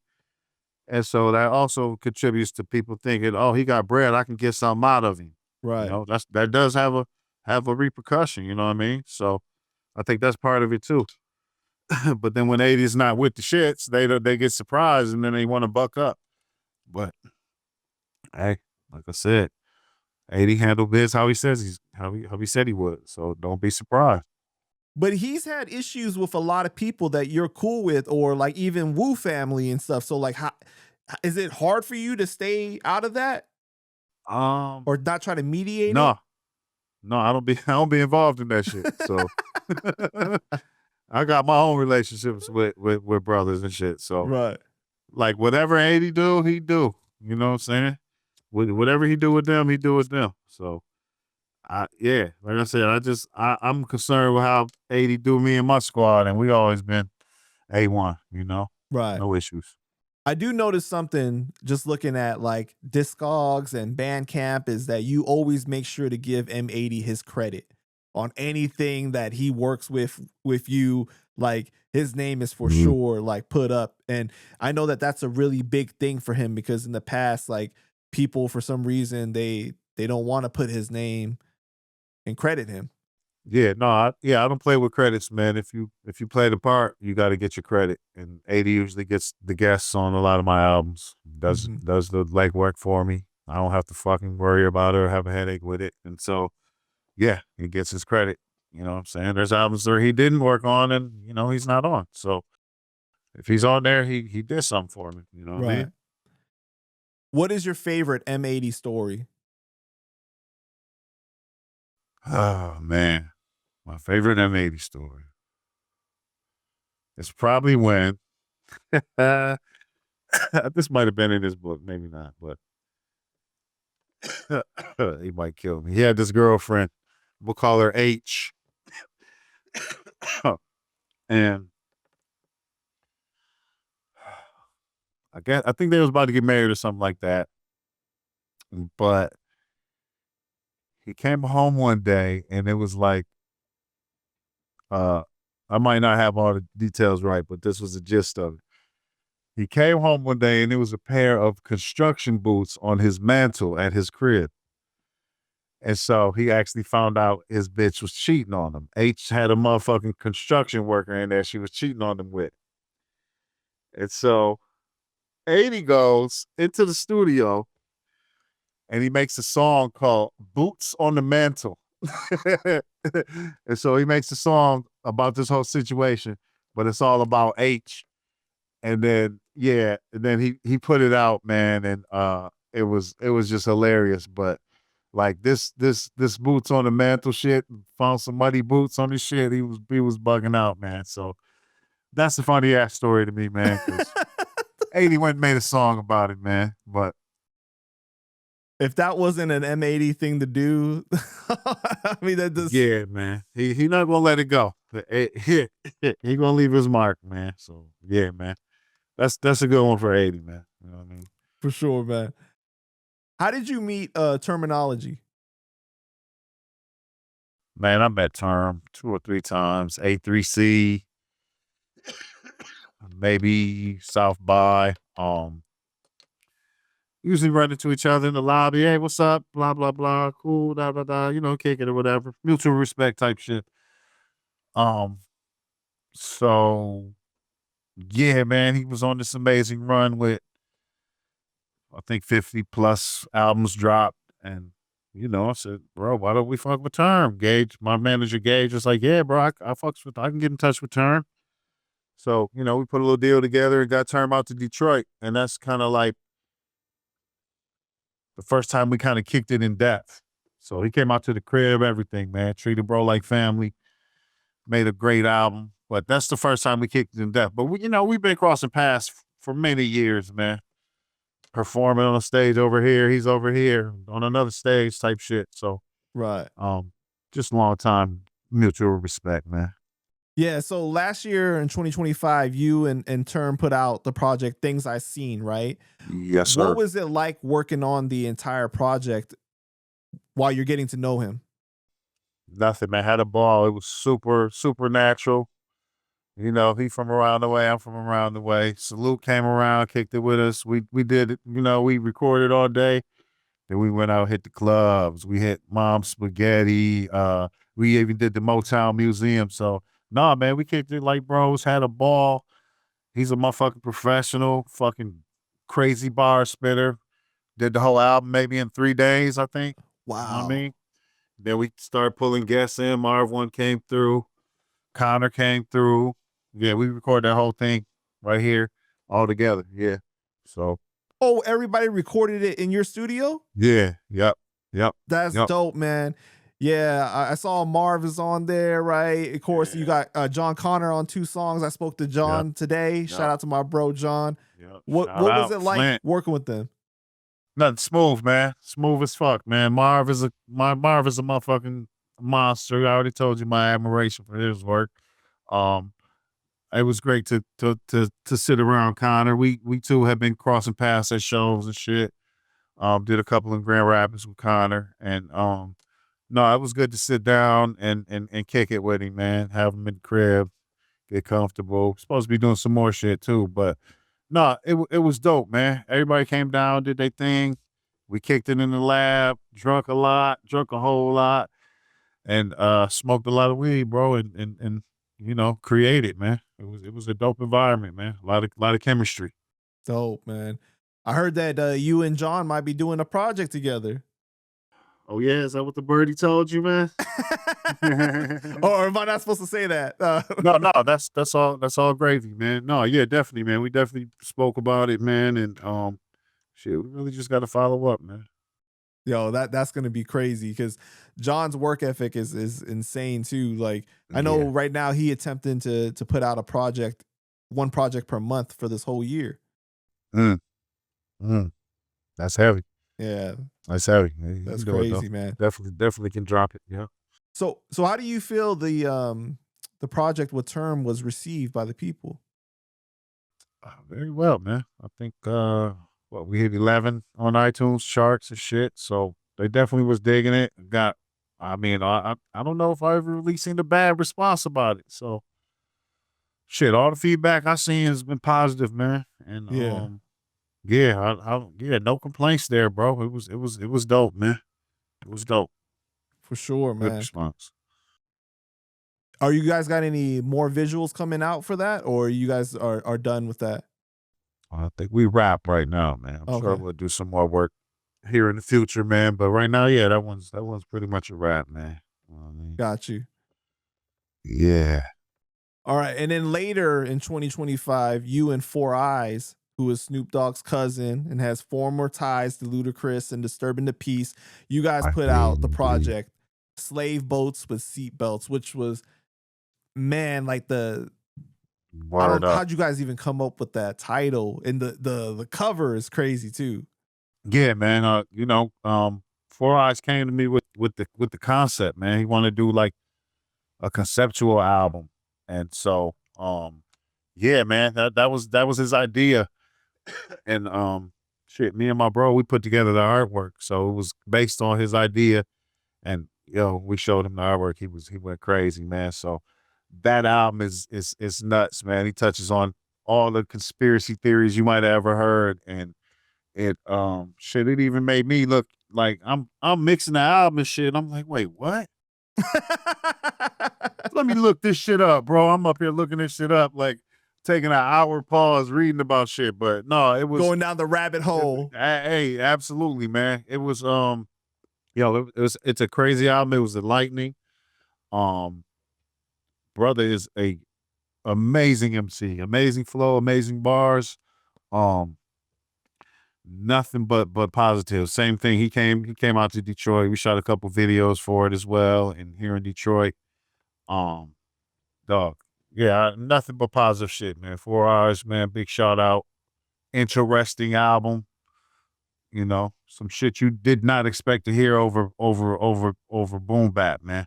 But it's like it pulls you in, man. So definitely something to make you think about, everything that we've ever heard about, right? and wondered if it's true or just a conspiracy or not. For sure. Indeed, true indeed. It's crazy. He really does look like Snoop, man. No, he definitely does, man. He definitely does. Like we was out doing shows and shit, and people will stop and be like, "Are you Snoop?" They really think he might be Snoop. So yeah, that shit's wild, man. Like we was out shooting videos just in the streets here in Detroit, and like two people stopped and they was like, "I know who you are. I know who you are." Like they really was like, "This is Snoop," and he was always like, "No, that's not me." But it's funny. People really think he is, bro. You got any funny stories from the album, making the album though? Oh man. Really nothing real crazy, man, with 4's, man. It was like, again, it was just like straight work, man. That probably was the funniest part that we filming a video for Tartarian Awakening and we went to this place. It's the train station in Detroit. They rebuilt it, but inside it has all this crazy old architecture. And so, yeah, as we're coming in, they like, "Yo, you can't come in this side. It's not open right here." And so then this Caucasian lady stepped over and she looked at 4's. She said, "I know who you are. I know who you are." And me and I think Salute was with us. We back here cracking up because I think this has happened already twice. And bro, at this point, she's like, "No, just let them in. You guys know who this is? Let them in." She trying to get the security to just let us go through. And she like he tells her like, no, I'm not who you think I am. I'm not. She's like, yeah, sure. I know who you are. She is like adamant, telling him that he's Snoop. So yeah, we just, man, we was cracking up, man. We walked around the other side, and as we walking away, we hearing her going in on security. You guys just don't know who that was. You don't realize who you just turned away. So we was cracking up, dog. They really think that's Snoop, dog. Like, it's Does he wild. tell you like how much he deals with that, like in his personal life on a regular basis, though? Yeah, he was saying it happens kind of frequently here and there for sure. That's crazy, man. Yeah, man. Yeah, I mean, bruh definitely has the blueprint, man. Yeah. You can tell that's family. So then you put out Funeral for a Dream with Apollo Brown, right? Yeah. Now Yeah, you yeah, guys yeah, have known yeah. each other forever. How old Yeah. were you when you met him? In college, right? No, we met 6th grade. Oh, right, 12, when you were like 12. Yeah, super young. That's Even crazy. younger than 12. Yeah, it was 6th grade, so we was about 11. Yep. Maybe 12. Yeah. Well, yeah. Oh, yeah. So what was it like waiting so long to finally work on an entire project together? I mean, I guess just say long awaited because, like I told you, we was college roommates. We was all Mhm. making beats. We moved to Detroit. Me, him, and Kev was in the same crib making beats. And then we just kind of went our. I think Apollo moved out. He kind of suddenly moved out. Because we had a little bit of a rift over some money, and I think it got a little uncomfortable in there. So he moved out, and he went on to start doing the Red Bull contest, killing it. And we started doing the Black Day, the shows, the songs, the Great Migrations, all that shit.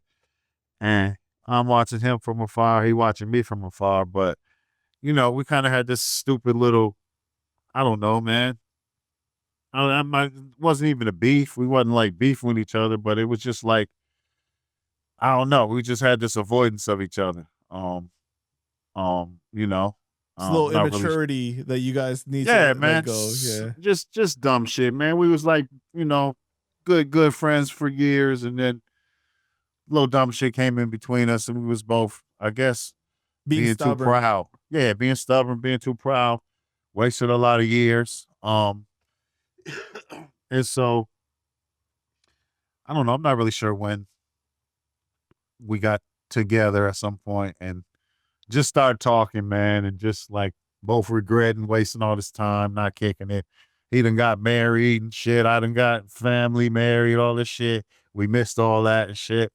So, I mean, it was uncalled for. It was a stupid little rift. And it was just real good, to have my homie back, man. And be back kicking it, laughing. We used to laugh our motherfucking heads off, man. Funny as fuck. Just, you got that one friend, everything funny as hell with. Right. That's me and Apollo. So, yeah, man, we just pass shit up. Like I say, like I always say, man, grown man being mature, holding accountability and taking accountability and shit like that. Yeah, man, we pass it up. We've been kicking it ever since. You know what I'm saying? Back getting tight like naturally. And then I wasn't pressing him to do an album. He wasn't pressing me till we finally felt like, okay, man, you about ready? I'm about ready.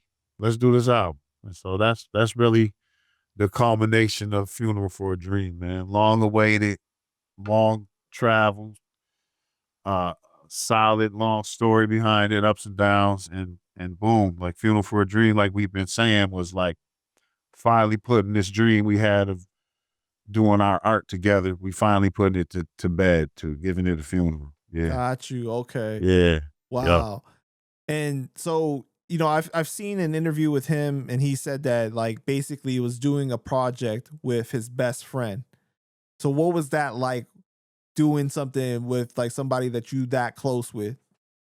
Bro, it's like clockwork, man. Like we could damn near come in the studio and not say nothing, but like, you ready? Yeah, I'm ready. All right, I'm in the booth. He record like, but of course, the whole time we laughing, just clowning, bro. We always laugh, like I say. So had a good time in the studio laughing. went to work. Both our work ethic is, upper echelon. So, we in that bitch. I think we recorded it in 3 days, man. So recorded it 3 days, mixed it in about, 5 or 6. Then, shipped it off for mastering and we was there. But no, we had a good time, man. We had a dope listening party here in Detroit, private party, great turnout, showed off the album. So it was, it was. It's like doing it kind of just took me back to when we was, he was one of the 7 Wisemen before he moved out, before all that. So he was in the Wisemen. He was one of the founders of Black Day. And so to come full circle, he got his own career popping. I got my shit popping, and finally put that shit in motion, man. Yeah. Had to happen. How would you say that this project was different from the other ones? Because I'm usually the head of everything, you know what I mean? So it was a dope change in relief to come in and all I got to worry about is the rhymes. Apollo has his a staple way he mixes, staple mix and master. He does the same routine. And so of course I'm fine with conforming to that routine, but it was dope because bro, I had to do nothing but the pen work. I'm usually like recording it, mixing it, mastering it.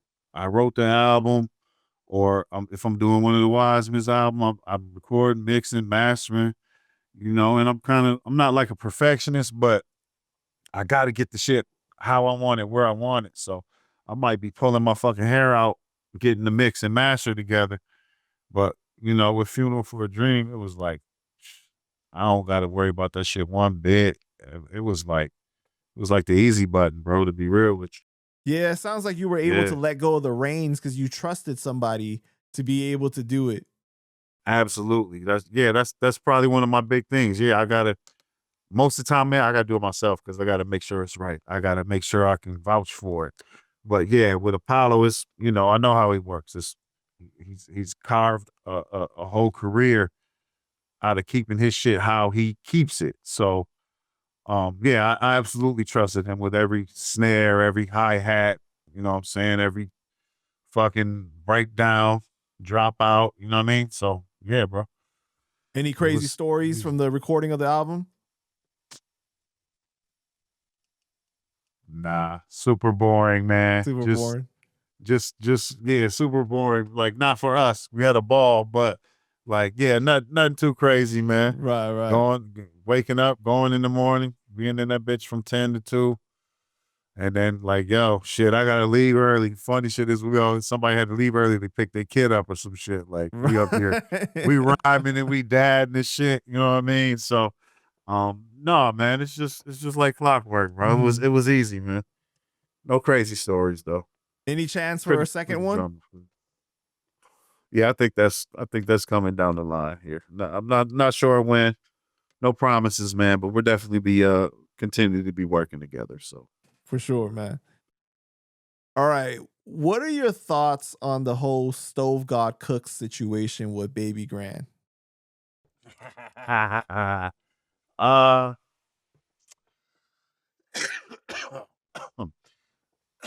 Excuse me. I don't exactly know what's going on, but I'm guessing that they got him under contract and they're limiting or stopping altogether some of the moves he's making, albums, singles, whatever. Probably some shit like that. Well, he basically said if the business is not right, then he's not going to provide them with music to put out, and they can just both sit and see what happens, right? Fans have been critical, saying like, why not just put the music out so you can get out of the damn deal? But then at the same time, it's like, I guess you can kind of see it from his perspective. Like, if I'm going to give you the music, but you're not going to do the right thing, like you're not going to probably promote it the way that's supposed to be, or it's going to make me look like a failure. There's just a bad reflection of me in a way. Right. No, I totally agree with that. And I think just from my perspective, my answer to that shit would be you just have to go ahead and give them 2 dope albums. Just do what you do naturally, give them albums. Do we know Maybe it's only 2 albums? No, I'm not sure. I'm just guessing, man. Yeah, like But, hopefully he didn't sign like a crazy like long yeah, that would 5, be 10 deal. Like, yeah, that would be the big concern if he signed for a bunch of albums. And that's if you sign and it's exclusive, you're handcuffed, you know what I mean? So me personally, like if it ain't 7 albums or some crazy shit, I would probably just do a couple banging albums. I give them the minimal amount of tracks. What you need, 9 for an album? Okay, boom. Here's 9 in the interlude. And I would just get that shit out of my way. But hey, man, everybody's their own person, man. yeah, I want to hear New Stove God. I want to hear no New Stove God that's not corralled by Babygrande, that's for sure. But for sure. ain't he doing a joint with Swiss Beats though through them? I don't know. I could have swore I read that he was doing a joint with Swiss Beats Beats or whatever. But it's caused this whole argument between people saying like, yo, you knew what you were signing up for when you signed the contract. You gotta abide and provide, to the terms and stuff like that. Like you should honor the contract. Like, what are your thoughts about that? No, I agree you should honor the contract. I just think that what comes into play is you might honor the contract, but the other side might not be doing it.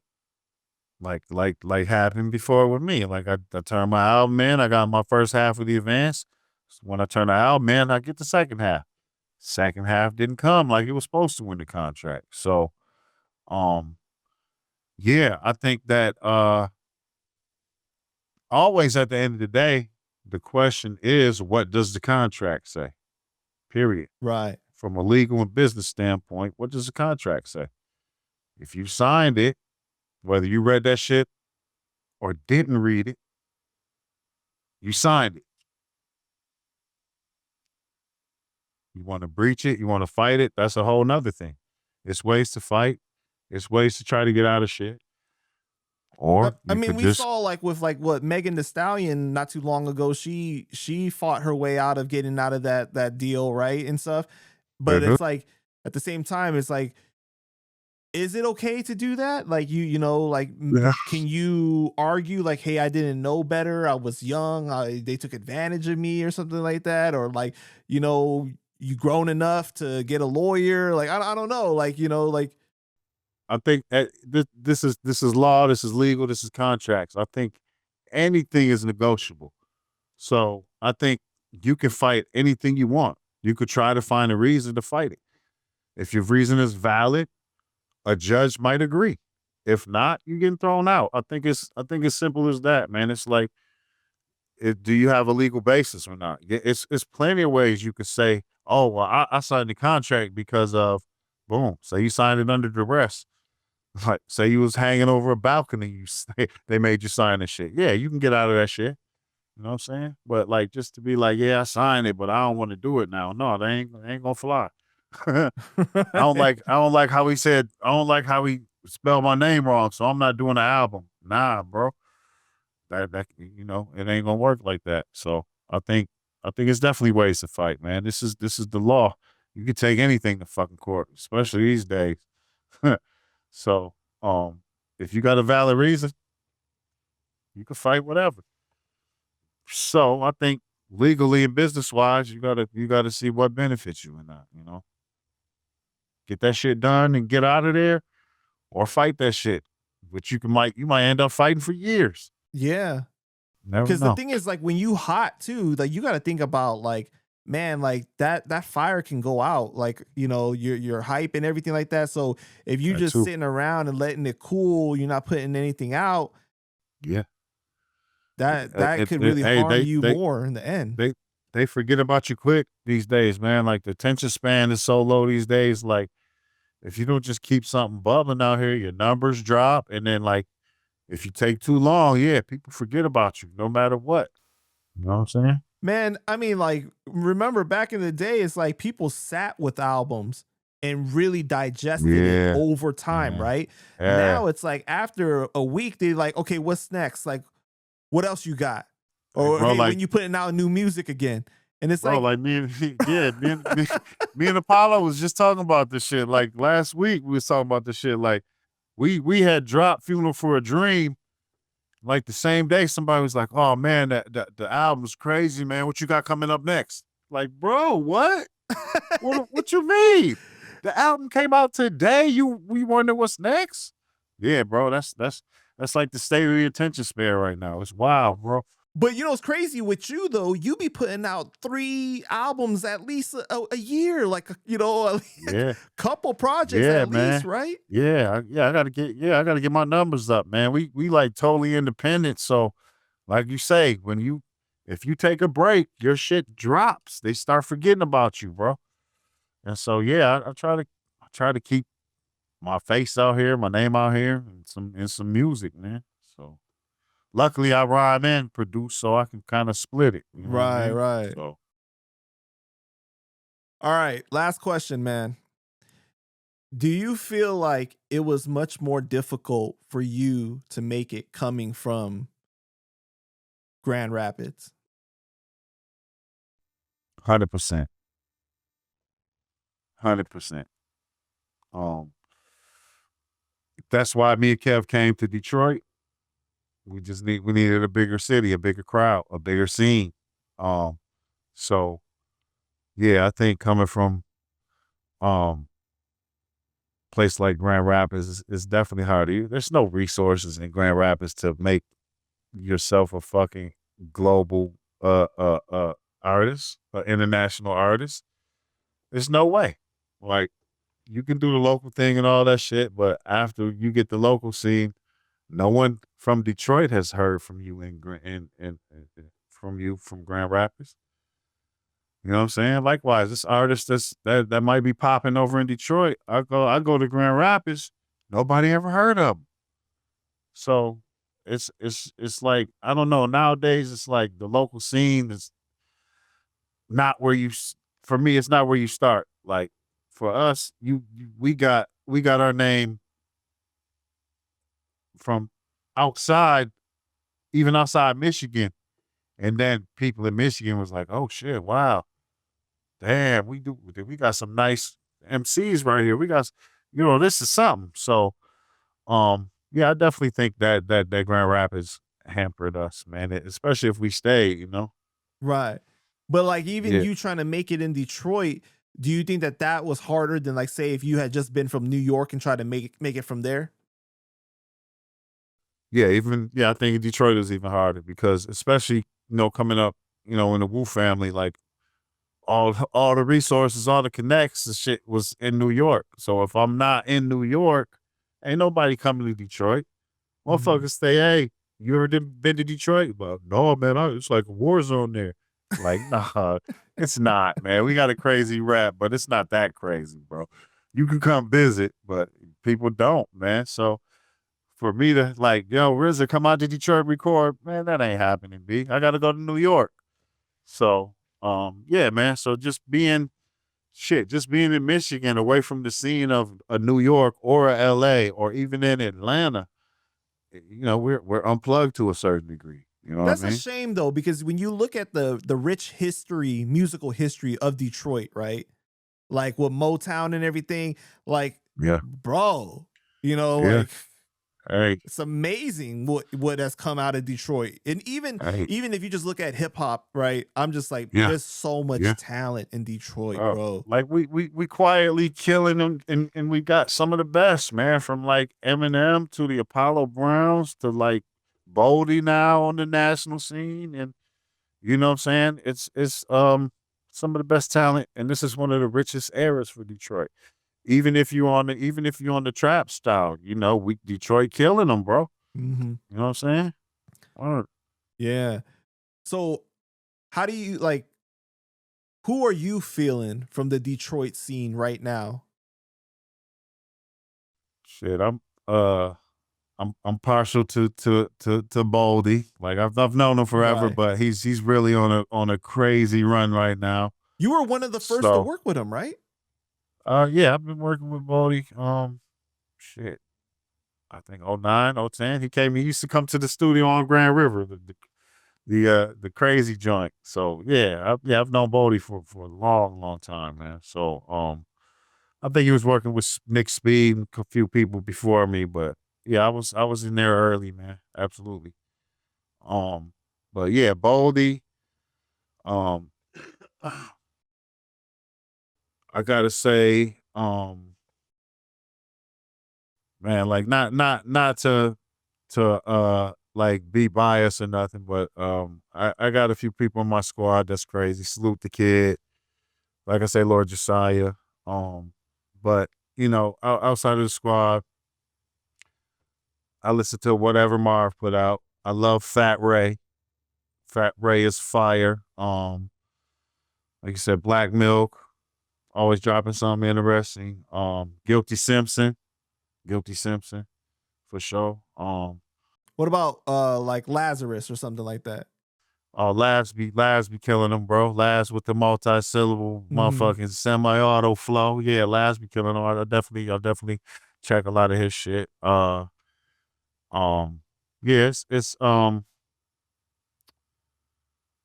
I don't know, it's a lot of talent here, man. It's some boom bap shit going on here too. Like what's his name? Diamond Dallas. You know, from Umbrella. They got some shit going over here as well. So yeah, man, I'm listening indeed. Some of my favorites from over here though. Now I know that there was challenges coming from Michigan in general, right? But doesn't that make it that much sweeter that you were able to make it despite of that though? And like Oh put on for man. your city? Yeah, man. You know, the payload's always in the journey, man. So I definitely gonna say it was never really no Grand Rapids niggas coming to Detroit and getting busy like me and Kev did. So Right. so you know what I mean? That's a feat in itself. But yeah, man, to pop out and be one of the boom bap, I do fairly good numbers and shit, you know, compared to a lot of people in the city. So to be one of those on the forefront, man, I'm happy, I'm proud, I carry the Detroit flag, man. I really cut my teeth here, you know. I grew in Grand Rapids, but in Detroit, my career, I really cut my teeth when I got here. I did migration here and all that shit. So, well, I mean, you lived there for like 20 years now, right? So you're pretty. Yeah. I mean, come on. Oh yeah, I'm all Detroiter now. You know what I mean? But yeah, man, indeed, man. All right, Bronze, man. I just want to thank you for your time, bro. Is there anything else you want to say to the people before we go ahead and wrap it up? Yeah, man. I appreciate you, man. Panda Chop, y'all do it up, man. I love the fucking homework and the questions you have, man. So, man. All day, look out for them Black Day in July boys coming out of Detroit. Go get that Hollywood Dots album. It's called Descendant of the Sun. He coming out on the label next. Just dropped that Kurt Solid album, The Product. Of course, produced by yours truly. And then I got an album coming up with Boldy. And then I got an album coming up with myself rhyming over Kevlaar beats because he left a lot of treasures out here beat wise. So snap. Yeah. So yeah, that shit too. I'm like, I think I got like 3 songs left to do, but man, your boy, I'm snapping on that bitch. So Kevlaar Beats is motherfucking magnificent, man. So I'm keeping bro alive, man, and you know, just keeping the pot boiling, man. So that's my label, Black Day in July. Make sure y'all fuck with us. Bronze, man, Wu-Tang forever, man. Panda Chop, over and out, bro. Appreciate you, bro. Likewise, brother.